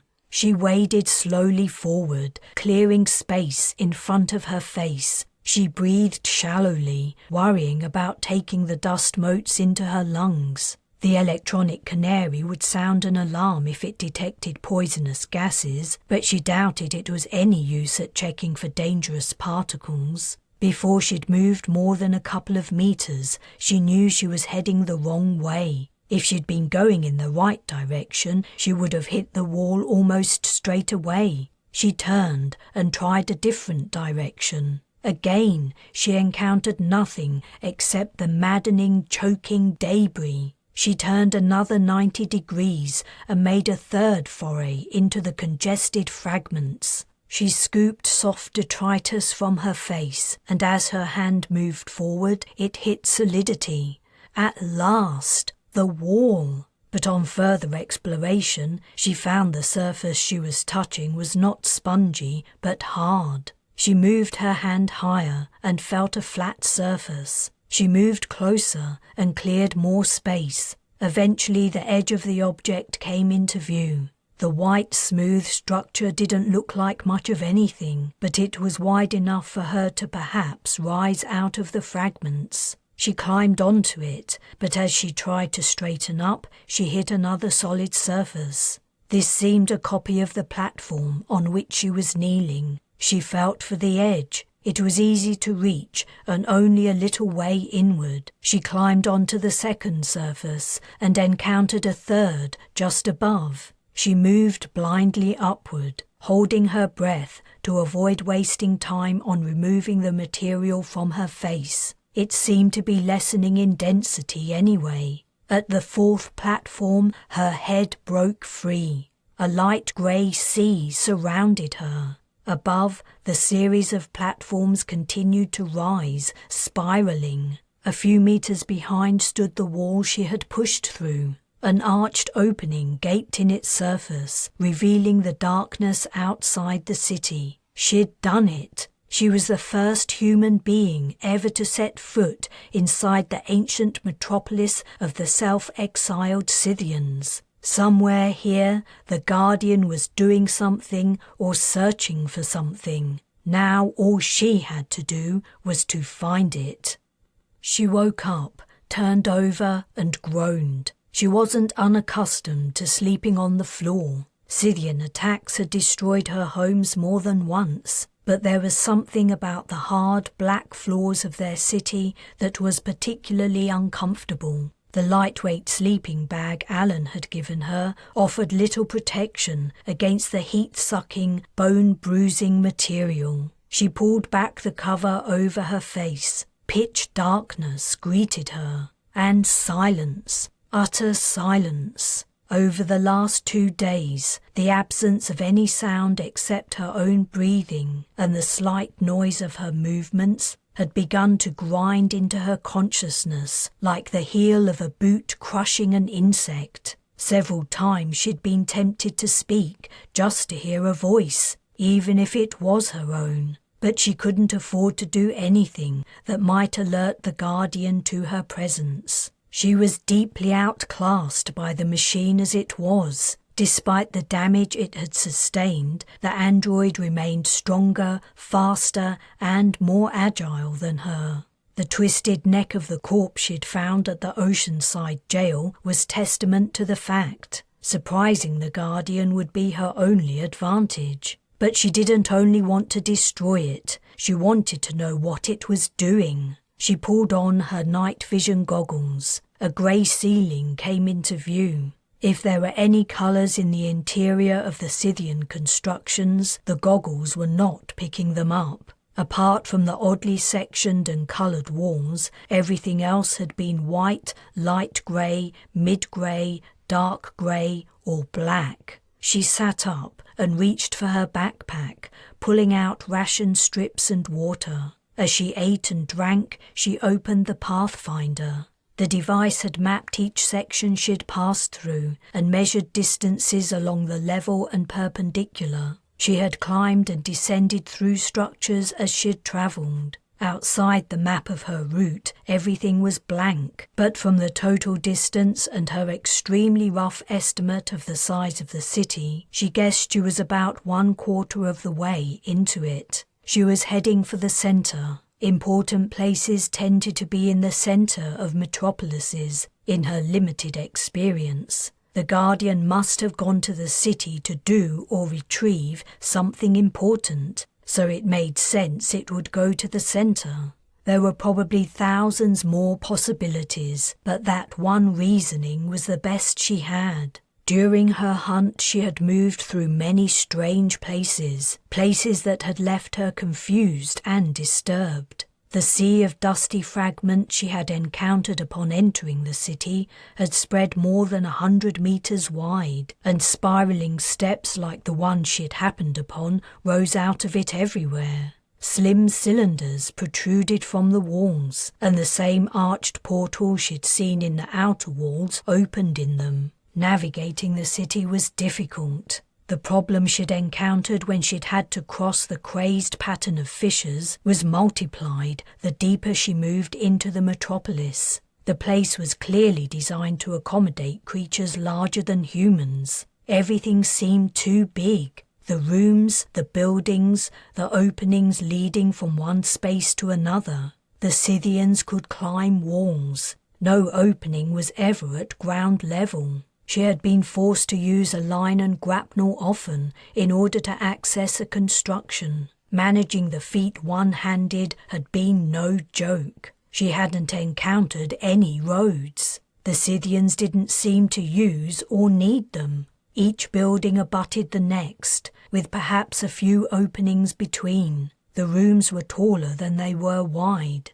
In one room, curved, concave hemispheres lined the walls, and the same kind of debris she had first encountered in the city lay thick on the floor. She had also seen what had once been equipment of various kinds, but the devices were barely distinguishable. Most were little more than heaps of rust. Anything she touched immediately dissolved, puffing dust as it imploded. One wall had held long lines of shelves. Slim, dark grey flakes and light grey puffs of a fibrous substance were all that remained of whatever the shelves had held. The extent of the decay, though predictable given the time that had passed since the Scythians left, had her wondering what could possibly have survived for the Guardian to seek out. Had the original inhabitants made something that would endure eons? It seemed the only conclusion to draw from the Guardian's behaviour, but she couldn't guess what the thing might be. The stench of feces seemed to have gone away, though she suspected she'd only grown accustomed to it. What she hadn't gotten used to was the aridity of the atmosphere. The air was painfully dry. It drew moisture from eyes and mouth, and though she'd been careful to always have her water condenser running, the amount the device managed to draw in was worryingly small. If the Scythians needed water to live, the liquid had long since disappeared from their former habitation. Thirst was already a constant companion. She had soon realized that lack of water could be her downfall in her search for the Guardian. Her determination would not overcome her body's needs, no matter how strong it was. She took another small sip of water and checked the level in the bottle. Only 230 mils remained of the water the condenser had drawn in the 8 hours she'd slept. She pushed the straw into the bottle and climbed out of her bag, ready to face another long day of hunting. After quickly repacking her backpack, leaving out a line and grapple, she lifted it onto her back and tightened the straps. Facing away from the boundary wall and into the city, she set off. The place where she'd chosen to sleep was small, and only 2 portals opened from it, both high up. She swung the grapnel and threw it. Gently she pulled the line until the grapnel caught. Then she tugged on the line to check it was holding. Twice yesterday it had slipped mid-climb and she'd fallen. It hadn't taken much imagination to see herself incapacitated with a broken leg or ankle, beyond hope of coming for help, dying of thirst. She approached the base of the wall, shortening the line as she went. When she was standing below the portal, she put a foot on the wall, braced herself, gripped the line hard in her only hand, and began her climb. Ever since losing her arm to a Scythian spider, she learned to use her teeth as another hand. After some trial and error on her first day in the city, she'd put this habit to good use when she'd devised a method of climbing. She would walk up the wall, pulling herself as high as she could with her arm, and then bite the line to hold her place while she let go with her hand to reach higher. It was strenuous, ungainly, and painful, but it worked. She climbed to the bottom of the opening, reached over it, and clambered onto it. Straddling the gap, she looked into the next room. This one had no roof. She had seen many similar rooms, but she was none the wiser about their purpose. For the first time, however, she saw a series of ledges running around the walls. The floor of the room was some distance below, a potentially fatal distance if she fell. One ledge about 15 centimeters wide was within reach. If she turned her feet sideways, she could stand on it easily. She mentally debated, stowing her grapnel and line as she considered her options. Which way to go? Should she try to cross the room or return the way she'd come and take a different route? The situation with her water would soon become dire. She couldn't afford to take many diversions, and she might encounter similar or more difficult obstacles. She might already be looking at her easiest path. Directly across from her at the same level was another opening, and the nearest ledge ran right around to it. She made her choice. She didn't have time to waste dithering. Traversing the room should be easy, providing she kept her head. She rose to her feet, holding on to the edge of the opening for balance. She would have to face the wall as she made her way along the ledge. Her backpack protruded too much for her to face outward. She turned around and then carefully placed one foot on the nearest ledge. She paused. Would it bear her weight? It looked solid, but it was hundreds of thousands of years old. It was a miracle that any of the Scythian city remained standing, let alone the ledge. If the place hadn't been enclosed by the dome, it would have been dust. She stamped down, hard. The ledge seemed firm. "Well, here goes," she murmured, and stepped out. Her hand flat on the wall, she shuffled sideways. Her heart began to race and her breathing sped up. The distance to the other opening was only 10 or 12 meters, not far at all. She took some deep breaths and exhaled slowly. All she had to do was walk a few meters, then she would be through the opening and into the next room. Nothing could be easier. She reached the corner. The space was too narrow for her to remain close to the wall. She was forced to step over a gap. Bracing herself against the vertical surface with her only hand, she made the crossing, letting out a whoosh of expelled air when she didn't fall. She would have to do the same again at the next corner. Then it would be a straight run to the opposite opening. She set off shuffling to her left again. As she went, she wondered what was happening on the surface. Had Kes found a way to neutralize the biocide? Was Aubrio okay out at Cerberus? How was Wilder coping with being cut off from the rest of Concordia? She hoped they would all make it out of the crisis alive, along with the rest of the colony. Everyone had been through so much, had come so far, with so many sacrifices. They deserved to survive. As the toes of her left boot touched the next ledge, it crumbled. She tried to back up, but it was too late. She overbalanced, cried out, and clutched at the wall, but her hand only met a flat surface. There was nothing to grip. She tried to force herself forward, tried to shift her weight onto her other foot, but her pack was pulling her backward, pulling her down. She fell. Chapter 22.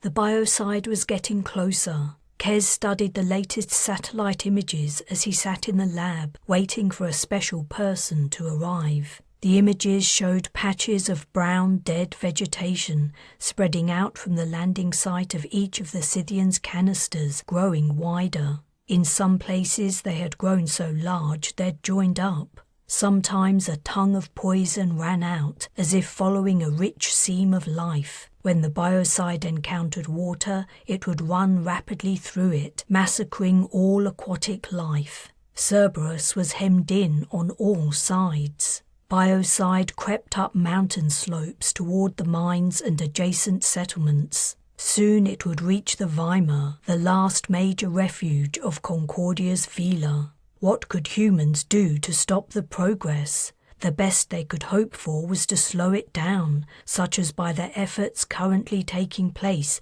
around the warehouse refuge. The idea had been put forward by a farmer, but Kes recognized it as a technique used to prevent the spread of wildfires on Earth. A fire break, only for all living things. Men and women had dug a deep trench all the way around the refuge. It had been a monumental effort, but the work must have been a welcome distraction from Meredith's suicide and the fear of impending death. Next, they had sprayed the trench interior with a powerful agricultural pesticide. The reasoning was that if the biocide hit an area where no microorganisms remained alive, its progress would halt. With nothing to feed on, it should die. That was the reasoning. Kes could see the logic in it, though he suspected the trench was not sufficiently deep and the pesticide would not properly penetrate the soil and rock. The trench and pesticide might slow the biocide down, but eventually it would breach the firebreak and then move swiftly to the warehouses. Perhaps the firebreak would buy them enough time. "He's here," said Tom. Kes looked up. Wilder's friend, Tycho, was waiting outside the lab. Feelings that had become familiar over the last couple of days, guilt mixed with gratitude, returned in full force. "This is it then," said Drew. Kes cast the young man a sympathetic look, guessing he was dreading what would happen in the next 10 or 15 minutes. They all were, of course, though perhaps Drew felt especially responsible as the scientist most familiar with vaccines. "Isn't anyone going to let him in?" Tricia strode toward the door. Tycho stepped in. "You know," said Drew quietly, "I wouldn't mind volunteering." Kes put a hand on his shoulder. You wouldn't be the first scientist to experiment on himself, but it's a stupid idea. If the vaccine doesn't work, who do you think is best equipped to continue to work on it, you or Tycho? No one doubts your bravery, Drew, or thinks that experimenting on another human being is a cop-out. These are extraordinary times. For a man who might only have a few more minutes of life left, Tycho looked extremely calm and relaxed. As he walked up to Kes and the others awaiting him, everyone stopped what they were doing and watched. "I'm ready," he announced. "Steffi and I said our goodbyes, just in case, though I hope I will be seeing her again and living another few years at least. But if not, so be it. Where do you want to do it?" He looked around the lab. "I'm afraid we have to draw out the suspense a little longer," said Kes. "We need to measure your vitals, height, weight, that kind of thing. Any information we can gather may be useful, whatever the outcome." "Right, I understand." Kes thought he detected nervousness creeping into the man's demeanour, which was entirely understandable. He had probably steeled himself for this moment and hadn't expected to wait. Kes wasn't sure he could retain composure himself in such circumstances. Tycho wasn't only staring death in the face, he was going up to him and shaking his hand. "If you wouldn't mind following me," said Drew. Drew led Tycho to the station he'd set up with basic medical equipment. The older man obligingly and patiently did as he was instructed, taking off his shoes to have his height measured, standing on the scales, and rolling up his sleeve to have his blood pressure and a blood sample taken. Though most of the scientists continued their work as if nothing special was happening, they could not afford to waste time. Whether the experiment with Tycho was successful or not, the atmosphere in the lab was stretched as taut as a bowstring. Kes tried to tell himself that if the vaccine didn't work and Tycho unfortunately died, plenty remained for them to do. Nevertheless, he couldn't help hoping that, unlikely though it was, they had it right the first time. He wouldn't allow himself to imagine the other possibilities, that Tycho wouldn't die but would suffer unbearably painful complications, or would end up a shell of a man, his mind gone but his body living on. After Kes had accepted Tycho's offer to play lab rat, he had backtracked and tried to explain to the old man that what he was volunteering for could be worse than death. But Tycho had refused to listen, only repeating, "I want to do it." Long, awkward minutes passed until Drew had taken all the measurements and samples they needed. It was time. Drew said, "We've prepared a bed for you to lie down on while we give you the vaccination, but we'd like you to stay here at least another day for monitoring. I hope that's okay. Things have been rushed around here. I'm not sure if anyone informed you what we had in mind." "Oh, I didn't know that. Someone will have to find Steffi and ask her for my pajamas and toothbrush." Drew smiled. "That won't be a problem, sir.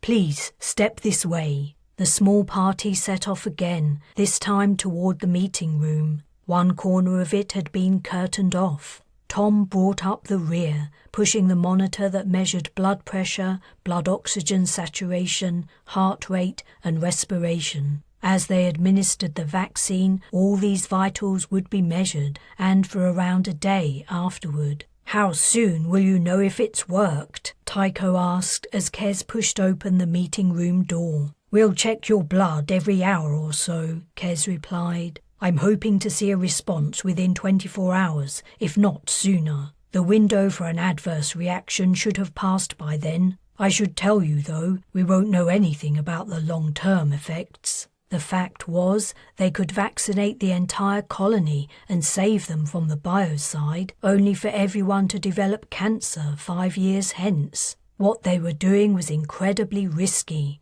but no other options were open. They had reached the curtained section. Tricia pulled back the drapes, and Tom pushed the trolley holding the medical equipment through the gap. "Should I lie down or sit up?" Tycho arrived at the bed. His calm poise had returned. He looked relieved, in fact, to be finally getting to the point of no return.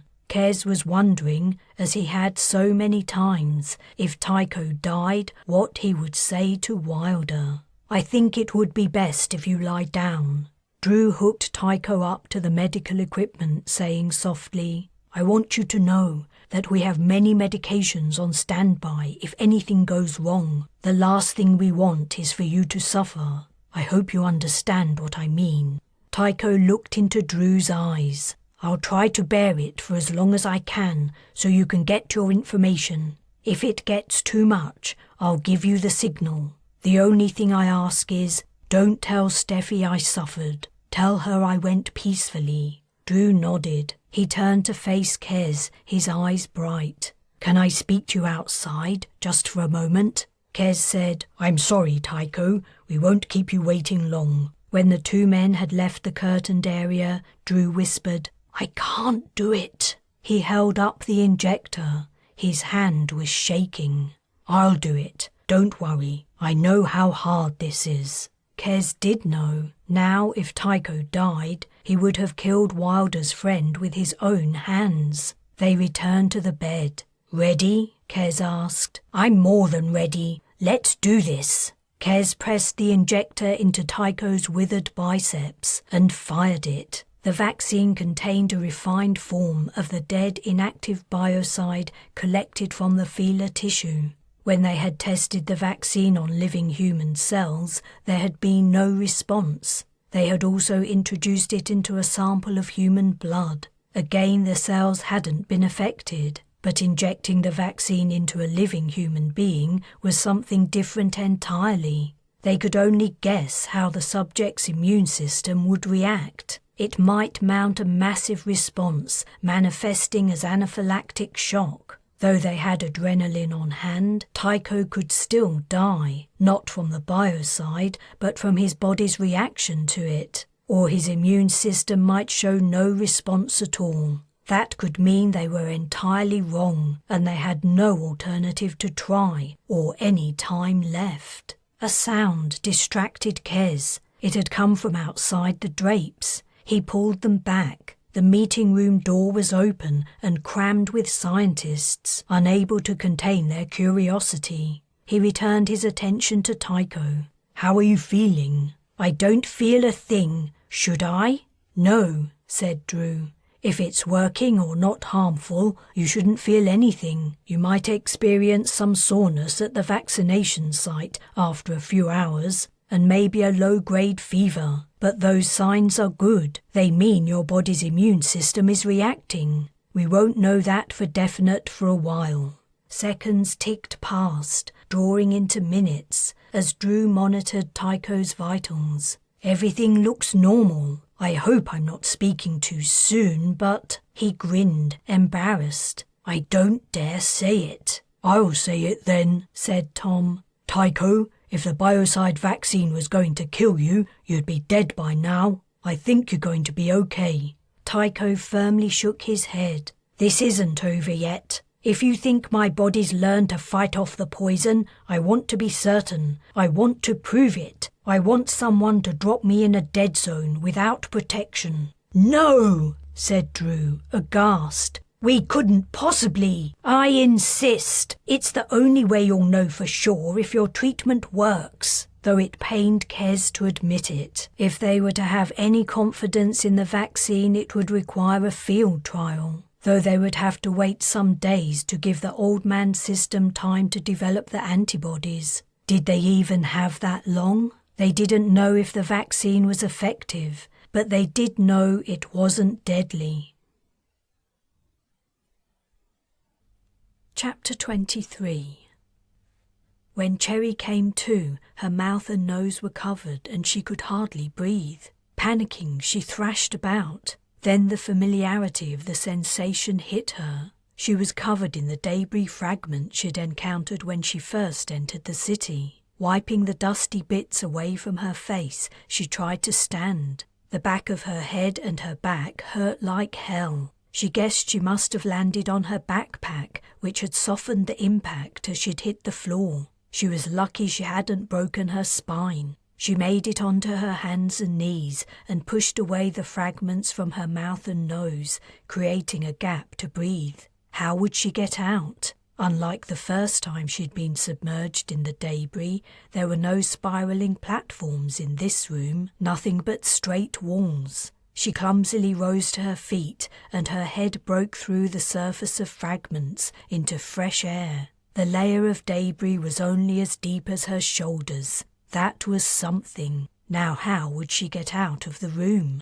The openings were high above and they looked identical. She couldn't figure out which was the one she'd been moving toward. She picked the left one. She wouldn't mind too much if it was the wrong one, as long as she got out. Would her line reach the distance? One on its own might not, but if that were the case she could tie two together. She gave an inward groan. Her thighs, buttocks, arms and abs were already sore from her first climb today, and it hadn't been even half the height of the one now facing her. But there was nothing for it except to begin. The longer she delayed, the thirstier and less able to make the climb she would become. She paid out the entire length of one line and stood on its end. If it was too short and the grapnel caught on the opening, she wouldn't be able to reach it. She aimed and threw. The grapnel bounced off the wall just below the opening, tugging on the end of the line under her foot.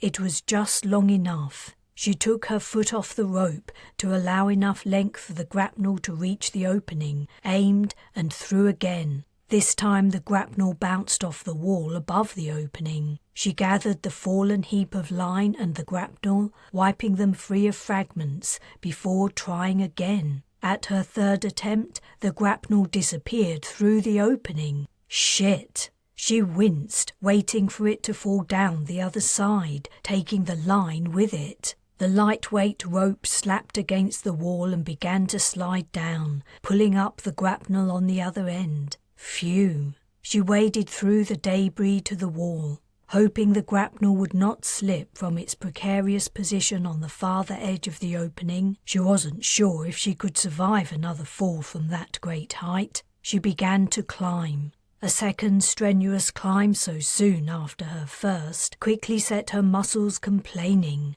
Each shift of her hand to a new position while she gripped the rope in her teeth was a great effort. Sweat stung her eyes and made her palms slippery. She could feel precious moisture soaking into her clothes. Meanwhile, her mouth and throat remained dry as the dusty debris beneath her. About halfway up she rested, locking her elbow to take some of her weight from the screaming muscles of her arm. She psyched herself up to complete the second half of her endeavour, telling herself that she'd made it this far, so she could climb the rest. If she failed, she would only have to do it again, and it would be twice as hard the second time around. Once she got to the top, she would be able to rest as long as she wanted. It was time to move. She bit the rope, clenching the slim line firmly between her teeth before letting go with her hand. She reached to grab it higher up and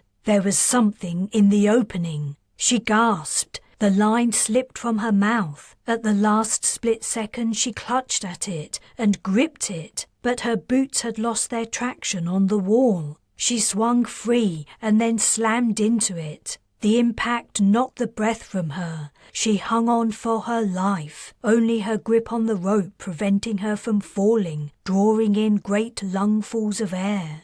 What had she seen? She could have sworn a figure had appeared in the opening and looked down at her. Or had she only imagined it? Her arm felt like it was being slowly ripped from its socket. She had to regain her purchase on the wall. She scrabbled with her feet against the vertical surface, pushing out her body until it was level again. She had to let go before her arm seized up entirely. She opened her mouth, bit the rope, and looked upward. Dread froze her heart. Something was in the opening. Dark, disfigured, the hairless head looked down at her impassively. The android had found her, while she was in the most vulnerable, precarious position possible. She transferred the line to her hand. "Hey, help me up!" It was an insane, desperate measure, but it was the only one available. The android had claimed it was a guardian, and the guardian's prime directive was to help the colony.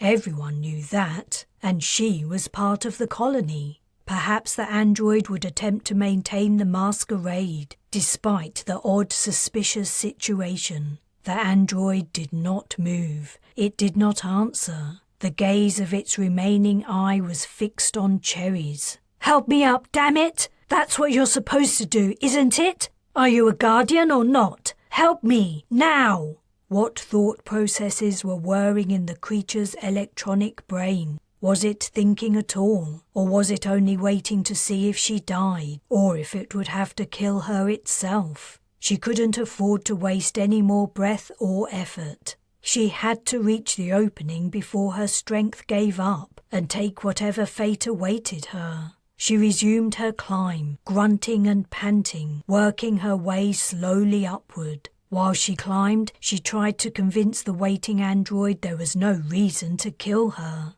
When she could spare the breath, she spoke staccato sentences. "I figured I'd better come after you. Something's gone wrong with you, right? You're confused. Understandable after the attack. I'll take you out of here. We can go back and help the others." The android didn't move a centimetre. It remained so still she wondered if its power supply had happened to give out at this very moment, fortuitously. But she knew her luck wasn't that good. She had only 3 meters to go, then a couple more meters. If the android didn't do anything, she might actually make it. Then she and the Guardian could sort out their differences. The thing looked just as horrible close up as it had at the hospital. Half its face was missing, and, as if a macabre mirror image of herself, its right arm too. She drew closer. Relief that her trial was nearly over was sending adrenaline pumping through her body, easing her pain. Or was it not relief, but fear of what the android might do when it could reach her? The thing finally moved. Without taking its gaze from her, it lifted its remaining hand to its mouth, bit on its forefinger, and tugged. To her horror, the finger parted company with the hand, revealing a small dagger, only as long as the first joint. "No!" The android placed the edge of the tiny dagger against the line where it stretched below the opening, and soared. The thing regarded her without expression as its remaining arm moved backward and forward. Cherry grunted and took another step upward. She gripped the line with her teeth. She reached for the opening. She was almost there.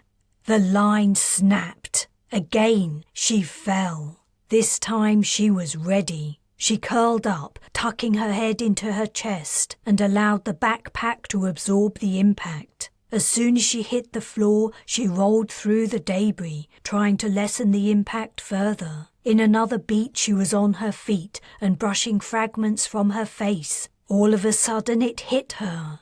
Things weren't as bad as they seemed. She'd been trying to find the Guardian, and now she'd found it. Though strictly speaking, the Guardian had found her. It had probably heard her yell the first time she'd fallen and homed in on the sound in the silent city. But the result was the same. She hadn't caught it in the middle of doing whatever it had come here to do, but perhaps there was still a way she could find out the reason for its presence in the city, if she had the creature under her control. And despite the apparent imbalance in their physical abilities, getting it under her control wasn't as impossible as it might seem. Since beginning her quest to find the Guardian, she had remembered a snippet of information Cariad had told her long ago. Knowing her dislike, bordering on fear, of the android sent from Earth, Cariad had told her of a weakness the Guardian called Strongquist had once revealed.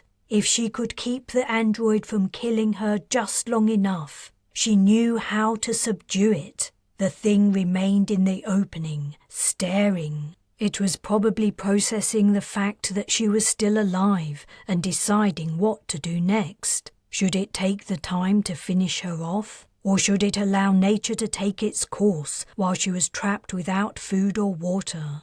You know what? I have something I bet you'd like to see. She dropped her backpack from her shoulders. It thumped on the floor, sending up a cloud of choking dust. She coughed and wiped the dirt from her eyes. She swallowed dryly. Squatting down and pushing the debris to one side, she opened the pack and took out a line and her other grapnel. "Look what I found!" she shouted hoarsely. "Thank the stars for that! I'll be able to climb right out of here when I've had a rest. Isn't that great? I bet that pleases your human-protecting metal heart." The android's gaze had switched to the line, which she was casually tying to the grapnel. Just the thought of making that climb again sent her muscles into spasms of protest, though in fact she had a much harder task ahead. The android moved into the opening. It was crouching, grasping the edge. "Come on," Cherry softly exclaimed.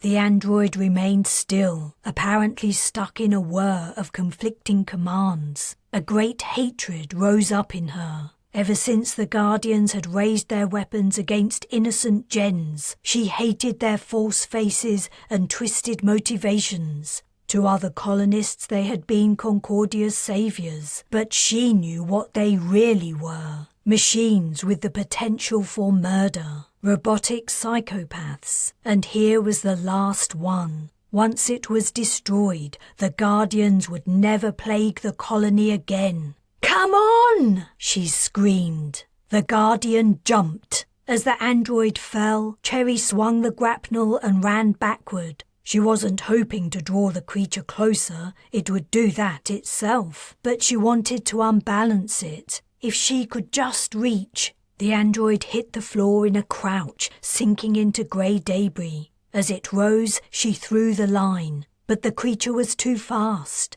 The grapnel sank into the dust, useless. The Guardian ran at her. She feinted left and then dived right, sliding through soft fragments and scattering them. A hand fastened around her ankle with a steely grip and yanked her. She turned onto her back and kicked. Her boot heel caught the Guardian under the chin, snapping its head backward. She kicked again, landing her next blow on the android's chest, but it was like kicking a wall. She twisted violently to her right, spinning around, and managed to break the android's hold, though it felt like the skin of her ankle had been ripped off. She kicked the side of the creature's knee, momentarily unbalancing it. She had bought herself a second in which to rise to her feet, but then the android's hand was around her throat. It lifted her off the floor and walked, carrying her suspended by her neck to the wall, thrusting her into it. The Guardian leaned in and pressed. She had less than a second to live. The Guardian's superior strength meant it wouldn't even need to choke her to death. Its hand could probably squeeze right through her neck. Already weakening, she reached behind its ear. Where was that place? The special spot Cariad had mentioned, marked by a mole. The android's hand was hard and smooth.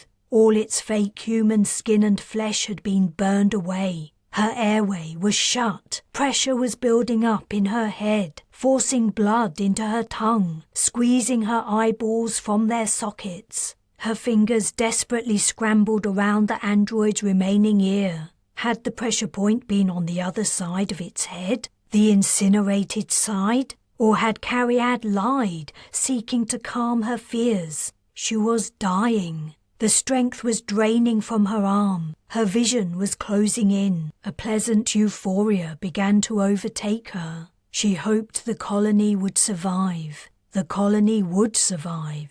It always had, and she had done her best to help it. The android released its grip and glared into her eyes. It had realized what she was trying to do. Her feet touched the floor. The android reached for her arm, and then she felt it. A tiny bump, a small raised spot in the well behind the android's earlobe. She pressed. It was like turning a switch. It was turning a switch. The android was immediately, utterly still. Cherry slumped to her knees in the detritus, nursing her agonized throat. For several long moments she couldn't move. When she could breathe properly again, she looked up at the Guardian, frozen into position. Its elbow bent. It had been a centimetre from grabbing her arm and preventing her from reaching its deactivation button. If it had succeeded, everything would have been over. There would have been no second chances. Shakily, she got to her feet. What next? Should she continue to explore and try to find out what the android had been doing here? She might be able to follow its trail, especially if it had passed through debris layers like the one they were currently in. Even without the debris, the dust that lay over everything would have been disturbed wherever the android had passed. But her water was low, and she was exhausted. Perhaps she could somehow force the android to tell her why it had gone to the city, or maybe a techie could access its data storage. A realization hit. She stared up at the two arched openings in the walls high above. She would have to complete her nearly impossible climb again. But not only that, if she wanted to take the android with her, she would have to find a way to drag it up too. Then she would have to carry the thing all the way through the city and back to the Chimera excavation site. She wrapped her arm around the strange burned mannequin's waist and tried to lift it. It was surprisingly heavy for its size. She doubted she could lift it off the floor even with 2 hands. Damn it! She would have to leave it behind, and she was too weak to search farther into the city and discover the reason for its mission. Damn it! Cherry closed her eyes. After all her effort, she had failed again. She would never find out why the android was on Concordia or what it might have done in the city. 2 pieces of information that could be vital. Then, out of nowhere, something Orbio had said popped into her mind. "Catch that Guardian and cut its fucking head off for me." Smiling grimly, she unsheathed her knife. Chapter 24. Wilder lay in the acceleration seat and calculated the time that had passed as the Opportunity journeyed to meet the assembly ships. By her reckoning, based on ship's time, an entire day had gone by, but the time dilation meant that more time had passed on Concordia. To work out the duration of her journey from the perspective of the Concordians, she would need to ask Quinn the distance and speeds the ship had travelled. Her feeler friend was forced to regularly slow down the ship to allow her to recover from the effects of acceleration. Travelling continuously at top speed was more than the human body could endure. By figuring out how long it took to reach the assembly ships, she hoped to estimate the time Concordians would have to wait for help to arrive. The assembly vessels would have to traverse roughly the same distance, but the question was too difficult, and asking Quinn wouldn't be any help. He struggled to think of time from a human perspective. Leaving Concordia's orbit meant she could no longer con Kes. She could send a message, but his reply would take so long to reach her there was little point. Knowing she would be to all intents and purposes cut off from him and every other fellow human being, she had tried to calm him one last time before Quinn engaged the engines, but he hadn't been available. It was to be expected. He was busy trying to save everyone on the planet. He didn't have time to chat with teenage girls, but she couldn't help feeling sad and lonely. She'd wanted to speak to Niall too, but she could sense that Quinn was anxious to set off, so she left Kes a short message, briefly telling him where she was going and why. She'd found the latter part of her message hard to explain. What could she hope to gain from the assembly in return for gifting them the secret of Agrav? The members were already coming to Concordia's aid as fast as they could. What greater gift could they give? Measured against the scale of other galactic civilizations, humanity's was insignificant. It had destroyed its civilization on its origin planet, and for all she knew it might even have destroyed Earth's ecosystem, like the Scythians had theirs, and Concordia's human civilization was barely clinging to existence. If humanity disappeared from the galaxy tomorrow, would the impact be significant? She didn't think so. The assembly had no particular reason to help them, yet it was. She didn't fully know why. Perhaps Quinn was right when he said her human perspective made it hard for her to understand. Whatever the assembly's reasoning, what more could she ask of it than what it was already freely giving?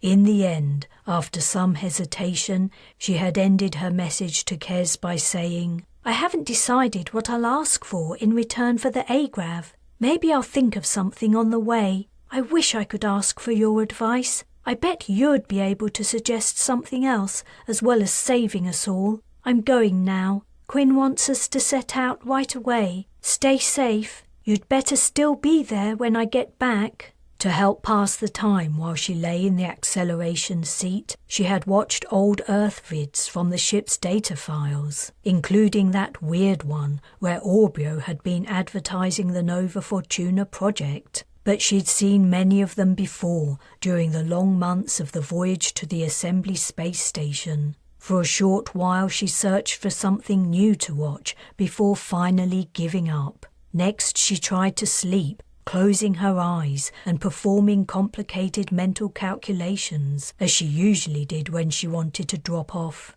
But as usual, while she was experiencing acceleration, she found it impossible to fall asleep. She was simply too uncomfortable, and she was tense with worry about Piddle and Puddle, though they both seemed to be adjusting to the bouts of extreme force on their small bodies. "Quinn?" It was a moment before the feeler answered. "Yes?" "I was wondering if you had any suggestions on what to propose to the Assembly as recompense for the agrav machine." "That is for you to decide, as a representative of humanity." "But I'm only 17 years old. I'm the last person who should be making this decision. I wish I'd thought to talk to the leader before we left." "I understand your uncertainty and concern, but I don't believe it would be ethical or wise for me to voice my opinion and influence you." "I'm not asking you to tell me what to say. I'm only asking for a little advice." "Wilder, though we are good friends, you know the difficulties we have in understanding each other at times. Human lives are like blips in space-time to me. I am already mourning your passing. The current needs of Concordia are plain to the least intelligent human, and you are certainly not among those ranks. The colony's immediate needs do not require stating. Beyond that, you are human, and I am not. There is no more to be said." "But I would like to help the feeler too. You share the planet with us." Long seconds passed before she realized Quinn wasn't going to reply. Heaving a sigh, she shifted uncomfortably under the pressure forcing down on her. Chapter 25. Tycho looked deep into Kes's eyes as he shook his hand. "I want to make something clear before I go. I'm doing this of my own free will, and I accept the consequences, whatever they may be." A cold breeze was blowing across the parking lot outside the warehouse refuge. Kes gripped Tycho's hand tightly. "I understand what you're saying, and I appreciate why you're saying it." Would Tycho's words make him feel less guilty if the vaccine was a dud and Wilder's friend went to his death? Kes doubted it. But perhaps when the biocide arrived at the refuge and his own end came, he might be able to take comfort in the fact that he'd done all he could, even to the extent of accepting an elderly man's offer to risk his life. He watched Tycho walk calmly and steadily to the heli that would transport him to the dead zone. Kes squinted in the bright sunshine. How long had it been since he'd seen natural daylight? More than a week. 7 days was the shortest time it would take for the human body to develop an immune response to the vaccine. He would have liked to have waited longer. 3 or 4 weeks would have been sufficient to give them reliable data. But they didn't have that long. At its current rate of approach, the biocide was expected to close in on the refuge in 5 days. No one knew how long it would take to breach the firebreak, but after it did, they would have only hours. The scientists needed every moment they had left to mass-produce the vaccine and send it out to all the known refuges. They had already begun production, despite their ignorance about its effectiveness. They had no choice. The colony's future was staked on a hypothesis. Tycho climbed into the heli, clearly struggling to force his old stiff body to make the maneuver. At the distance he looked frailer than ever. The heli door closed, and reflected sunlight on the transparent shell hid the interior. Tycho had disappeared from view. The rotors started up, and within a few seconds the heli was rising into the sky. As the days had passed and Tycho continued to show no ill effects from the vaccine, other members of the refuge, upon hearing about the experiment, also stepped forward to be guinea pigs. 4 more individuals had been vaccinated and were under close observation in the lab's meeting room. Despite the apparently positive progress, Kes was filled with a sense of doom. Though he'd been careful to mask his feelings around the others, he'd become convinced that the vaccine recipients had remained in good health because the vaccine was ineffective. His reasoning was sound. The literature indicated that mild fevers post-immunization were common, but the experimental subjects remained entirely unaffected. The biocide worked so fast and was so devastating, a robust physical response to its vaccine would have been expected. However, the morale of the refuge was on a knife edge. Meredith's suicide hadn't helped matters. The spreading news of the vaccine had renewed hope in the colonists' hearts. They had begun to believe they might survive this latest onslaught. He didn't want to put that hope in jeopardy. He tried to tell himself that unrelated feelings were triggering his disquiet. He missed Isabel and Mickey. Comms between the refuge and the Chimera excavation site was slow and erratic, and he hadn't been able to speak directly with Isabel since she'd arrived. His only source of information about his wife and daughter was the general report from the site organizer, stating their names on the list of occupants. Other than that, he had no idea if they had enough food and water, or somewhere safe and comfortable to sleep. He realized he was staring at empty sky, and the chill wind was penetrating his flimsy lab coat. Even the sound of the heli had faded. He returned to the refuge, slipping through the gap in the large warehouse doorway and pulling it closed. The inside air was stale and not much warmer than outside. He guessed he only had a short time before the heli reached the test site. A camera had been fixed to the outside of the aircraft and angled downward to record whatever went on below it. The pilot would be too focused on her controls to operate a recording device, maintaining a stable, steady hover at a fixed altitude in the strong breeze. Kes had advised Tycho to take off his shoes and socks before the pilot lowered him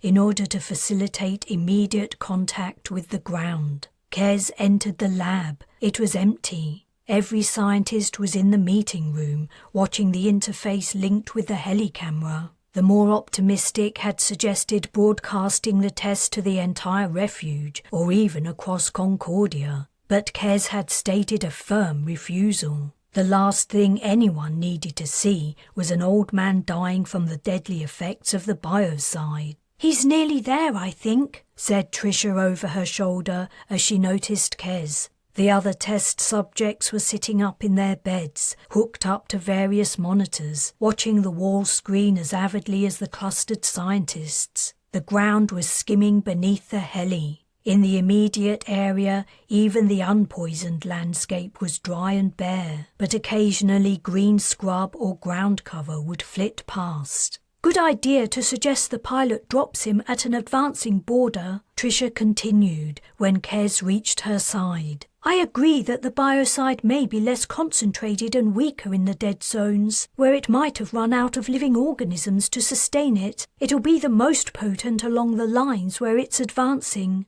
Though if you're right about the former, it gives me hope." Why's that? Maybe the dead zones will eventually be safe for us to return to. It's only a guess, and not one I'd like to stake my life on. I'd be happier if we can vaccinate the population, providing the vaccine works. It looks like we're about to find out. The image on the interface had stopped moving. The heli was hovering over a patch of dry brown soil strewn with small rocks. Thick leaves of a native plant were clinging to life in the inhospitable conditions. They were green, but somewhere off camera, a line of death crept closer. A heavy silence had fallen in the room. The camera beneath the heli only recorded video, not sound. Tycho and the pilot could speak to them over comm, but neither was choosing to voice their thoughts or fears. Only the soft hum and gentle beeps of the medical equipment broke the quiet,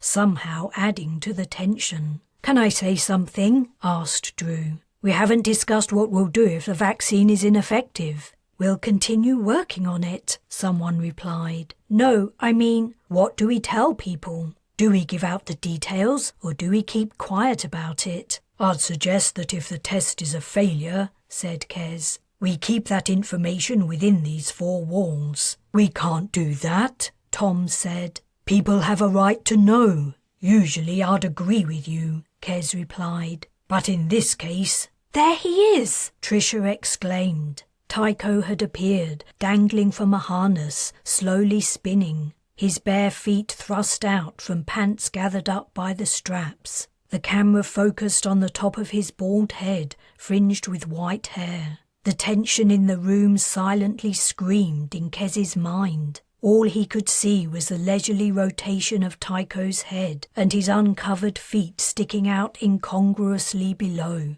If the biocide killed him, how long would it take? From what Kes had seen, the chemical's effect was pretty much instantaneous. But if the skin on Tycho's feet was thick and hard, as it often was on older people, it might take a second or two for the virus to work its way through the microorganisms on his skin to reach tenderer, more vulnerable parts. "He's down!" someone yelled. Kes could hardly believe it. How had the old man reached the ground so quickly? But there he was. The line from the harness slackened as it no longer bore the old man's weight, but he'd alighted on rocks, not soil, and the biocide hadn't yet reached the spot. Tycho was busy unfastening the harness and stepping out of it. What was he doing? There was no need for him to do that. Then Kes guessed Tycho's reasoning. The biocide could creep up the line to the heli and affect the pilot, whether Tycho was immune to it or not. As soon as he was free from the harness, Tycho stepped out of view.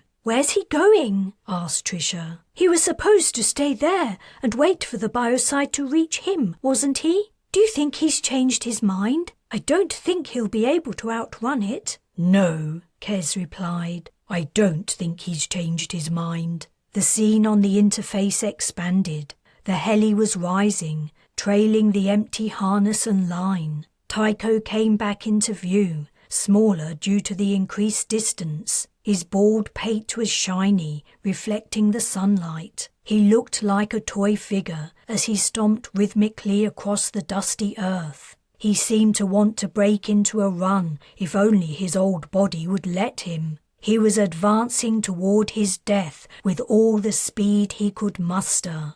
Now the pilot had risen higher, the line of destruction became clear. Where life survived, green hues colored the brown earth. The dead zone contained no green. The brown of it was deeper, peppered with the darker brown and black of destroyed vegetation. The line demarcating the two zones was moving, paradoxically, as if it were alive. It sped toward Tycho's small figure at an alarming pace. In spite of his age, he mustered the energy to run. He headed directly toward the biocide, his arms and legs pumping, his feet no doubt being scratched and cut by sharp stones. At the last moment, with the biocide only meters away, he halted. Putting his hands on his hips, he bowed slightly forward, as if catching his breath. Then he straightened up, facing the chemical's deadly approach square on.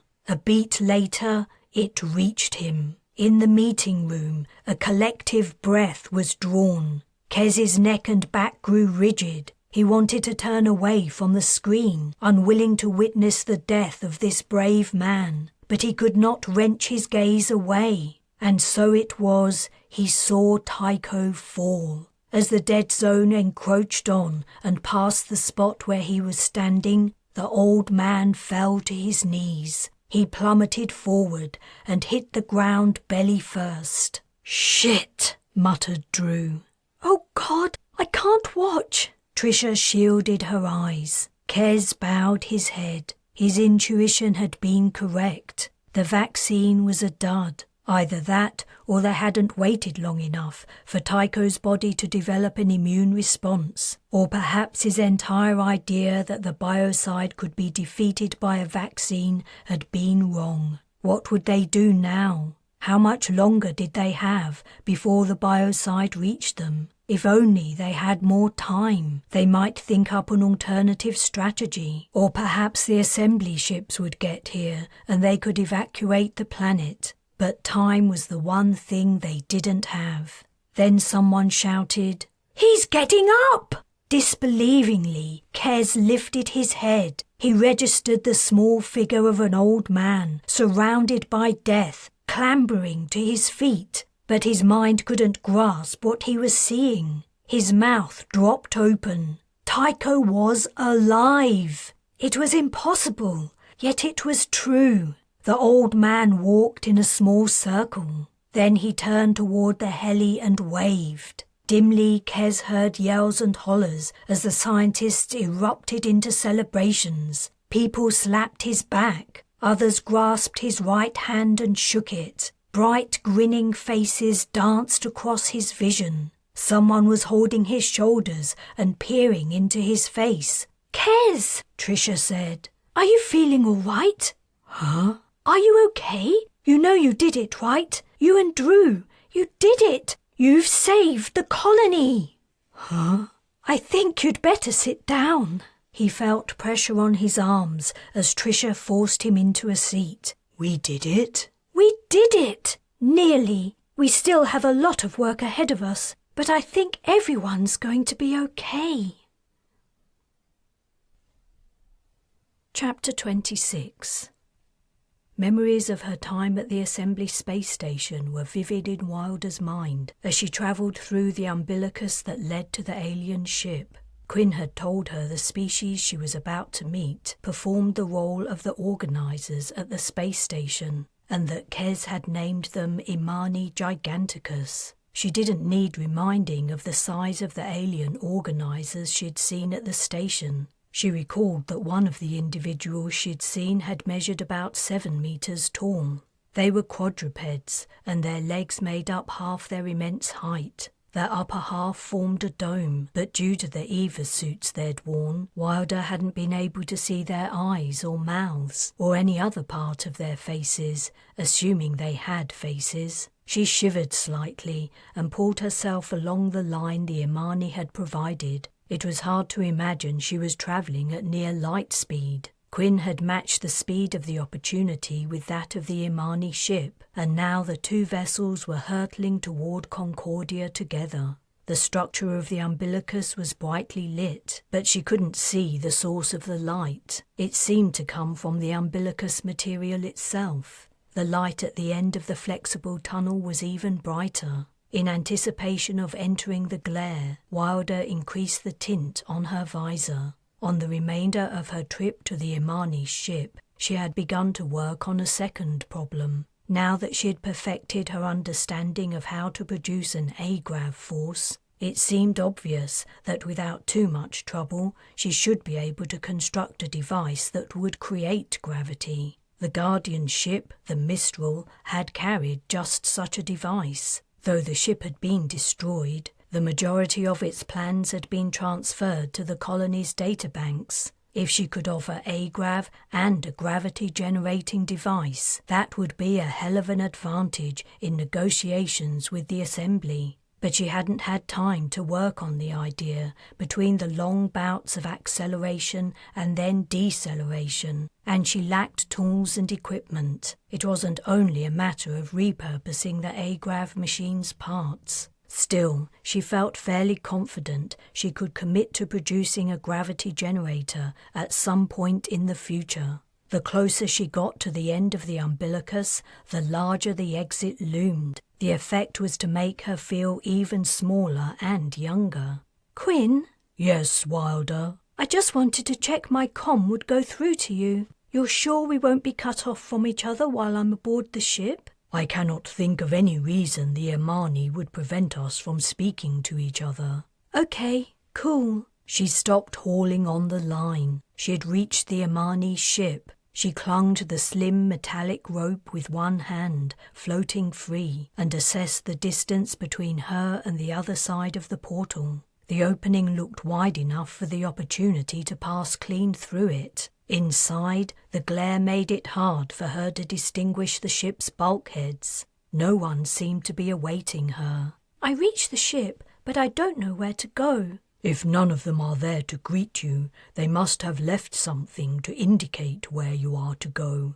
I can't see. Her eyes had adjusted to the extreme light. She imagined her pupils must be pinpricks, and she saw a disturbance in the beams. A line of even brighter light stood out along one bulkhead. I think I know what I'm supposed to do. After her many days of weightlessness aboard the Opportunity, Wilder was adept at moving in zero-G. She guessed she was supposed to follow the line of light. She set off accordingly, launching herself across the wide, bright space. It seemed odd that the Imani had sent no one to greet her, but there was no knowing what it meant. Perhaps they were being polite. As she reached the far side of the entrance bay, motion in her peripheral vision caught her eye. The door to the umbilicus was quickly closing. Quinn, can you hear me? I can hear you. Wilder forced herself to relax. She was letting her nerves get the better of her. Her feeler friend was right. The Imani had no reason to wish her any harm. Her visor displayed rising levels of gases, predominantly carbon dioxide. The Imani were filling the entrance bay with the atmosphere they breathed. Wilder kept her helmet on. The gases that were essential to the Imani were poisonous to her. The line of slightly brighter light led out of the bay along a wide corridor. Wilder had to take care to remain close to the sides. If she lost contact, she would find herself floating helplessly, unable to push anything to provide her with momentum. It might require several minutes of awkward and somewhat embarrassing manoeuvring to work her way back to a solid surface. Were the Imani watching her? Assuming they perceived their surroundings at least partially by sight, it was likely they were, though she couldn't see anything resembling a camera. That was no surprise. She was having problems seeing anything at all in the brilliant light. Her eyes already ached, despite turning up her visor to full tint. Something flew across the junction at the end of the passageway. Wilder slammed her hand against the nearest surface, bringing herself to an abrupt stop. Quinn, did you see that? I am not receiving a visual from you. You aren't? Damn! I saw something. I don't know what it was. My guess would be that what you saw was an Imani, considering you are aboard their ship. Though the translator's tone was emotionless, Wilder detected the feeler's sarcastic note. Okay. Don't forget I'm alone in a ship full of giant aliens. You've got to admit a little jitteriness is only to be expected. My advice is to attend the meeting with the Imani as soon as possible in order to overcome your nervousness. I'm working on it.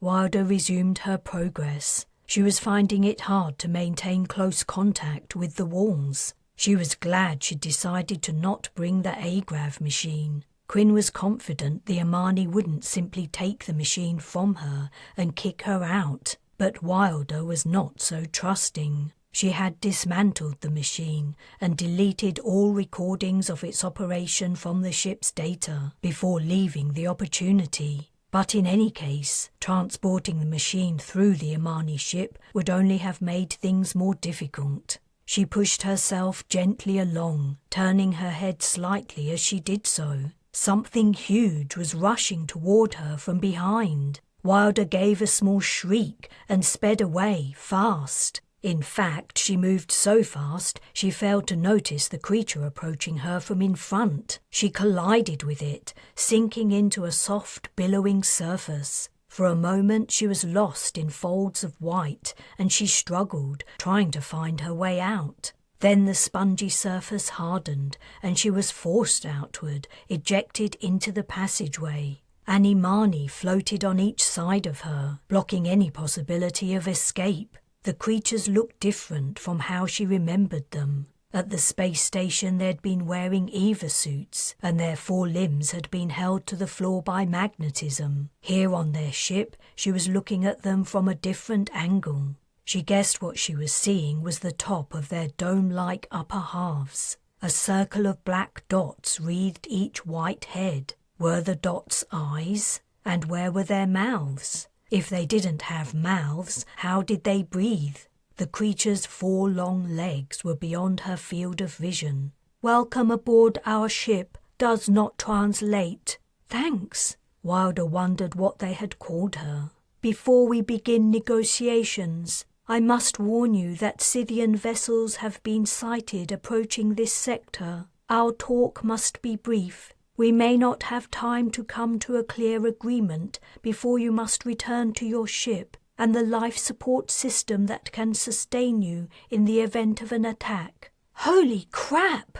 That term has no equivalent in any of our languages. Could you please rephrase? We're going to be attacked by the Scythians? That appears to be their preferred behavior. But what's drawn them here? It's possible they tracked your ship departing your planet's star system, or they may have intercepted and deciphered the comms the feeler sent about your work with gravity devices. The technology is priceless. For obvious reasons, the Scythians would prefer only they possessed it." "Wow, this is super bad!" Wilder had never been the sole target of a Scythian attack. She didn't like the special attention. "Let us begin negotiations. What's your desired payment for the Agrav technology?" "Well, I just thought of something, or rather some things." Chapter 27.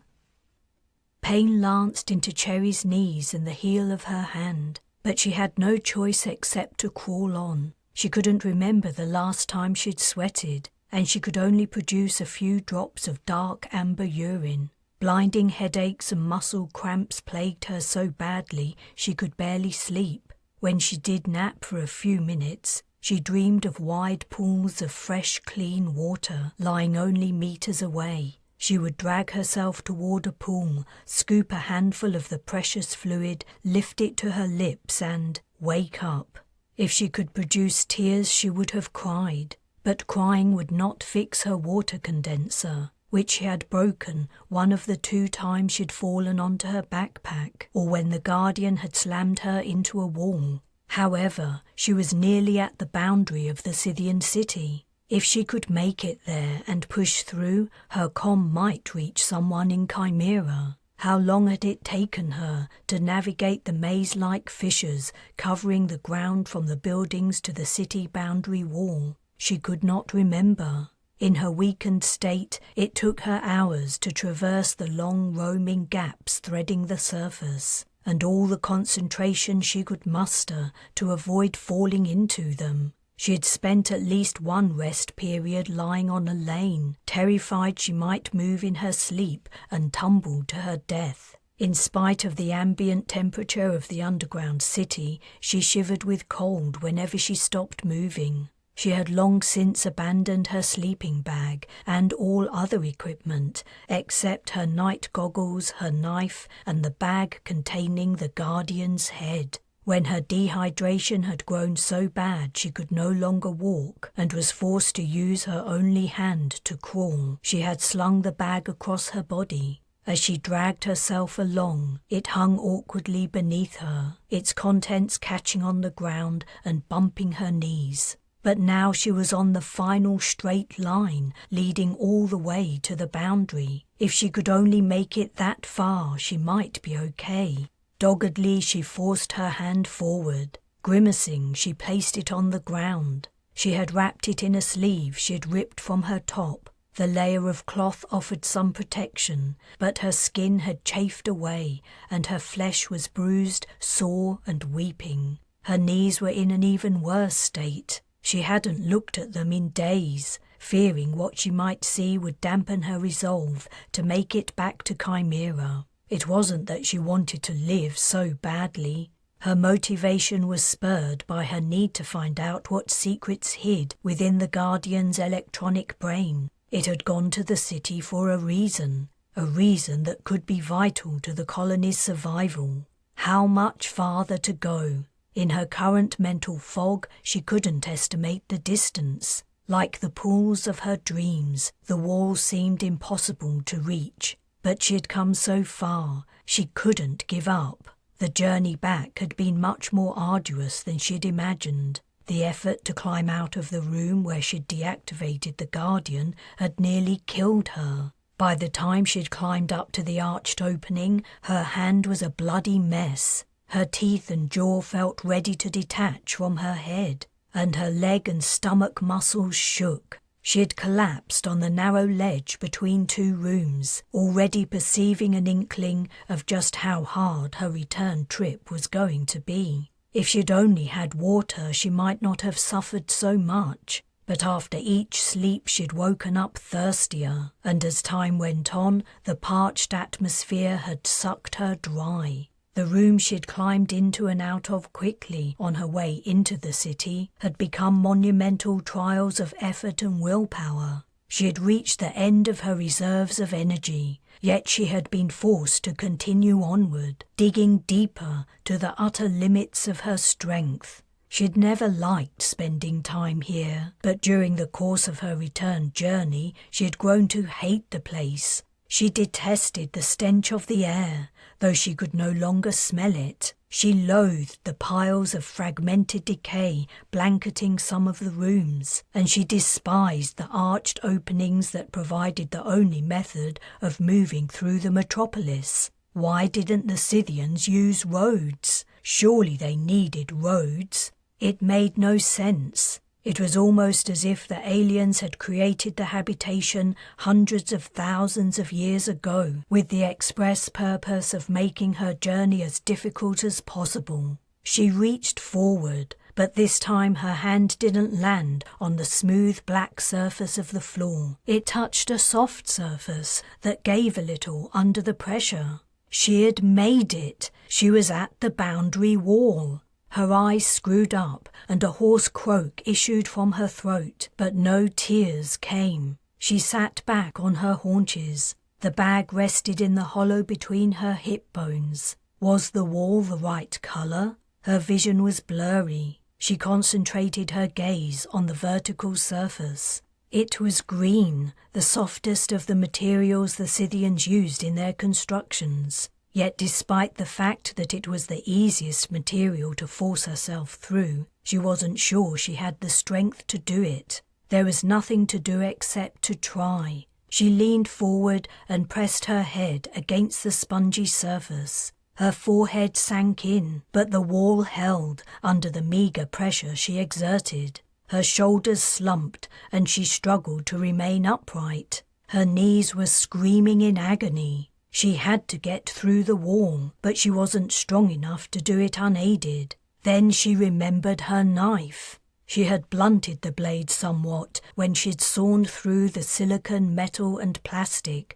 of the Guardian's neck, but the boundary wall didn't require a sharp edge to penetrate it. She took the knife out. Holding it like a dagger, she pierced the green surface and then drew the blade downward. A slit appeared. Before the material could rejoin, she slipped the knife into its sheath and forced her fingertips into the barely visible line. Pulling it to one side, she created a hole and caught a glimpse of the area beyond the city. She even thought she could see the far cliff face and the excavation vehicle at its top. She pushed her head into the gap. The soft material closed around it, but she moved forward quickly, easing her shoulders into the softened space. As her chest entered, the bag around her torso caught and dragged. She forced herself onward. This was going to be her last expensive effort for a long while, perhaps forever. Finally, somehow, she was mostly through the wall. She collapsed, her calves and feet still embedded in the green matter. She tried to calm, but her throat only made a choking noise. She coughed dryly and tried again. "Can anyone hear me?" she whispered. Water, sweet water, was dribbling between her lips. At first she thought she was dreaming. She thought she'd finally reached the pool in her dream, and that when she woke up she would be back in the dry Scythian city, in pain and alone, far from people who cared about her. But this time when she opened her eyes, a different sight greeted her. A dark green cloth hung near her face. She could also hear noises. The deafening silence of the Scythian city was gone. She could hear movement and indistinct voices. The water was real.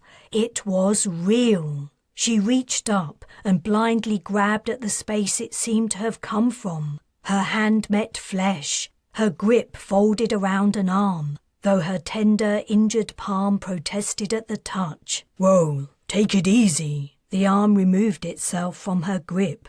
I'm glad to see you're feeling better. She turned her head to see the owner of the voice. It was a young man she didn't recognize. I get it, you're thirsty, but I have to rehydrate you slowly. Your organs are on the brink of failing. If they receive too much water too fast, it could overwhelm them and tip them over the edge, but a little more is okay. He held a sponge over her lips and gently squeezed it. More exquisite moisture entered her mouth. She swallowed. The taste wasn't exactly like water. It was a little sweet and salty. If I had a drip, I could be more scientific about this, but none of the supplies I asked for have arrived from Lioness yet, and the Sadinas didn't bring any intravenous infusion equipment from Port City. Don't worry, though. I think you're going to be fine. Though if you'd spent another few hours longer in this state, I might not be saying that.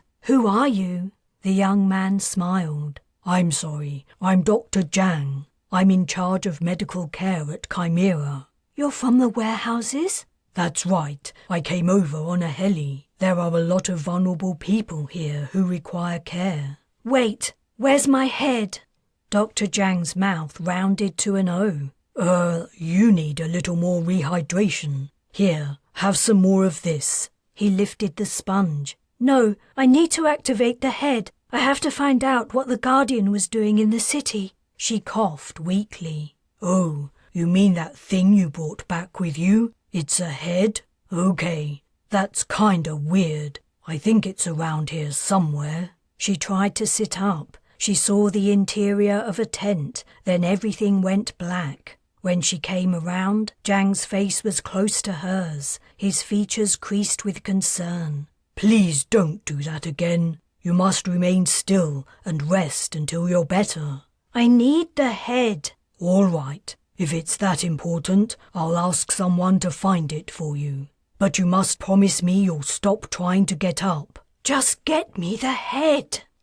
It was 2 days before she could get out of bed. When she walked, she hobbled like someone twice her age. Her knees and hand were covered in thick scabs, and her pillow was covered with her hair, which had fallen out while she recuperated from her near-fatal bout of dehydration. What remained was thin with patches of baldness. During her waking moments, she had grown more familiar with the inside of the medical tent than she liked. There was nothing to do except look around it. She had no interface, and Dr. Jang had taken out her earcom, probably concerned about stress impacting her recovery. The place they'd put her in accommodated 2 beds, but the other one was empty. Her only other distraction had been external sounds. Chimera was noisier than it had been when she left. The vulnerable colonists Jang had mentioned were arriving all the time from Lioness, swelling the numbers, sheltering in the safest place in Concordia. The second time she'd woken, the doctor had told her the Guardian's head had been found, but he refused to allow her to have it. The pleasant-mannered doctor had become almost belligerent. "What do you imagine you're going to do with it in your current state? Lie still. Get better. Then you can do whatever you want with your precious head." Now she was better. Maybe not 100%, but she could move around without falling over, and that was good enough. She could walk up and down the narrow space in the centre of the tent 3 or 4 times without leaning on the bunks. She felt strong enough to go outside. This time she wouldn't ask Jang for the Guardian's head, she would demand it. As far as she knew, she remained general of the colony. She could do whatever she wanted. No one had the authority to boss her around, not unless a new leader had been elected, and she doubted anyone had time for that. She shuffled unsteadily over to the tent flap and ran her hand down the join, breaking it open. But before she could go out, someone appeared. She almost collided with the new arrival. Startled, she stumbled backward. Isabel came in, looking as surprised as Cherry felt. Or maybe her expression was more horrified than surprised. The woman's belly seemed larger than Cherry remembered it, impossibly large. "Cherry?"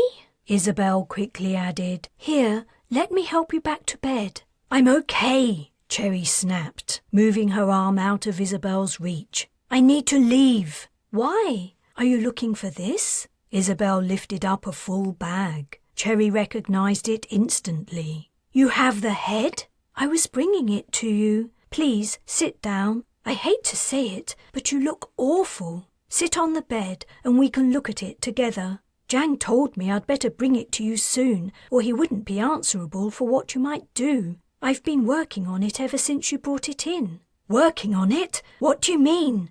What have you done to it?" Isabel had moved to the bunk and was sitting on it. The cast from her lower leg was gone. "Nothing risky. Come over here and I'll explain." She waited until Cherry joined her before removing the head from the bag. Cherry hadn't looked at it since hacking it from the Guardian's body. Close up, in the clear light of the tent's lamp, it looked hideous. The single eye was frozen, half open. The area underlying the missing half of its face was a mess of blackened, melted plastic. Half of the mouth was gone, and the tongue and inner surface of the teeth on the remaining side were clearly visible. Fuzzy remnants of fake hair clung to the mostly bald scalp. Removing the head from the rest of the body hadn't been easy. Her sawing and slicing had left a ragged shambles of a neck below the ravaged face and skull. "I think I found out how to reactivate it."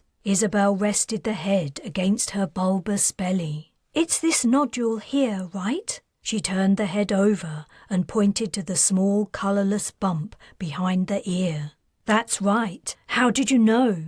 "My field is robotics engineering. I've worked in construction robotics for most of my career. Not exactly the kind of profession you might imagine for the spouse of the colony's chief xenobiologist, is it?" I hadn't really thought about it. In truth, Cherry had found it hard to see past Isabel's extremely conspicuous pregnancy. She couldn't imagine doing any kind of job while so physically encumbered. "When I heard you'd been here and you'd gone into the Scythian city, I asked Alan what you were doing. I knew Kes would be worried about you, and I thought I could give him an update. Alan explained the situation about the Guardian. Then I heard you were back, and you'd brought something very strange with you. I was curious to know what it was, and it wasn't hard for me to get hold of it." She turned the head face downward in her lap. "No one else wanted anything to do with it. I've been taking a look at it while you were recovering. I'll show you what I found." Isabel inserted her fingers beneath a flap at the back of the scalp and slid it off, revealing a pale grey skull.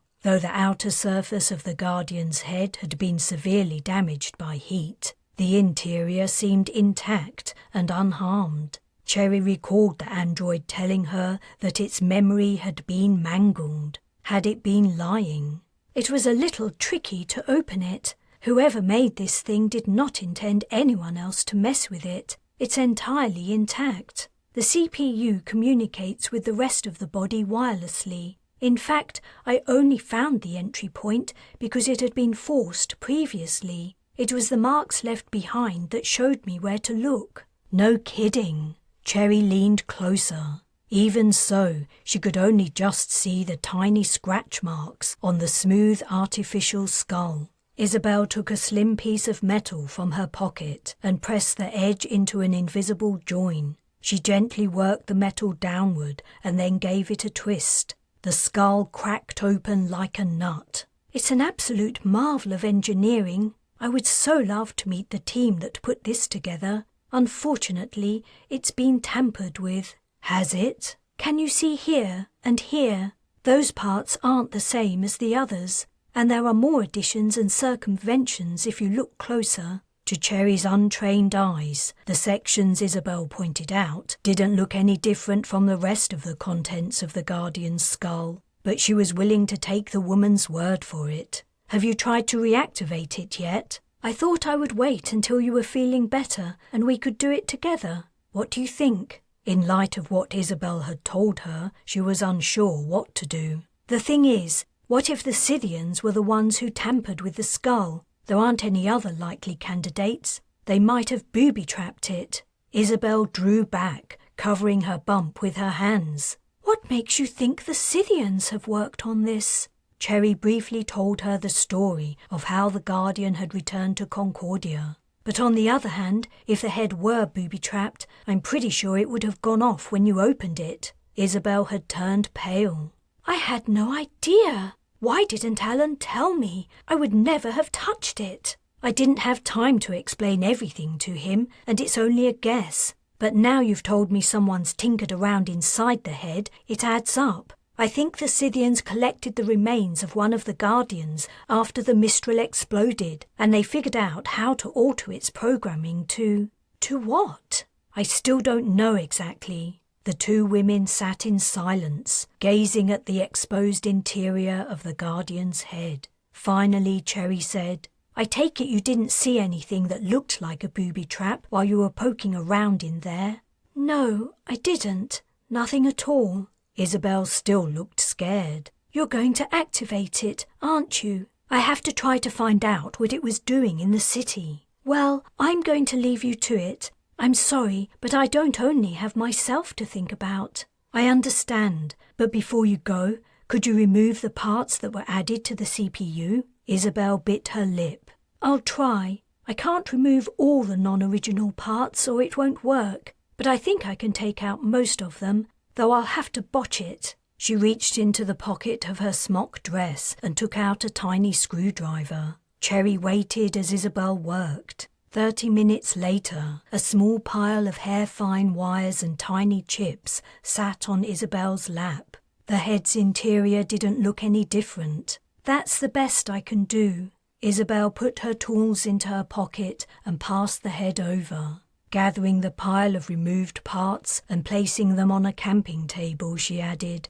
I'll leave these here. They might be useful later. Isabel walked heavily out of the tent. The woman looked like she was about to drop triplets. Returning her attention to the head, Cherry turned it over, face upward. The Guardian's eye and mouth sagged. Cherry recalled her first encounter with the android in the hospital at Oceanside, when it had said it remembered it was the captain of a starship. It hadn't stated its name, but if the creature's memory was correct, it was Faina. In spite of the extensive damage to the face, Cherry could see the resemblance. She had avoided spending time around the Guardians right from the moment they had arrived, even before they'd turned nasty. The strange newcomers from Earth had always made her uncomfortable, and when their true nature was revealed, it all added up. She had a good memory for faces. This android had appeared at the stadium alongside Garwin,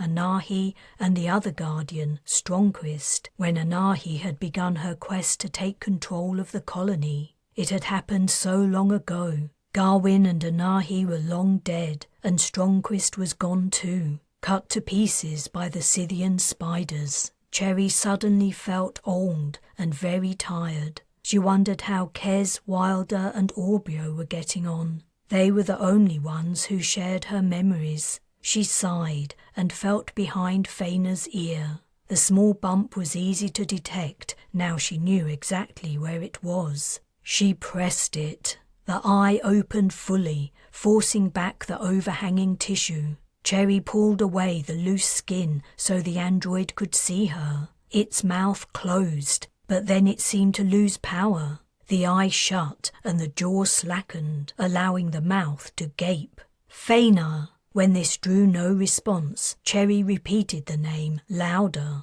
The eyelid rose halfway, half a blue-green iris focused. Is that your name? Are you Faina? The lips closed. They opened to form a reply, but no sound came out. With alarm, Cherry realized she could have cut away the thing's vocal cords, assuming its voice synthesis mimicked human physiology. If she had, there was no point expecting verbal responses. She would have to ask Isabel if there was a way to link it up to a computer to communicate with it. But then it spoke. I am Faina. What if it was only agreeing with her suggestion? She had to find out for sure if the head really was part of a guardian. She tried to think of something only a guardian would know. Do you recognize me? What's my name? You are Cherry Lindstrom. Faina had answered correctly, but the android might have gleaned that information from the colony databanks. As the general, she was hardly anonymous. She needed more convincing. Then she thought of a better question. What do I do? Faina's gaze was steady as it replied, You are a farmer. Your farm is near the lake. It was one of the first farms. Huh.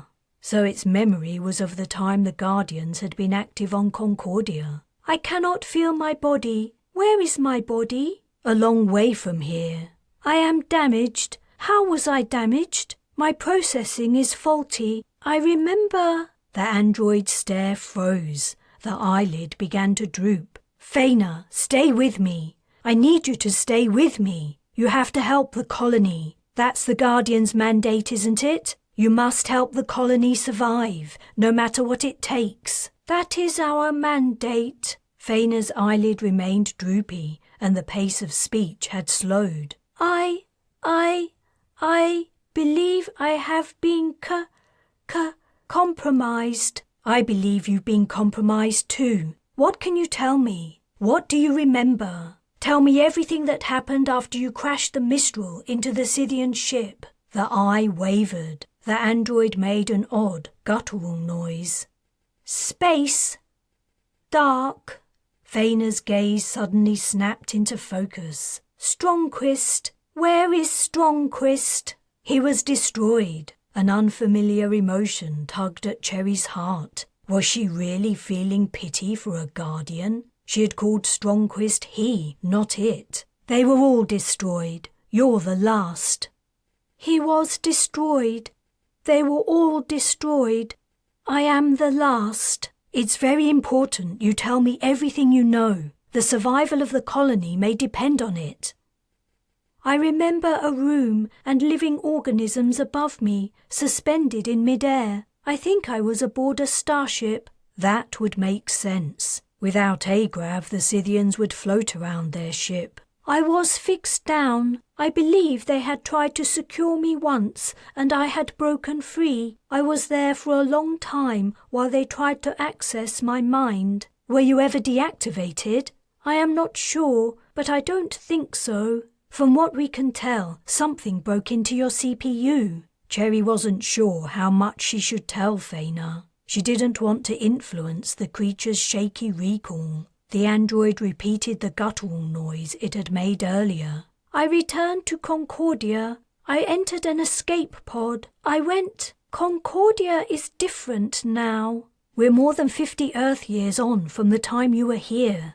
Faina stared. You should be at the end of your natural lifespan, but you look nearly the same as before.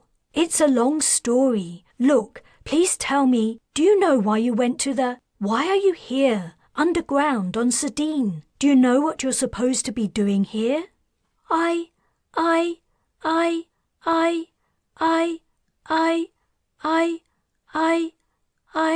Cherry pushed up Faina's jaw, clamping her mouth closed. When she released it a few moments later, Faina's stutter stopped. I do remember why I am here, but when I try to tell you, something blocks my speech. Something stopping you from giving that information in particular? Yes. Should she ask Isabel to look for the prohibiting structure? But she had a feeling that would be within the parts that couldn't be removed without preventing the android's mind from functioning. There is another way I may be able to tell you. Great. How? I need a keyboard. A keyboard? Cherry frowned. Where could she find a keyboard? Most interface interactions were carried out by voice. Only young children used keyboards in order to help them learn to read. Children! She recalled the last time she'd seen a keyboard. It had been back at the warehouse refuge on Isabel's bed. Mickey had a keyboard, but had she brought it to Sardine? I'll be right back. An irrational fear hit her. Something might happen to Faina's head if she left it alone. Sorry about this. She shoved the head into its bag. Clutching the bag, she hurried out of the tent as fast as she could, which wasn't very fast at all. As she'd suspected during her long hours of recuperation, Chimera contained many more people now, though their tents covered only a small fraction of the vast underground space. Yet it took only a few inquiries to locate Isabel. The woman's advanced pregnancy clearly made her memorable. Cherry's relief increased when she saw the little girl was working with a keyboard and interface. Cherry? Isabel said. What are you? Her gaze fell to the bag. Please don't bring that thing in here. I'm going to leave right away, but I need your daughter's keyboard. Can I borrow it, sweetie? She addressed her last remark to the child. Mickey's mouth turned down. No! She clutched the keyboard to her chest. Cherry gave a mental sigh. She'd always been terrible with children. Her recent experience with Wilder had been a case in point, though Wilder was hardly a child anymore. Please? No! Mickey turned away. Mickey, you have to give the lady your keyboard. She's only going to borrow it for a little while, and then you can have it right back. I don't want to. Give the nice lady your keyboard, and I'll read you a story on the interface. Cherry said. I need the interface too. Oh, for star's sake. Come on, Mickey. Let's go for a walk and see if we can find some candy. Isabel clumsily heaved herself to her feet. Her daughter was easily persuaded by this proposal. She dropped the keyboard without another word and grabbed her mother's offered hand. Please make sure that thing is gone by the time I get back, Isabel said as she left. Cherry settled down on the thin mattress. She had a good idea of what Faina intended, but the android no longer had hands with which to type. She took the head out of the bag. I guess you need something to hold in your mouth. Anything I can use to press the keys. Cherry searched and found a toddler's spoon. As she waited for Faina to tap out the information, she saw herself in the weird scene, sitting in a tent, holding a disembodied head with a spoon in its mouth above a keyboard, the head giving instructions for where to move it. At the same time, she read the message appearing on the interface. I was sent to spy on Concordia. The Scythians have probes watching the planet, but they wanted on-ground information. They sent me to gather it and report to them before they returned to reclaim their home. I could not access the military intelligence they wanted. Your actions in placing me in confinement hampered my attempts. The Scythians returned anyway, and the battle took place. Before they departed, they sent me further instructions. Before the Scythians fled their planet, they constructed a defense system. Though they could not live here, they did not want other intelligent species to colonize their home. The defense system was designed to destroy any non-Scythian ships approaching Concordia. But it had failed. My new instructions were to travel to the operations room of their planetary defense system and attempt to diagnose the fault and correct it. Faina stopped tapping. Cherry took the spoon out of the android's mouth. You were in the Scythian city to fix their military defense system? I.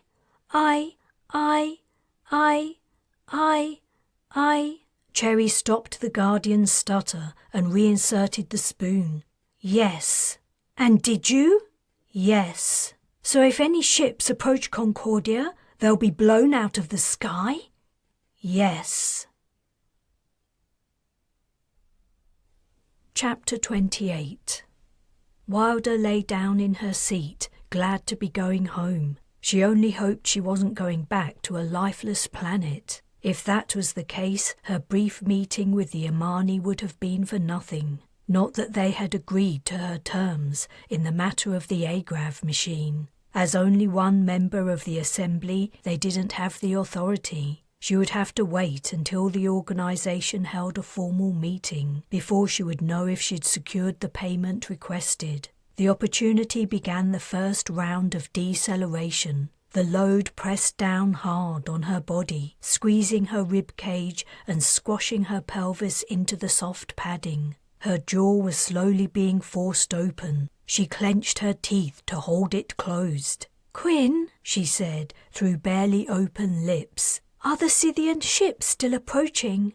"They appear to be intent on following us back to Concordia." "How fast are they going? Will they catch us?" "Unfortunately, their ships are faster than the opportunity, and, according to the Imani, no other ship in the convoy can outpace them. They will certainly arrive at Concordia at the same time as us, if not before. But perhaps they aren't interested in the planet any longer, imagining that it's only a matter of time before the biocide does its work. They may only wish to attack the convoy." "But surely they won't dare attack all these assembly ships. They only attacked Concordia because they thought we were weak and defenseless. As soon as things got too tough for them, they dropped their biocide and ran. And when I went to the assembly space station, they didn't assault the station itself. They only tried to kill us, the representatives of humanity. It seems to me they're cowards." "Or smart and pragmatic.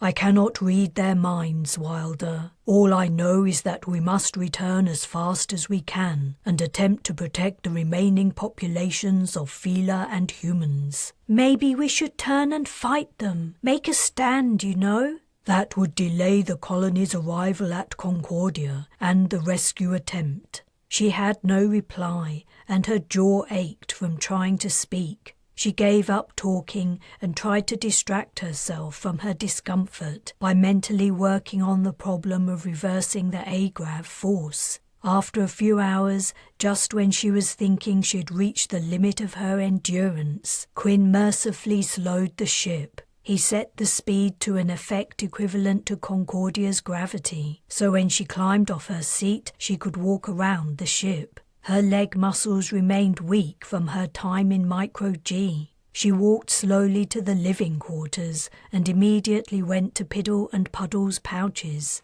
When she opened the tops of the pouches, Piddle and then Puddle immediately climbed out, ran up her arms and sat on her shoulders. Knowing what they expected next, she stepped to the cupboard of rations and gave each of the creatures something to eat. After they'd eaten, it would be grooming time. She returned her pets to one pouch to share for the activity. Piddle and Puddle were in much better shape than her. After their period of adjustment, they seemed to be thriving aboard the starship. Their coats were shiny and soft, and they'd both put on weight, developing a roundness to their bellies that was irresistible. She gave each of the tummies a rub and then closed the top of the pouch. The same couldn't be said about her own stomach, which was concave with her 2 hip bones protruding on each side. She took out one of the remaining meals Steffi had cooked and heated it up. As she was eating, Quinn spoke. "I've been considering our conversation about the Scythian ships. I've had an idea, but it requires your agreement." She swallowed and put down her fork. "Shoot."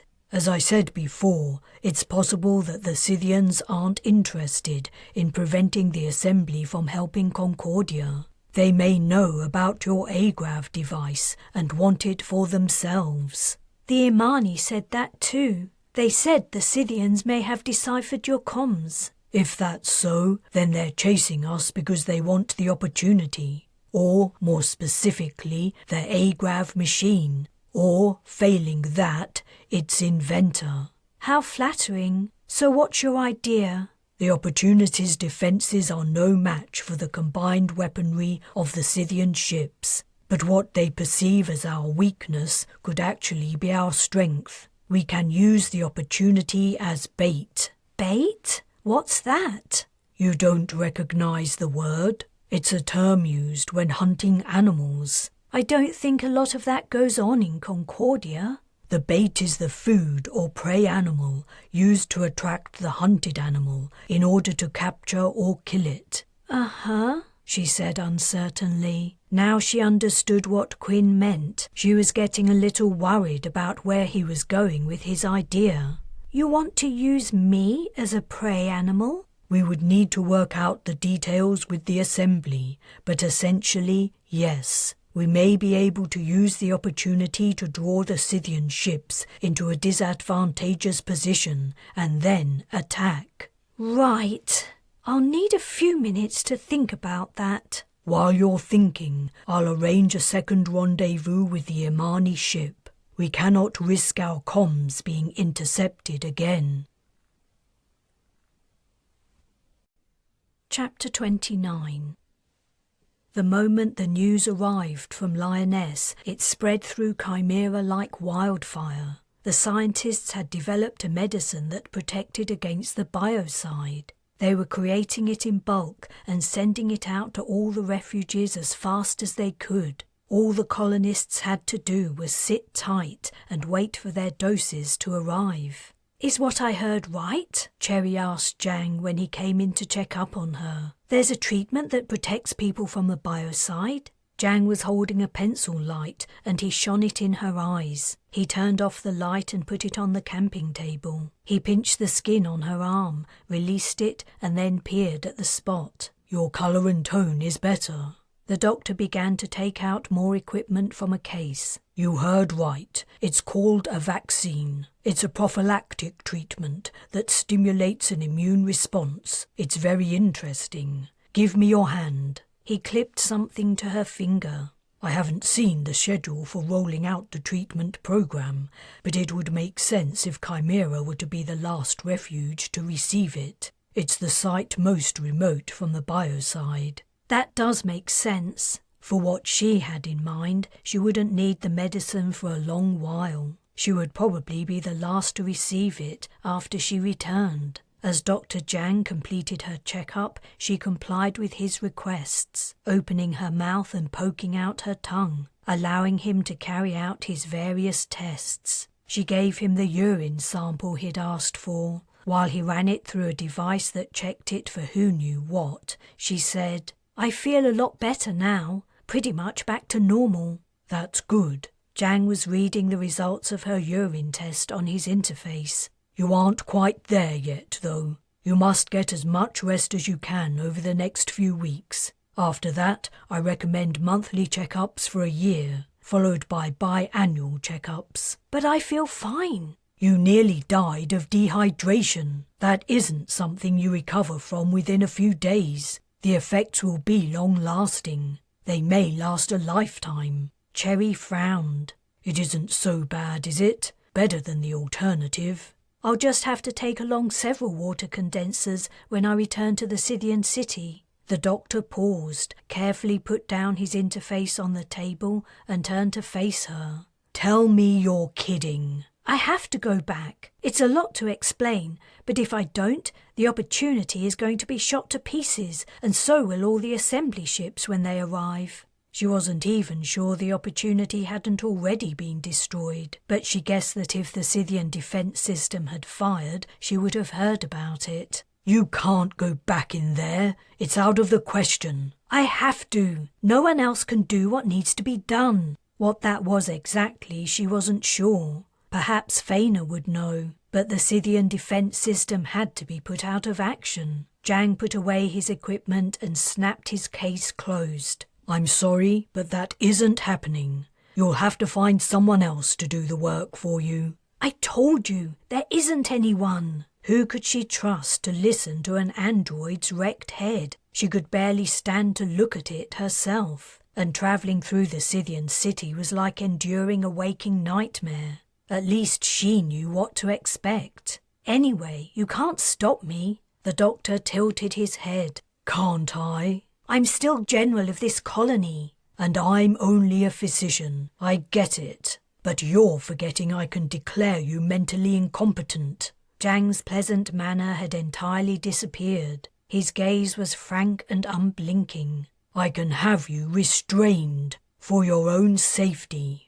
She opened her mouth to speak, but then closed it again. Shit! His expression softened. If you go back into that place in your current condition, you'll die. There's no doubt in my mind. Then who's going to do this thing that's so important? I'm telling you, no one else can do it. Neither can you. Jang picked up his bag. The colony's problems are beyond my remit. I just fix people. If I could help you, I would, but you'll have to figure this one out by yourself. He left the tent. She lay down on her bed. She couldn't deny she still felt weak. Her comment about feeling much better had been bravado. He was probably right that her body wouldn't cope with another feat of endurance. Yet someone had to go into the Scythian city and disable the aliens' planetary defense system. Her first response to learning of its existence had been to calm Wilder on the opportunity to warn her of the danger. But the ship had disappeared from orbit. Cherry didn't know where it had gone, but if it returned, it could be blown from the sky. She would have to ask a coordinator to set up a repeating warning to the feeler ship in case Quinn brought it back. Meanwhile, who could go into the Scythian city in her place? People like Alan and other members of the excavation team were fit and strong, but finding and deactivating the Scythian defense system would take more than fitness and strength. The job required someone who at least understood a little about military defenses and who wouldn't be freaked out by Faina's head. Kes fell into the latter camp, but he already had his hands full producing the biocide medication. She racked her brains. Perhaps someone in the military could do it. If only Phi was still alive. She could always be relied on to do a job right. When the obvious answer popped into her head, Cherry sat up. She needed an external comm to Lioness, fast. Chapter 30.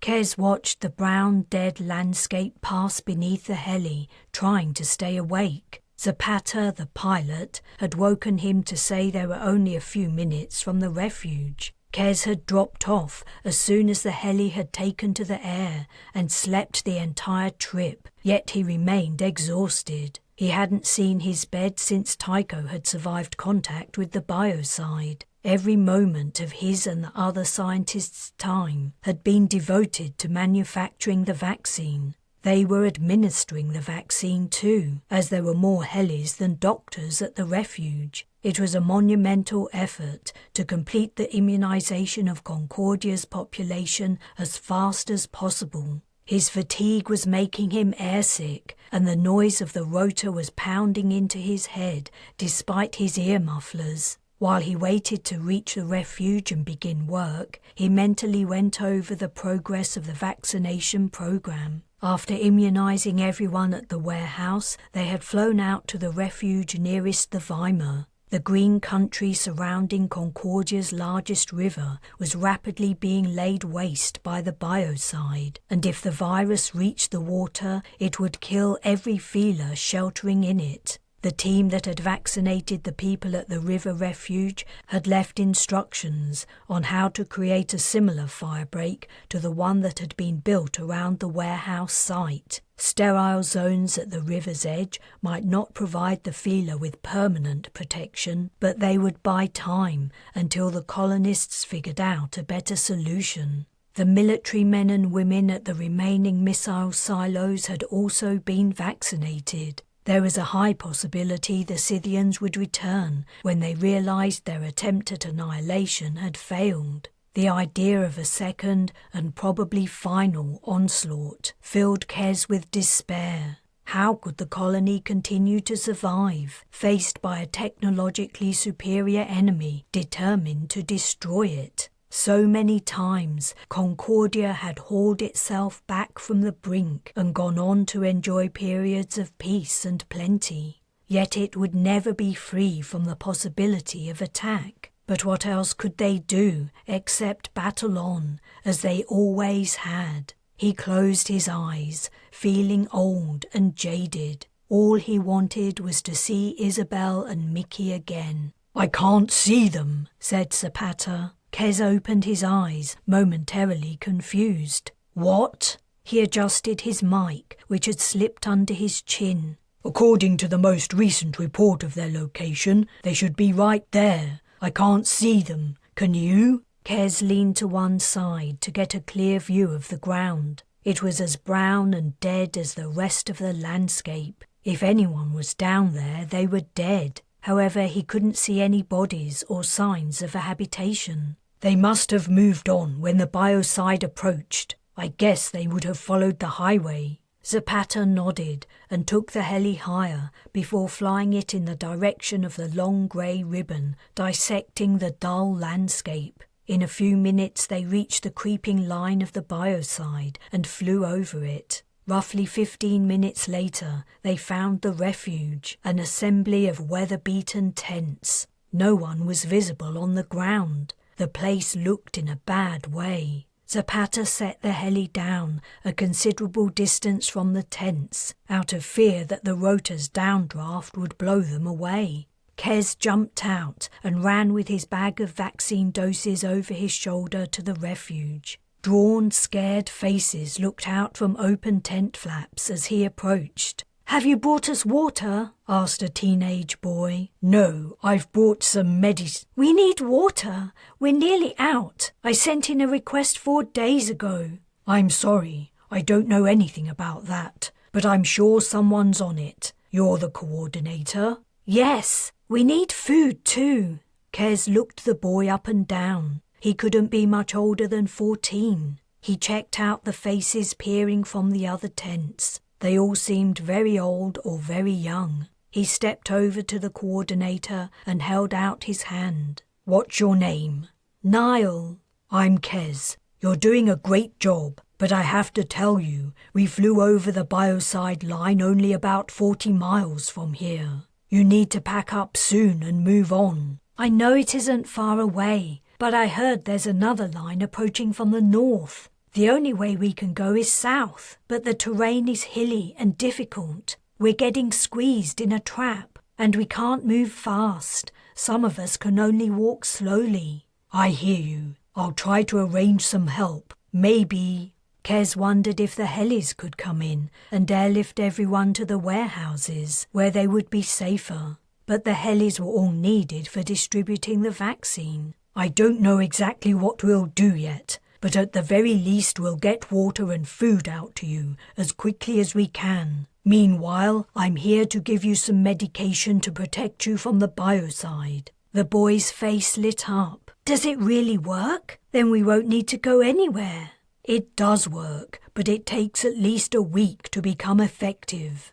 Niall's face fell. "The biocide will be here long before then." "It will, so I'm afraid after I give you the vaccine you must move. And there's something else you need to know. The treatment probably won't be effective for everyone." "You mean some of us could still die if the biocide arrives?" "Not if the biocide arrives, when. There's nothing we can do to halt its progress. When it catches up to your group, it's possible 1 or 2 of you may not be protected." "Is there any way to tell which of us that will be?" "There is, but we simply don't have time or the equipment to check. And even if we knew who wasn't protected, there's nothing we can do to help them. It's just going to be a matter of luck." "I'll try to keep them away from the biocide as long as I can." Kes pitied the boy, who was carrying far more responsibility than he should at his age. I know you'll do your best. Could you gather everyone together? I'll administer the vaccine now. Chapter 31.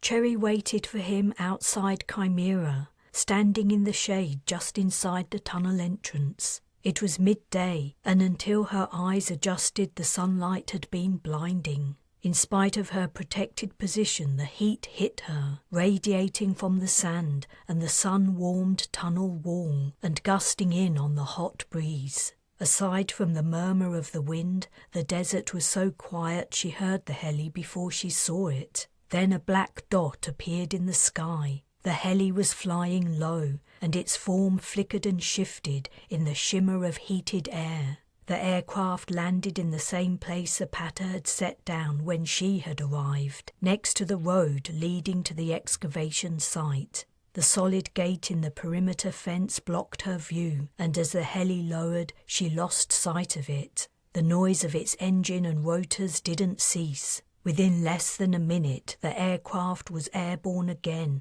and swooping around, heading back to Lioness. No doubt the machine and its pilot were needed to deliver the biocide medication. None had arrived in Sardine yet. The guard at the gate seemed to be a woman, though the copious amounts of lightweight flowing fabric swathing the figure made the gender ambiguous.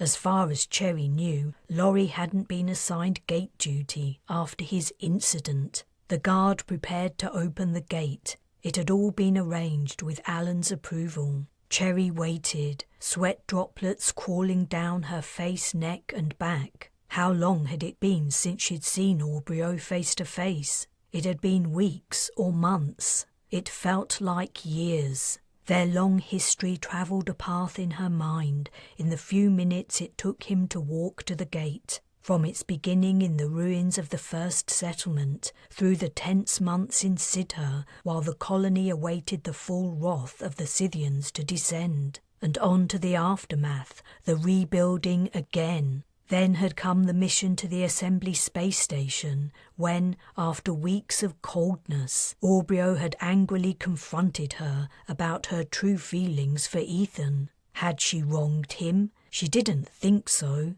Their arrangement had been platonic and mutually beneficial. She didn't think she owed him anything, and she hadn't expected any more from him than she had received. But either there had been a misunderstanding or something had changed in the course of their relationship and she'd missed it. After returning to a Concordia 50 Earth years on from the time they'd left, Aubrio had withdrawn from her. He'd gone a little crazy, neglecting his duties, drinking too much and sleeping around. But lately he'd been better, calmer and warmer toward her, trying to make her feel better about the terrible effects of her decisions. Now she had no idea how things stood between them. When she'd asked him to go into the Scythian city to find and disable the aliens' military defense system, he'd quickly agreed. It had taken a day for the heli to collect him from Cerberus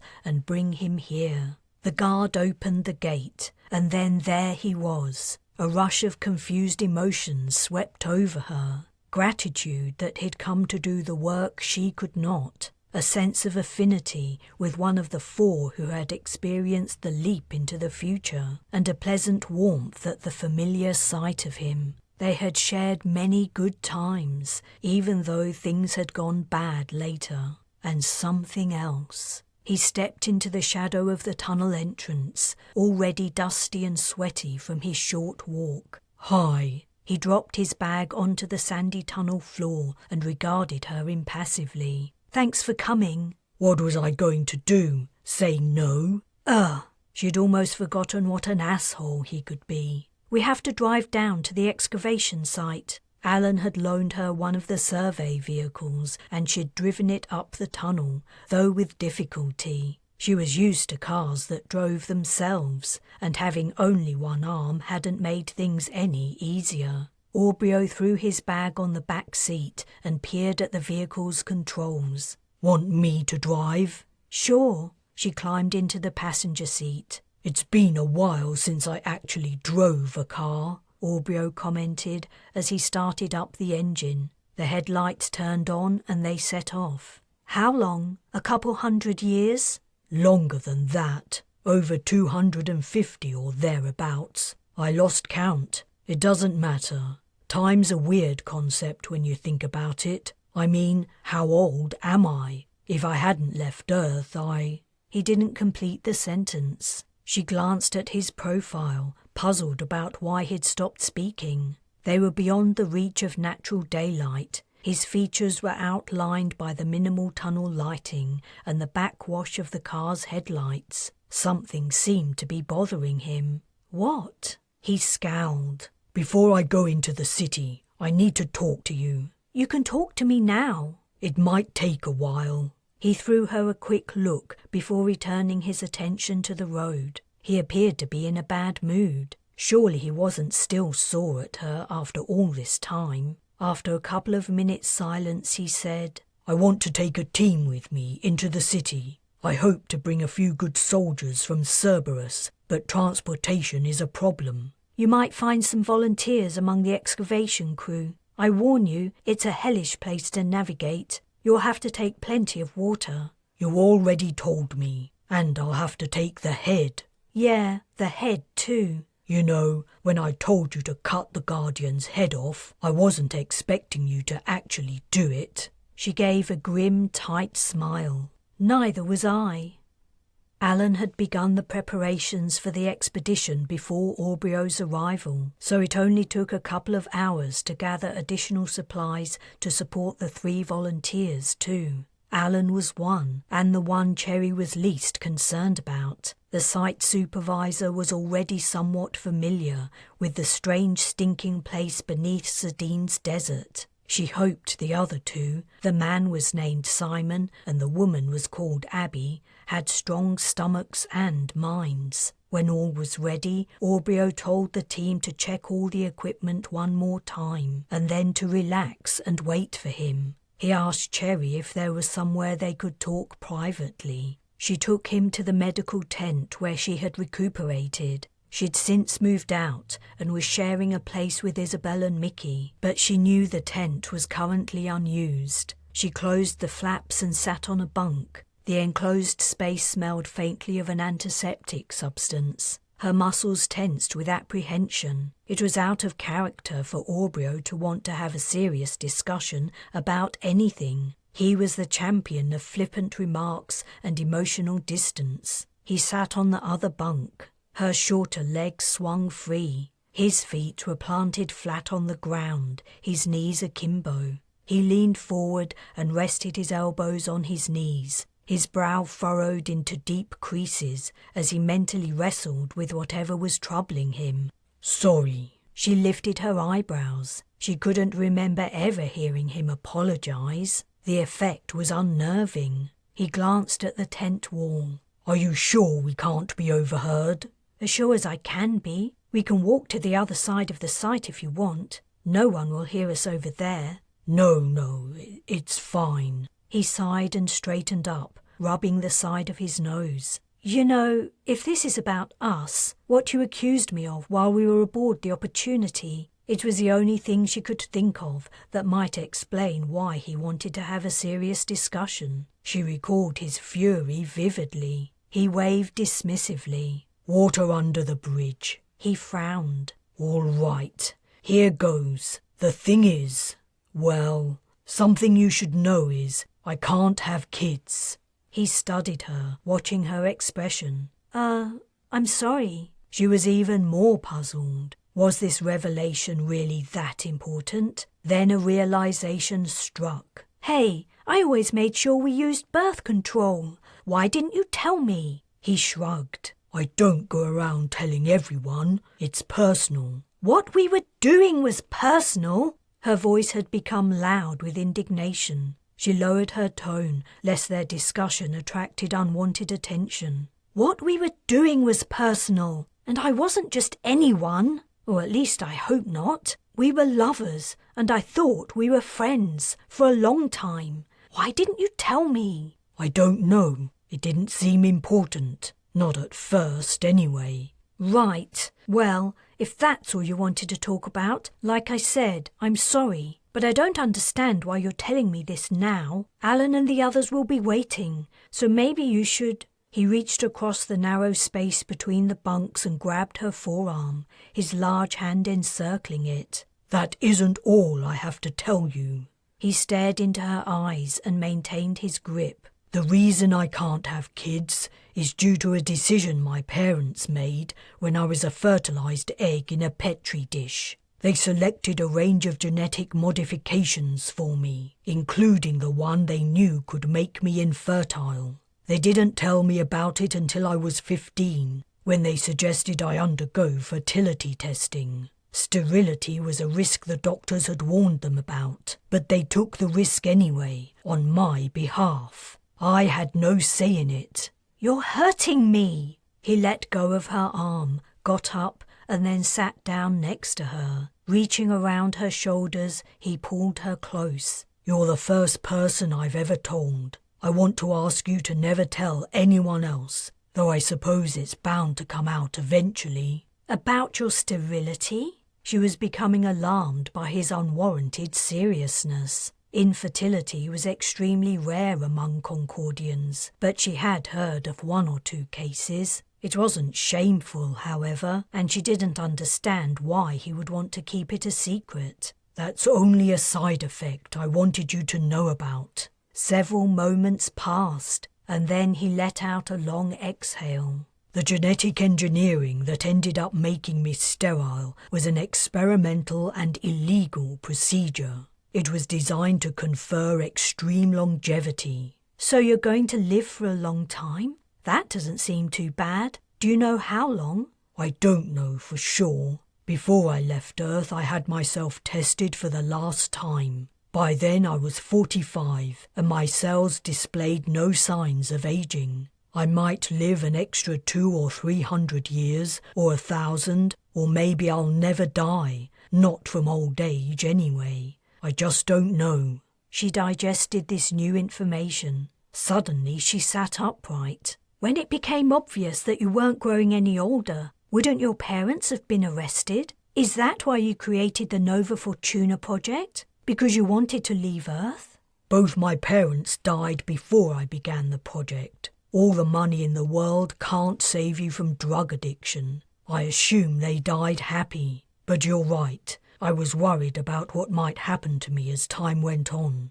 When your face is one of the most well-known in the world, it's hard to hide the fact that you never grow older. I could have faked my death, had surgery, and done the same again and again, but I would have spent my life always worrying. The Earth I left wasn't kind to people who altered their natural state. I hadn't chosen to be what I am, but that wouldn't have made any difference. I might have faced imprisonment and maybe even execution. So you thought if you came to a new planet where the culture and the rules were different... My problem was only one of the reasons I started up the project. But yes, I thought if I lived somewhere things were different, somewhere I made the rules, then I could live my life without constantly looking over my shoulder. Her gaze roved his flawless features, his smooth skin, and his hair, which was entirely free of the grey that had already begun to pepper her own. She imagined the years marching on,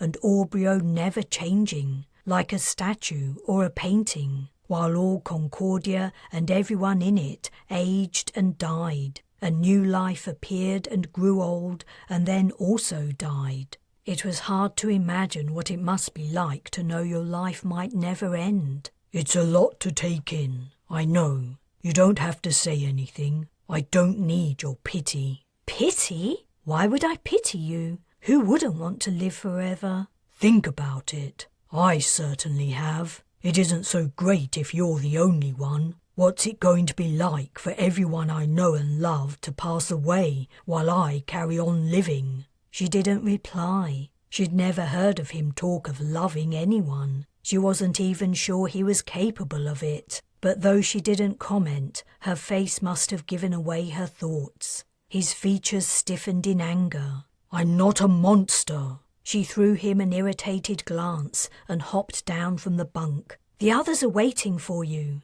He grabbed her arm again. "Wait, please. I haven't finished. Maybe I am immortal, but I'm not indestructible. I have to get this off my chest in case I never see you again." For some reason she didn't fully understand. Her eyes filled with tears. "Get what off your chest?" He swallowed. "I've had a lot of time to think over the last few weeks. After we cleared up the silo and fixed everything that was fixable, there was fuck all to do at Cerberus, except wait for the biocide to reach us. I've been thinking about my time here, right from when I came out of cryo until you calmed me after the battle to find out how I was doing. It hasn't been easy. Living this new life has been a lot harder than I thought it would be. I know how I come across, Cherry, and for a long time I didn't give a shit. However I behaved, it didn't matter. I always got what I wanted no matter what.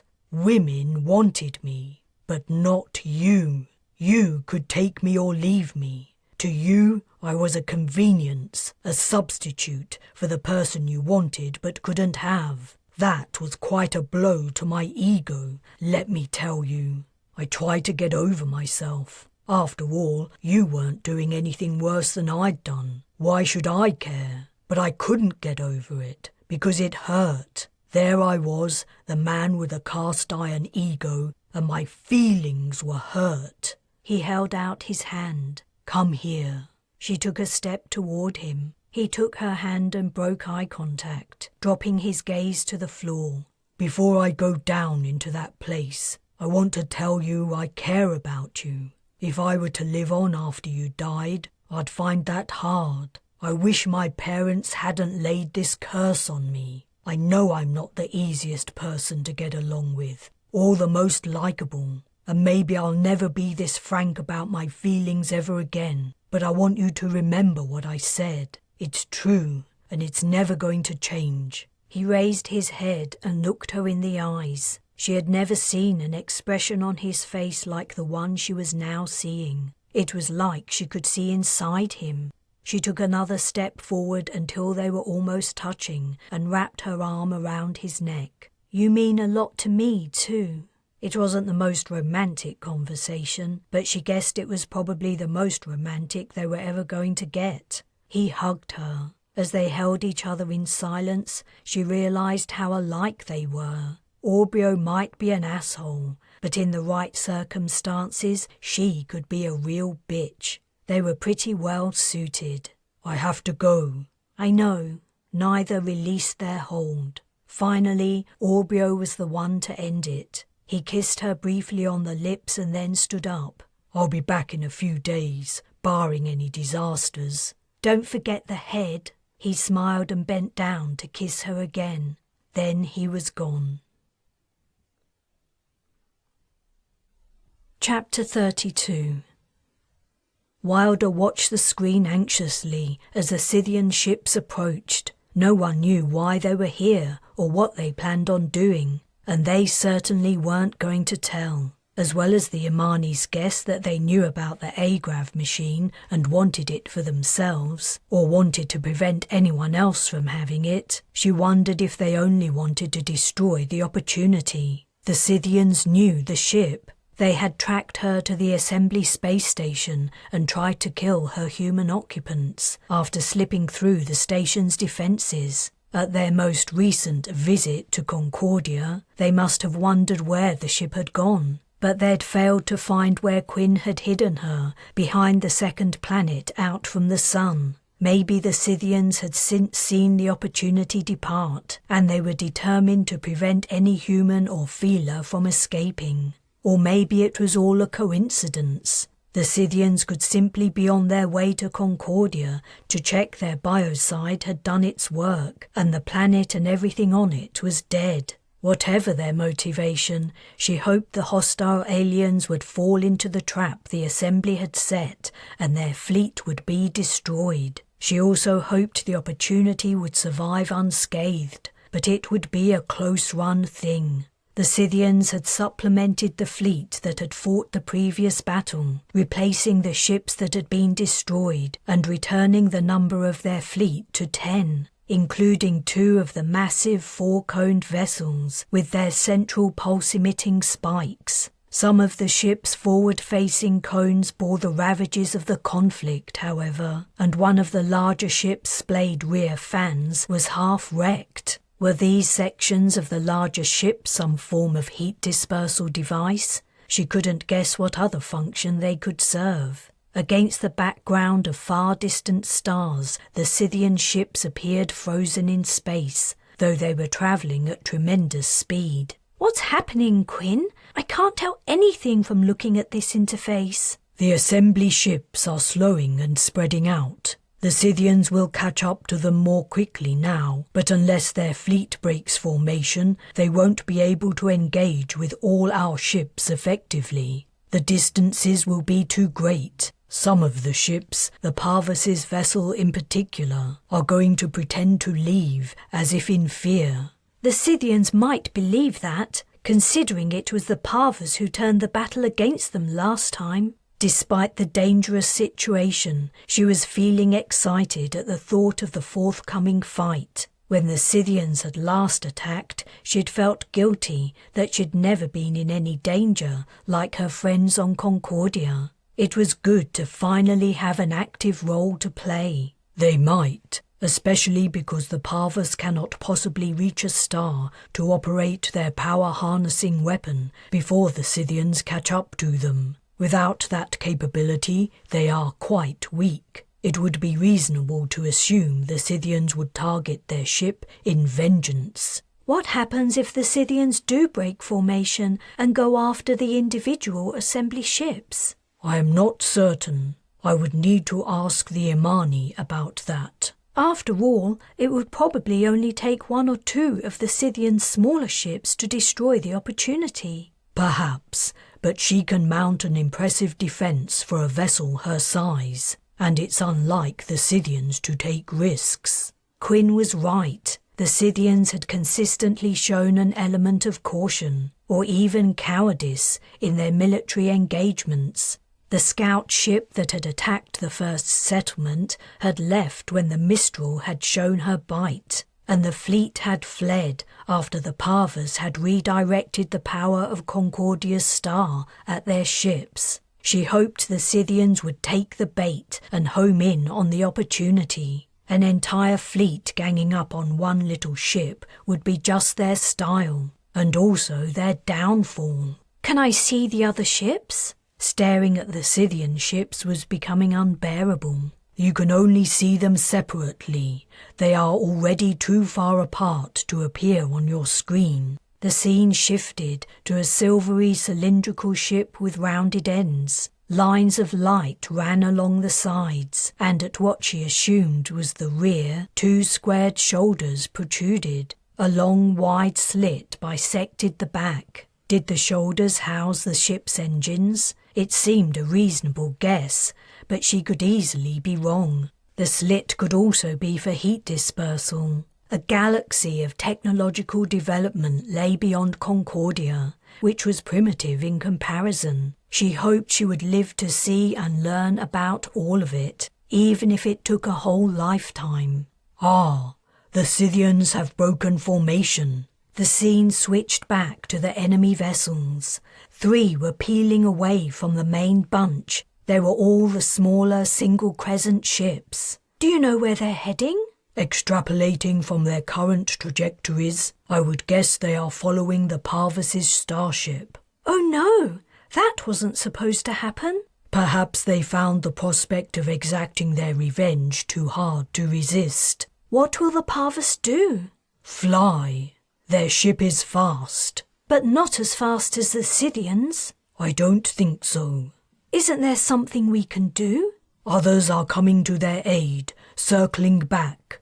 This is going to mess up the entire plan. The screen continued to show the original Scythian fleet, now missing 3 of its number. She clenched her fists. It was incredibly frustrating to not be able to see what was going on. Is anyone firing? What's happening? Nothing yet, but there's no doubt the breakaway Scythian vessels intend to attack the Parvus's ship. They're heading straight for it. Meanwhile, the remaining 7 Scythian ships were drawing ever closer to the opportunity. They seemed to be taking the bait. Nevertheless, it would take a strong attack to defeat them. Would the assembly force be too weakened by the loss of the ships that had gone to defend the Parvus?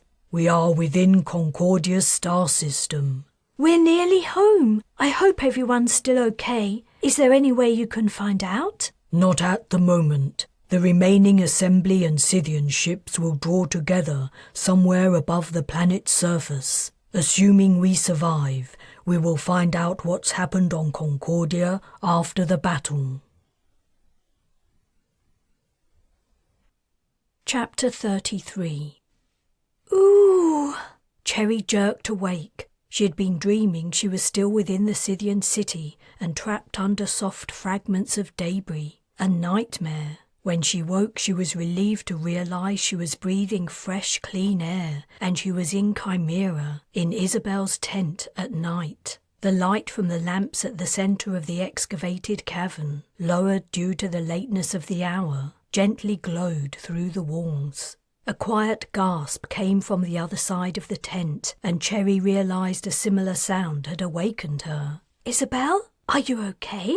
Uh-huh. Cherry let out a mental sigh of relief. The last thing she wanted was for Isabel to give birth right now. The conditions were far from ideal, and though Zhang was here for that kind of thing, she dreaded the prospect of being asked to help out. That had been her first thought when Isabel had offered her a place to sleep, sharing with her and Mickey. Cherry would have refused if she hadn't felt a responsibility to look after Kez's wife. Mickey was cute, and she hadn't minded playing with her to give Isabel a break, but babies and even the thought of childbirth made her anxious and uncomfortable. She hoped Isabel wouldn't pop until she was safely back with Kez on Lioness. It seemed like the baby had only kicked her or something. Cherry really didn't know or want to know the ins and outs of the various aches and pains pregnant women suffered. I'm okay. It's just, I think the baby is coming. What? Now? No, but soon. Isabel gave another quiet gasp. A pause followed. Then, I've been having contractions for a while, but I didn't want to wake you. You didn't? Cherry sat up, pushing down her sleeping bag. Isabel was shadowy in the darkness, a shadow with a large bump. Mickey lay still beside her, sound asleep. I'll go and get Dr. Zhang. If you wouldn't mind, that would be great. Could you take Mickey to the tent next to ours? The woman there, Carol, offered to look after her if my time came. She has a little boy the same age as Mickey. Of course I don't mind. Cherry was already pulling on her pants. She pushed her feet into her boots and then went to the tent entrance. I'll be back with Zhang as quick as I can. She slipped out into the half-night. Chimera was never entirely silent, but nighttime was peaceful. Snoring and the cries of fractious babies were the only sounds. The tents threw long shadows on the cavern's walls, scored with marks left by the excavators. She ran quietly to the medical tents, where she hoped to find Zhang. The first 2 tents were empty. The next 2 each held a patient, and the final one held a nurse too. But none of them knew where Zhang was. The nurse thought he was probably sleeping and told Cherry where to find him. She found the tent without any problems, but Zhang was not inside. Another man was sleeping in it. When she woke him, he told her that Zhang had left to attend a birth. She was momentarily confused. How had Zhang known that Isabel had gone into labour? When did he leave? About an hour and a half ago. Zhang was attending another labouring woman. Do you know where he went? No, but do you need him for an emergency? My friend's about to give birth too. Whoa, bad timing. You know you can calm him, right? Stars, I didn't think of that. Thanks. She backed out of the tent. How had she managed to forget she could calm the doctor? She was panicking. After a lifetime of danger and death, she was panicking over a woman in labour. She took a deep breath and sent the comm. Zhang's answer was terse. Yes? She explained the situation with Isabel. How far apart are her contractions? I don't know. Does it matter? Not at all, Zhang replied acerbically. I was just making conversation. Look, I'm at another birth right now, and I may be some time. This is Isabel's second labour, so it should be straightforward. I'll see if the nurse is available to come over and help. While you're waiting, time the period between the beginning of one contraction and the beginning of the next. If they get to 2 minutes apart, let me know. Stay with her and look after her until I can get there. He closed the comm. Look after her? What did that even mean? But Isabel had been alone for several minutes now. Cherry ran back to her tent. As soon as she poked her head inside, Isabel asked, "Is the doctor here?" Mickey was awake and playing with her teddy. "He's coming soon." Cherry climbed into the tent. "Mickey, it's time to go and see your friend. Mummy's going to be busy for a little while." "Yes," Isabel said. "And when you come back, you can meet your little sister." "Oh!" Mickey grinned and squeezed her teddy. "I want to meet Nina now." "Not yet," said Isabel. "Soon." Cherry took Mickey to the next tent and quietly woke the sleeping woman, who said as Cherry left, "Tell Isabel good luck. I hope everything goes okay." "I will." When Cherry returned to Isabel's tent, she halted outside and closed her eyes. "You can do this." Then she scolded herself. It was Isabel who was about to give birth, not her. Putting on a cheery, confident smile, she went in. Isabel gasped. "What's wrong?" "Huh? Nothing's wrong." "You never smile. Something's wrong. What is it?" "I was just trying to put you at ease." "Don't ever smile at me like that again." "Ooh!"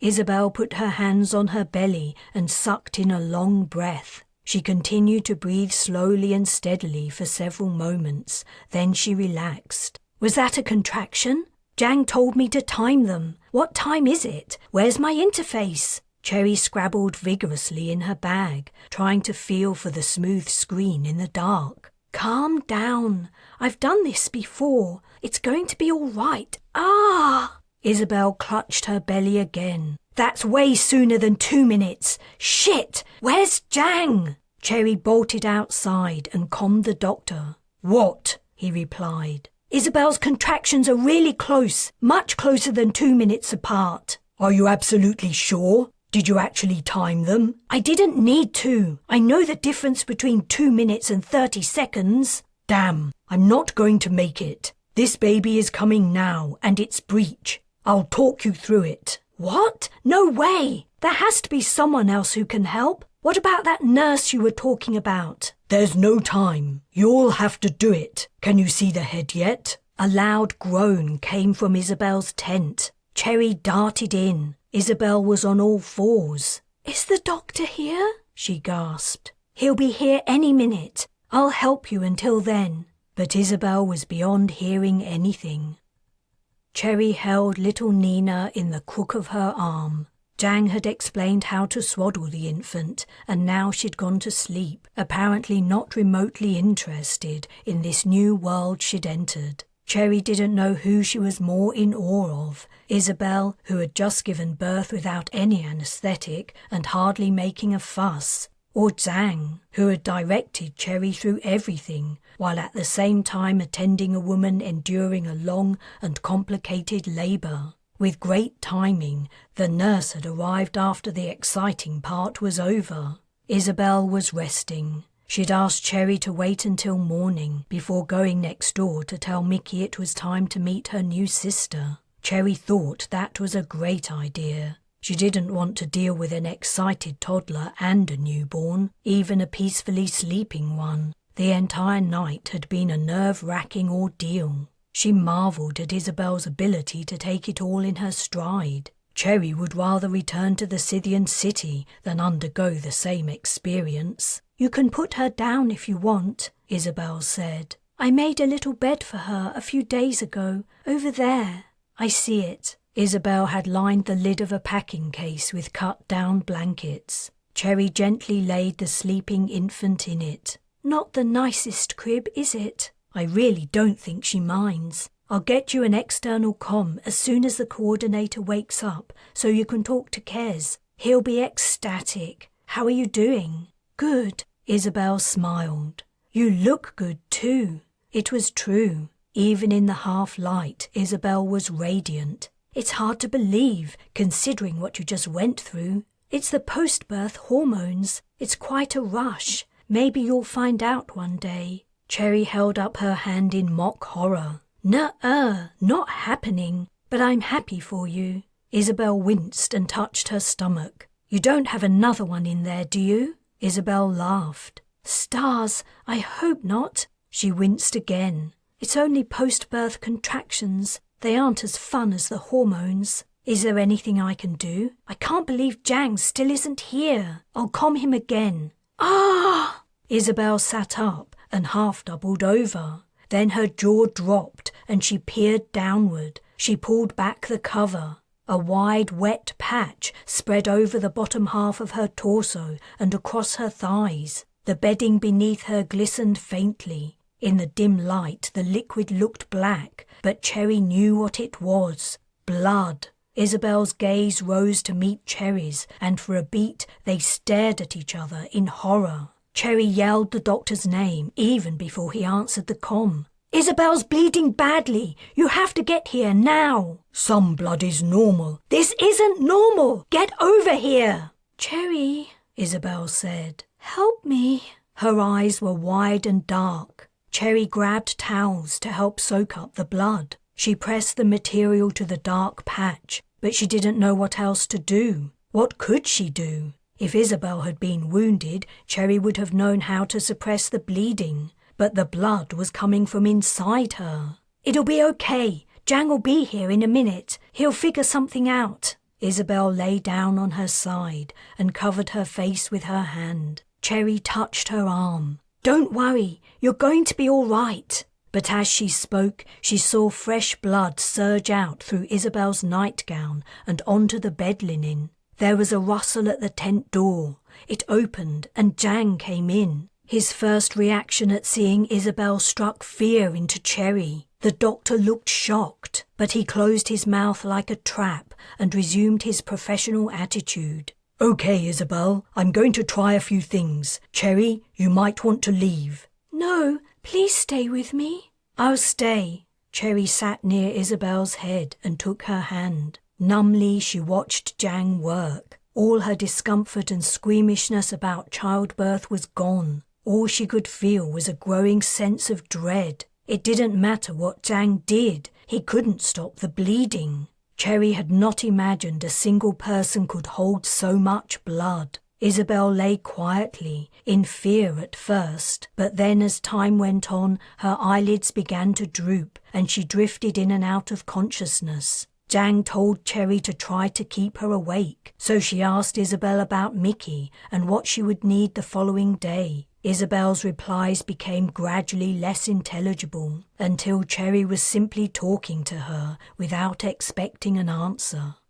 An inestimable period of time later, Jang stopped what he was doing. He sat back on his heels. His shirt was stained, and so were his forearms up to the elbows. He looked exhausted. Can I speak to you outside? She turned to ask Isabel if it was okay to leave her, but her eyes were closed. Cherry followed Jang out of the tent. The camp was beginning to wake up. People were moving around, trudging to the latrines, stretching and yawning, complaining at their kids. Cherry regarded the doctor, knowing what he was about to tell her, but not wanting to hear it. I've tried everything I can, but nothing's working. She doesn't have long. What about a blood transfusion? If we're the same type, I'll happily donate some, and so would others, I'm sure. Even if I had the equipment for a transfusion, it wouldn't help. The only thing that will save her is a hysterectomy. I don't have the facilities to perform a major operation like that, and if I tried to do it any other way, the shock would kill her. To be honest, she's too far gone anyway. There isn't anything else I can do. Jang put a hand on her shoulder. You're her friend. I'm sure she would appreciate some company in her final moments. I'm not. Cherry swallowed. Okay, I'll do it. She returned to the tent. Baby Nina was stirring in her crib, making quiet chirruping noises. Cherry carefully picked her up and placed her next to Isabel's face. The movement caused Isabel to open her eyes. The corners of her lips curled up. Did she know what was happening? Cherry didn't know if it was cruel or kind to tell her. Isabel's gaze left her infant and roved a little before she found Cherry. Tell Kes I love him. Her eyes moved again until they alighted upon her daughter once more, and then she left the world.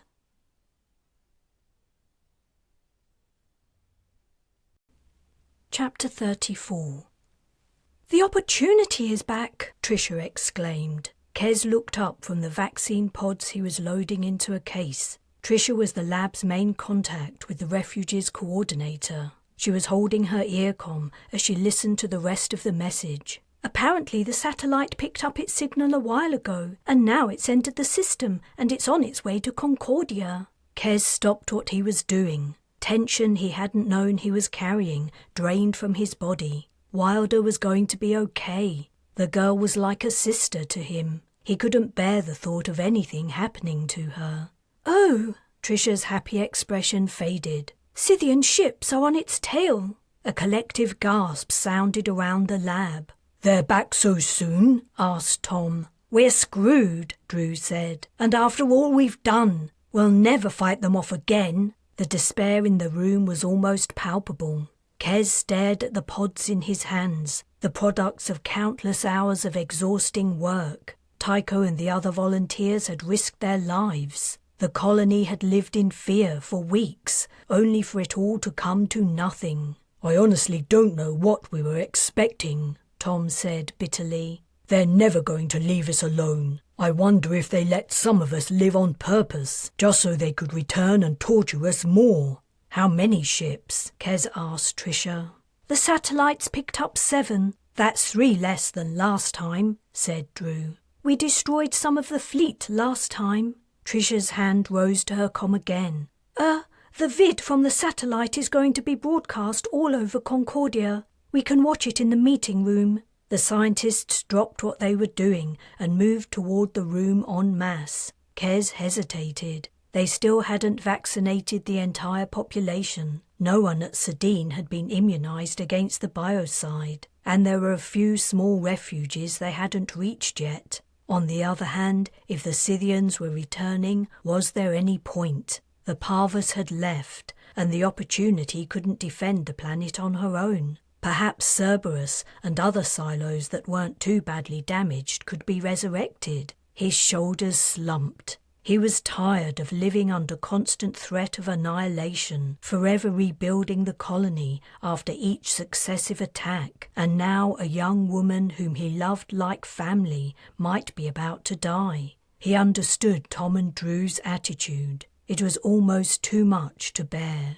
As his co-workers departed for the meeting room and the lab emptied around him, he continued to stoically fill a case with pods, the rustle of the soft plastic pods loud in the newly quiet room. No sounds came from the meeting room. All inside were undoubtedly focused on the drama overhead, unfolding on the interface screen. His resolve to not watch the battle broke. He didn't want to see the opportunity felled from the sky, but he had to see whatever was about to happen. He strode into the meeting room. The scientists nearest the screen were sitting down. The ones behind them stood, their arms folded or their hands resting on tabletops as they leaned forward, their gazes fixed on the screen. As it had always been, the satellite's single vantage point was inadequate. The Scythian ships it had picked up were not yet visible. Only the opportunity could be seen, a small speck growing steadily larger.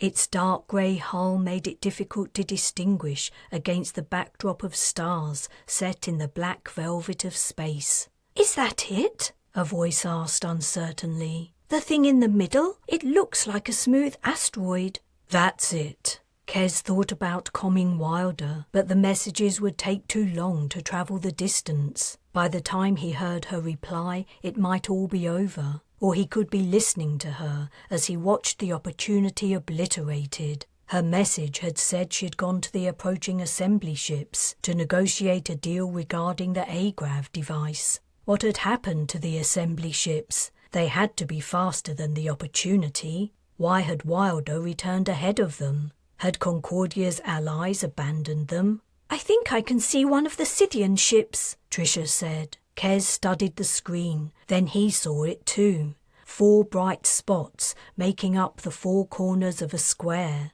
and a single dot right in the middle. It was one of the largest Scythian vessels. The lone central dot was its deadly pulse weapon. One direct hit from it would spell the end of the opportunity. The feeler ship fired. The sound of a simultaneously drawn breath broke the silence. The distance between the opportunity and her hunters was too great for the pulse to do any damage, however. The speeding needle of light dissipated into space. "What are they doing?" Tom asked. "They should be trying to escape, not drawing fire." "Our ship will never outpace the Scythians," said Drew. "And once they've destroyed the opportunity, they'll turn their attention to us." Kes wanted to shake the man and tell him to shut up, except he was right. A second pulse erupted from the opportunity's rear emitter. "What the hell is Quinn doing?" Kes blurted. "It's like he's trying to bait them," said Trisha.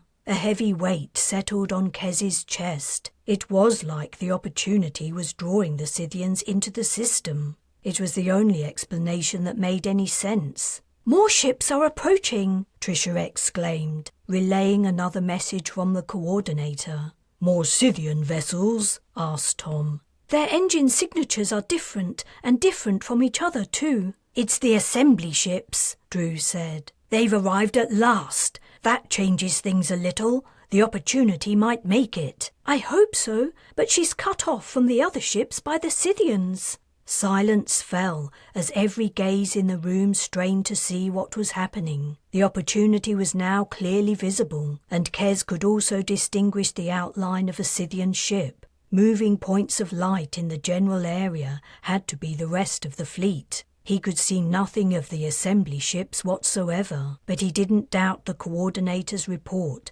based on the satellite's data stream. "She's never going to make it." Trisha's soft words were easy to hear in the hushed room. She turned to Kes, her expression full of fear. "How can she make it?" He had no answer.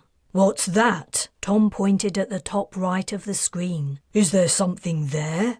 Kes couldn't see what he meant at first. Then he realized Tom wasn't pointing at a ship, but a moving absence of light. A dark shape was crossing the starry background, blocking out the brilliant specks. "I see it," Drew said. "Whatever it is, it's massive." Light exploded from the dark mass and shot across space, but the pulse faded by the time it reached the Scythian ship. It hit, but Kes doubted it did much damage. The trajectory of the Scythian ships began to alter. The largest ship returned fire. The pulse from the spike found its target at the gigantic assembly ship and was absorbed into darkness. "More assembly ships are approaching, but I can't see anything." "It's hard to tell what's going on," said Drew. Aside from the small dark grey shape of the opportunity, all that could be seen of the other ships was visual suggestions of their forms and brilliant but tiny sparks of light travelling between them.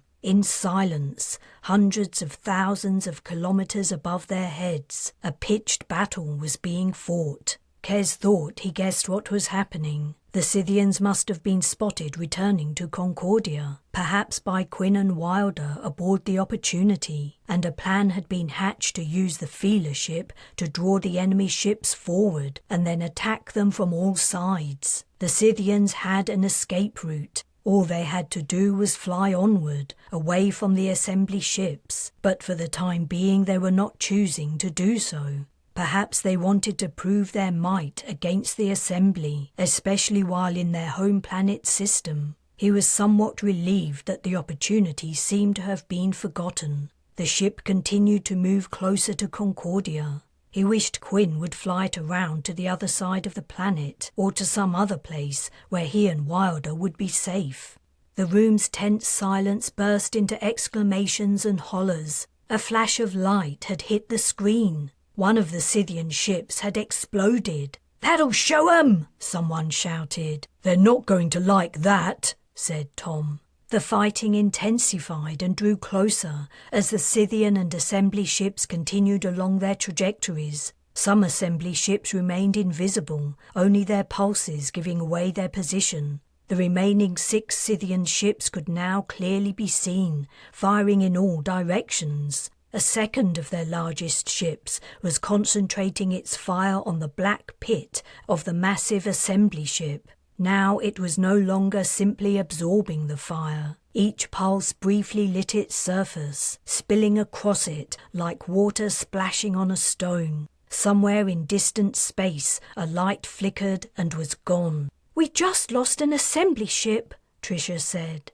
Then another Scythian ship turned into a ball of quickly snuffed fire. The assembly seemed to have the edge. Would the Scythians turn tail and run? For the moment, they were choosing to tough it out. Glancing at the opportunity, Kes decided to calm the ship. He wanted to advise Quinn to fly out of immediate danger. He sent the message, not knowing when he might receive a reply. "That's another one!" Drew yelled. A third Scythian ship had fallen. The enemy's flagship continued to pound out pulses at the dark, gigantic block of a starship. Kes could make out some of its form now. He thought he could see tall towers like a medieval castles. The dark ship looked like a massive citadel flying through space. Could it continue to withstand the onslaught from the Scythians? Kes hoped so, because its return fire was having a devastating effect on the Scythian fleet. 3 down, 4 to go, Drew said gleefully. "I knew the assembly would save us."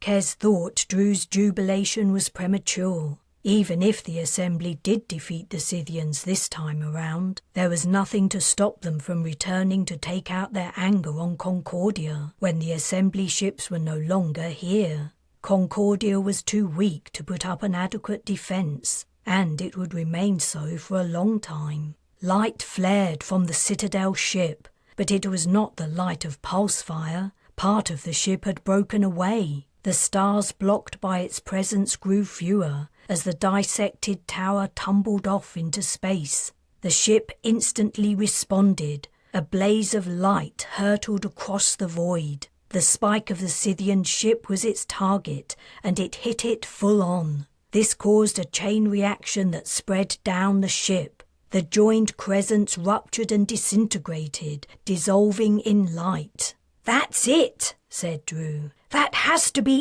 it." As if they had heard his words, the remaining Scythian ships began to speed up. They were going to take the only remaining escape route to fly in the direction of Concordia. The Scythian vessels sped closer, and Kes's concern for the Opportunity's passengers grew stronger. Would the Scythians attack the small ship out of malice and spite? The Opportunity continued to slowly approach. "The assembly ships are coming in too," Tricia said. "We should be able to see them better soon." The crescents with their strangely scrawled patterning were now easily visible. Kes guessed that anyone standing outside would see them moving in the night sky. One of the ships fired. As Kes had feared, the shot was aimed at the Opportunity. The pulse briefly lit up the feeler vessel, but it didn't seem to cause any serious damage. The Scythian ships flew on. The assembly vessels didn't seem able to match their speed. Then the Opportunity exploded. "No!" Kes gaped at the screen as the fragments of the feeler ship scattered into nothingness. "No! Wilder! No!"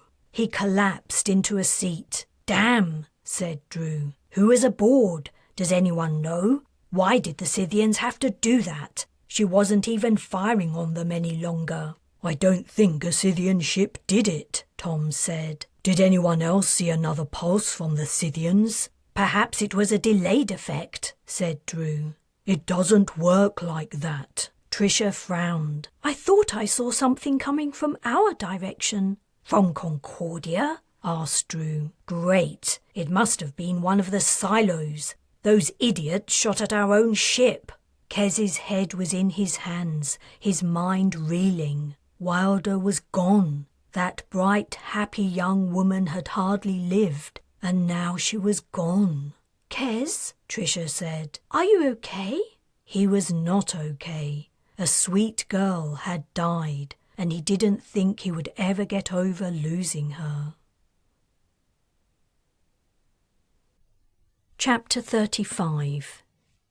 Cherry spent the time following Isabel's death feeling like she was walking through a fog. When people spoke to her, their voices sounded distant and muffled. She had to strain to hear what they were saying. Everything around her appeared as though she were looking through a veil. Nothing seemed real, except for the fact that Isabel had died. Cherry had hardly known her. She'd mostly thought of her as Kez's wife, and then as someone smart enough to figure out how to work on the Guardian's head. Isabel had also been a kind, loving mother to Mickey.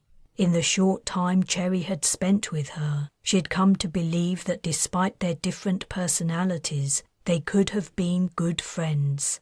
Life in Chimera continued on, the ripple caused by the death of a woman in childbirth seeming to have barely any impact. Mickey remained with the neighbour who had cared for her while Isabel was in labour. The woman Jang had been attending while Isabel gave birth offered to feed Nina as well as her own baby until other arrangements could be made. Cherry remained in the tent where Isabel had died. Places to sleep were hard to find, and she had recovered from her time in the Scythian city, so she couldn't stay in a medical tent. She removed all the blood-stained linen and spent hours simply sitting in it, reliving the final moments of Isabel's life and all the terrible things that had happened over the years of colonization.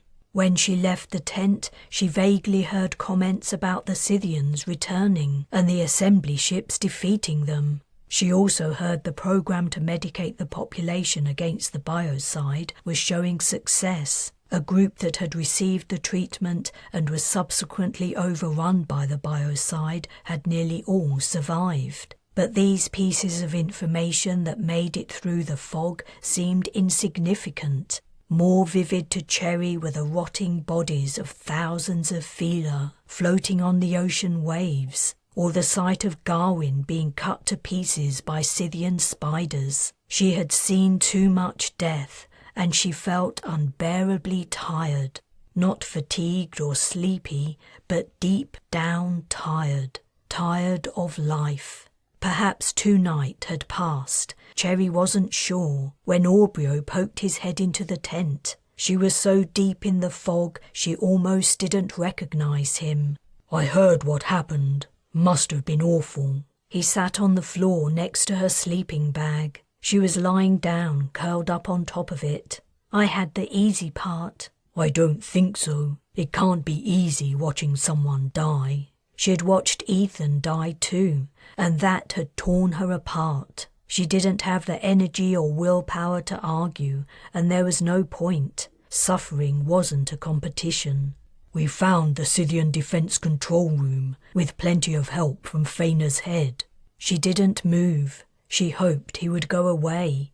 "I don't think they'll be coming back in a hurry, not after what the assembly ships did to them. It's just a bloody shame we didn't manage to put the planetary defences out of action until after they'd fired on the opportunity." This piece of information pierced Cherry's dulled senses sharply. "What?" She sat up. "The Scythian defences took out the opportunity. Didn't you hear? We didn't manage to disable them in time. It only took us another hour or so." He looked downward and shook his head. "We were so close." "But Wilder was aboard the Opportunity, and so was Quinn. Are you telling me they're both dead?" "I'm sorry." "Oh, stars!" She clamped her hand over her mouth and nose, shaking her head. "I had a coordinator set up a repeating message, warning them of the danger. How come they didn't receive it?" "They didn't, though. Came flying back with the Scythians on their tail, drawing them in so the assembly could finish them off." "Who else?" Cherry choked. "Who else has to die? Poor Wilder. I never got the chance to apologize to her, and now I never will." She fell onto her side. So much pain. She couldn't bear it. Aubryo remained with her, his legs crossed and his head bowed, as new grief overwhelmed her. How long he sat there she didn't know. By the time she was done, the lamps had been turned down in the cavern and the tent was nearly dark. I heard someone's arriving with the vaccine tomorrow. When we've built up immunity to the biocide, we can go back to Lioness, start sorting things out and rebuilding. Apprehension clutched at her. Do you know who's bringing the medication? No, but maybe it'll be Kez. He'll probably want to see his kid and new baby. Aubryo studied her face. What's wrong? When she didn't answer, he repeated his question. I can't tell him. Tell him about his wife? You mean he doesn't know? I don't think so. I thought she died a couple of days ago. Why haven't you told him yet? She had no answer. You have to tell him. Maybe it is better he doesn't hear it as a comm, but it's best he hears it from you. She knew it was true, but she couldn't bear the thought of breaking the terrible news to her friend. I feel like this is all my fault somehow. Everything I touch turns to shit. Everyone I come in contact with dies. Even Wilder. She's gone now too. You're seriously blaming yourself for the death of Kez's wife? How on earth could her dying be your fault? That doesn't make any sense. It was an accident. Childbirth is always a bit risky, especially in conditions like these. He put a hand on her shoulder. You need to get over yourself. If anything, that woman's death should teach you that bad things happen, and sometimes there's fuck all you can do about it. It was Kez who brought the medication to Chimera. The colonists sheltering in the excavation site were the last to receive it. By then the biocide had ravaged most of Lioness and turned it into a barren wasteland. No Concordian life forms remained alive. As far as anyone could tell, not a single microorganism lived in the soil or the ocean. The trees of every forest were dried skeletons of dead wood. The rest of the plant life had turned to brown husks. Animals lay dead upon the ground, unable to rot because not even bacteria had survived. Only the humans and some of the phyla still lived. Not all of the humans had been protected by the vaccine. Out of every 100 waiting in dread as the biocide finally reached them, 1 or 2 would fall, killed instantly. There was no telling who it would be, and each family and friend said their goodbyes, not knowing if they would be the ones to die. Chimera was the only refuge that had remained safe so far. The biocide had travelled slowly through the desert and unoccupied regions of the dry continent, yet everyone knew it would reach Chimera eventually. The people sheltering there would have to leave someday and travel to places where the Scythians poisoned might still linger. It was essential they all received the vaccine. Cherry waited for Kez at the bottom of the tunnel. Nina hung from her front, suspended in a cloth wrapped around her torso, and she held Mickey's hand. While waiting to speak to Kez in person, she'd tried to formulate the right words to tell him about Isabel. But she'd come up with nothing. If the right words existed, she did not know them. Mickey was excited to see her daddy. She jiggled and swung on Cherry's hand. Is Daddy coming soon? She tried to pull her hand away, probably because she wanted to run into the tunnel to meet him. Cherry gripped the little girl's hand tightly. Daddy will be here in a minute. The moment she was dreading arrived. The lights from the vehicle bringing Kez from the surface lit up the tunnel's dark interior, and the approaching engine's noise reverberated louder. The car emerged from the darkness, Alan driving it. Cherry had asked him to not say anything, that she would tell Kez herself. Her friend was easily distinguishable by his red hair. A great heaviness weighed on her heart. She had to do the hardest thing she'd ever done, and she would live with the moment forever. The car stopped. Kez had already spotted her and his children. His door opened and he climbed out. His expression was happy, but a little uncertain. He was probably wondering where Isabel was. Then his features cleared, perhaps concluding his wife was still recovering from the birth. As he walked over, Mickey managed to rip her hand from Cherry's and run to her father. "Daddy, Daddy, Daddy!" Grinning, he squatted down as his daughter reached him and lifted her into his arms. He walked the remaining distance to Cherry, Mickey holding his neck tightly and planting kiss after kiss on his cheek. Kez held Cherry's gaze all the way. With each step he took, doubt pierced his happy but bemused state. She didn't need to tell him anything. His features fell. His eyes questioned hers, pleading with her for it not to be true. By the time he reached her, he knew, and he broke. "When?" he asked, his voice husky. "3 days ago. I'm so sorry. I didn't know how to tell you."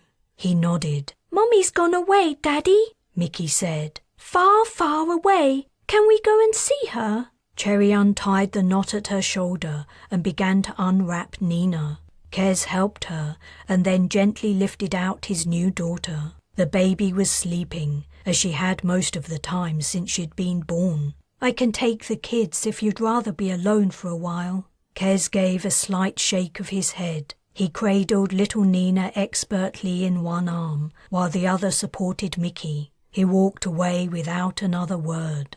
Cherry watched as he stopped in an area of shadow and sat on the ground with his daughters. She turned away to give the man some privacy and nearly bumped into Dr. Zhang, who was standing right behind her. She hadn't heard him approach. "Poor guy," Zhang said. "Yes. I'll talk to him later about exactly what happened. He'll need some time to take in the news first." "Yes, a lifetime." "He must have left the medication doses in the car. I'll deal with them. Don't forget you need a dose too. I know you've been through a lot lately. I don't want you wandering off and forgetting." "I won't forget."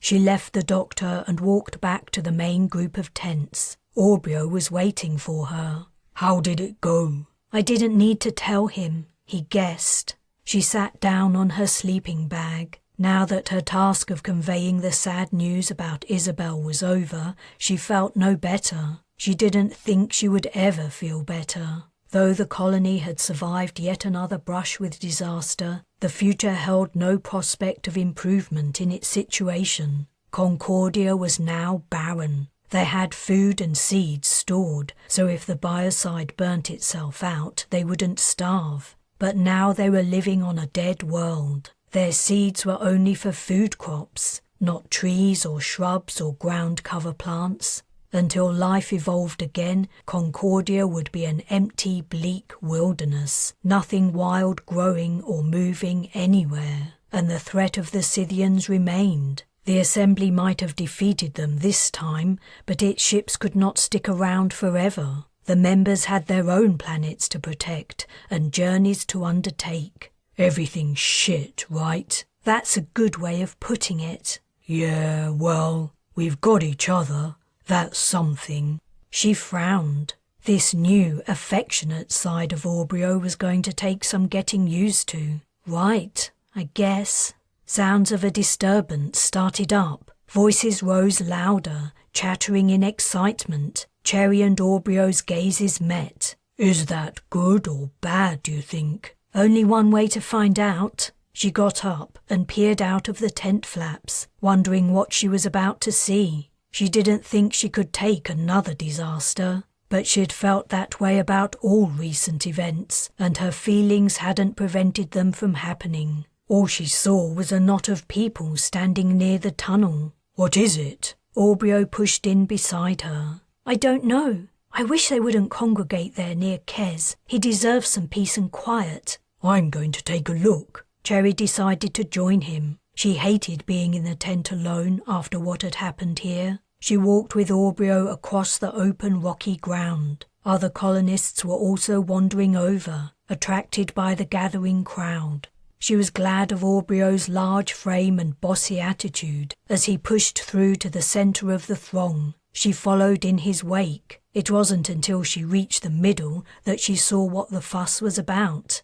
Kes had his back to her, his arms wrapped around someone. Mickey was holding onto his leg, and a woman in the crowd was holding Nina. Kes's back obscured the face of the person he was holding, but Cherry could see a woman's skinny legs in pants. She stood on tiptoes to peer over Kes's shoulder.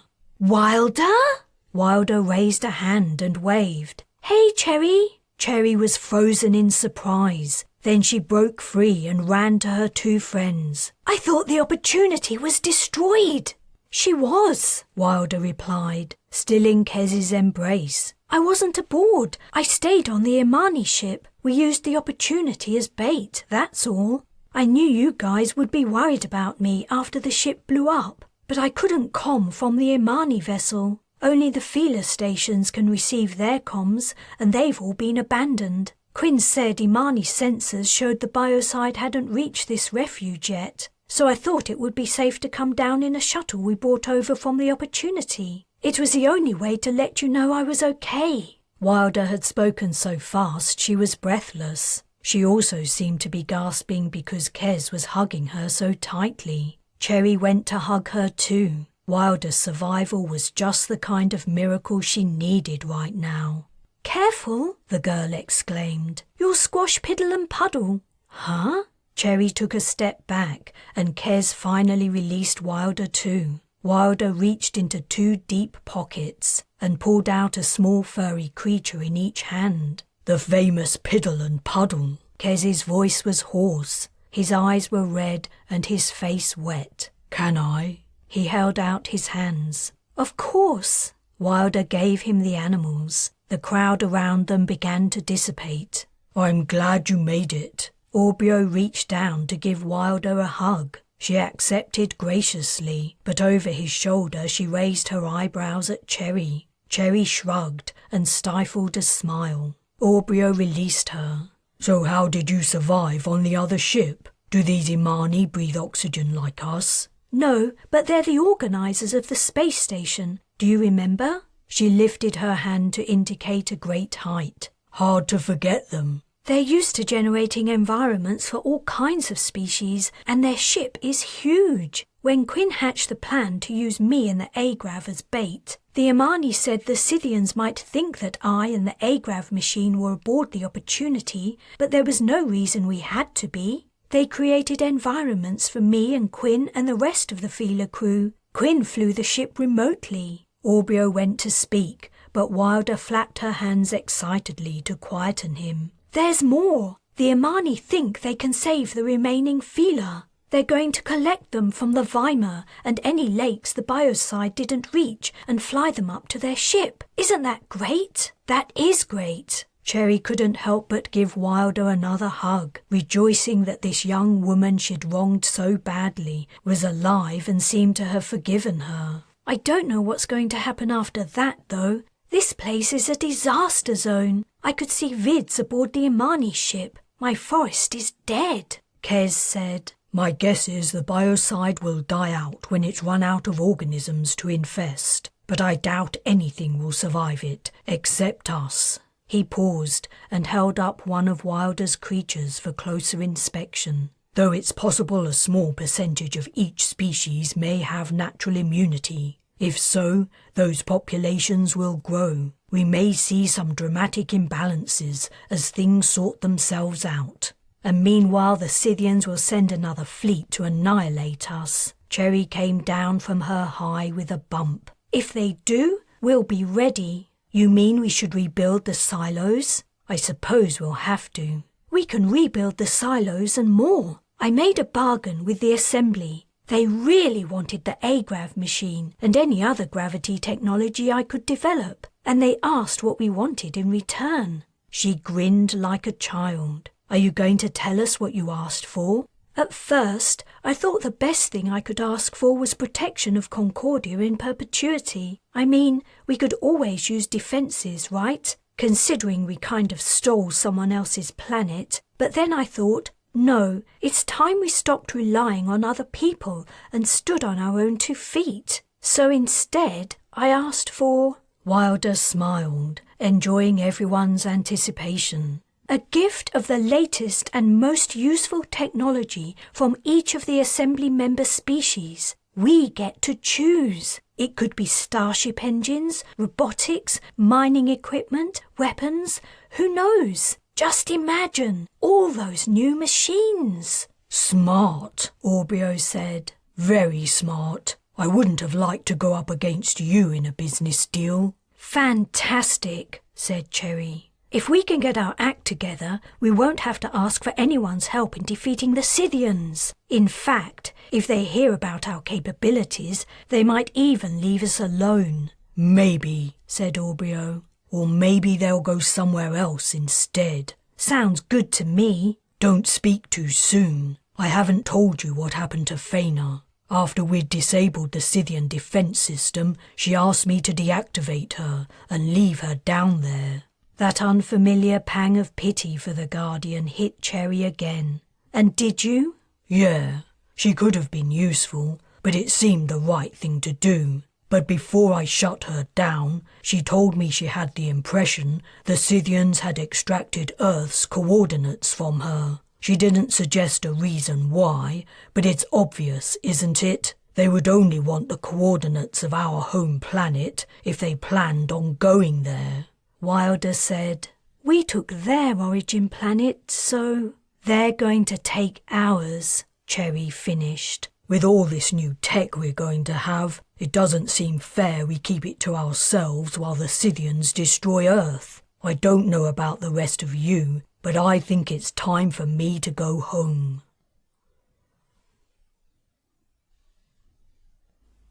The end.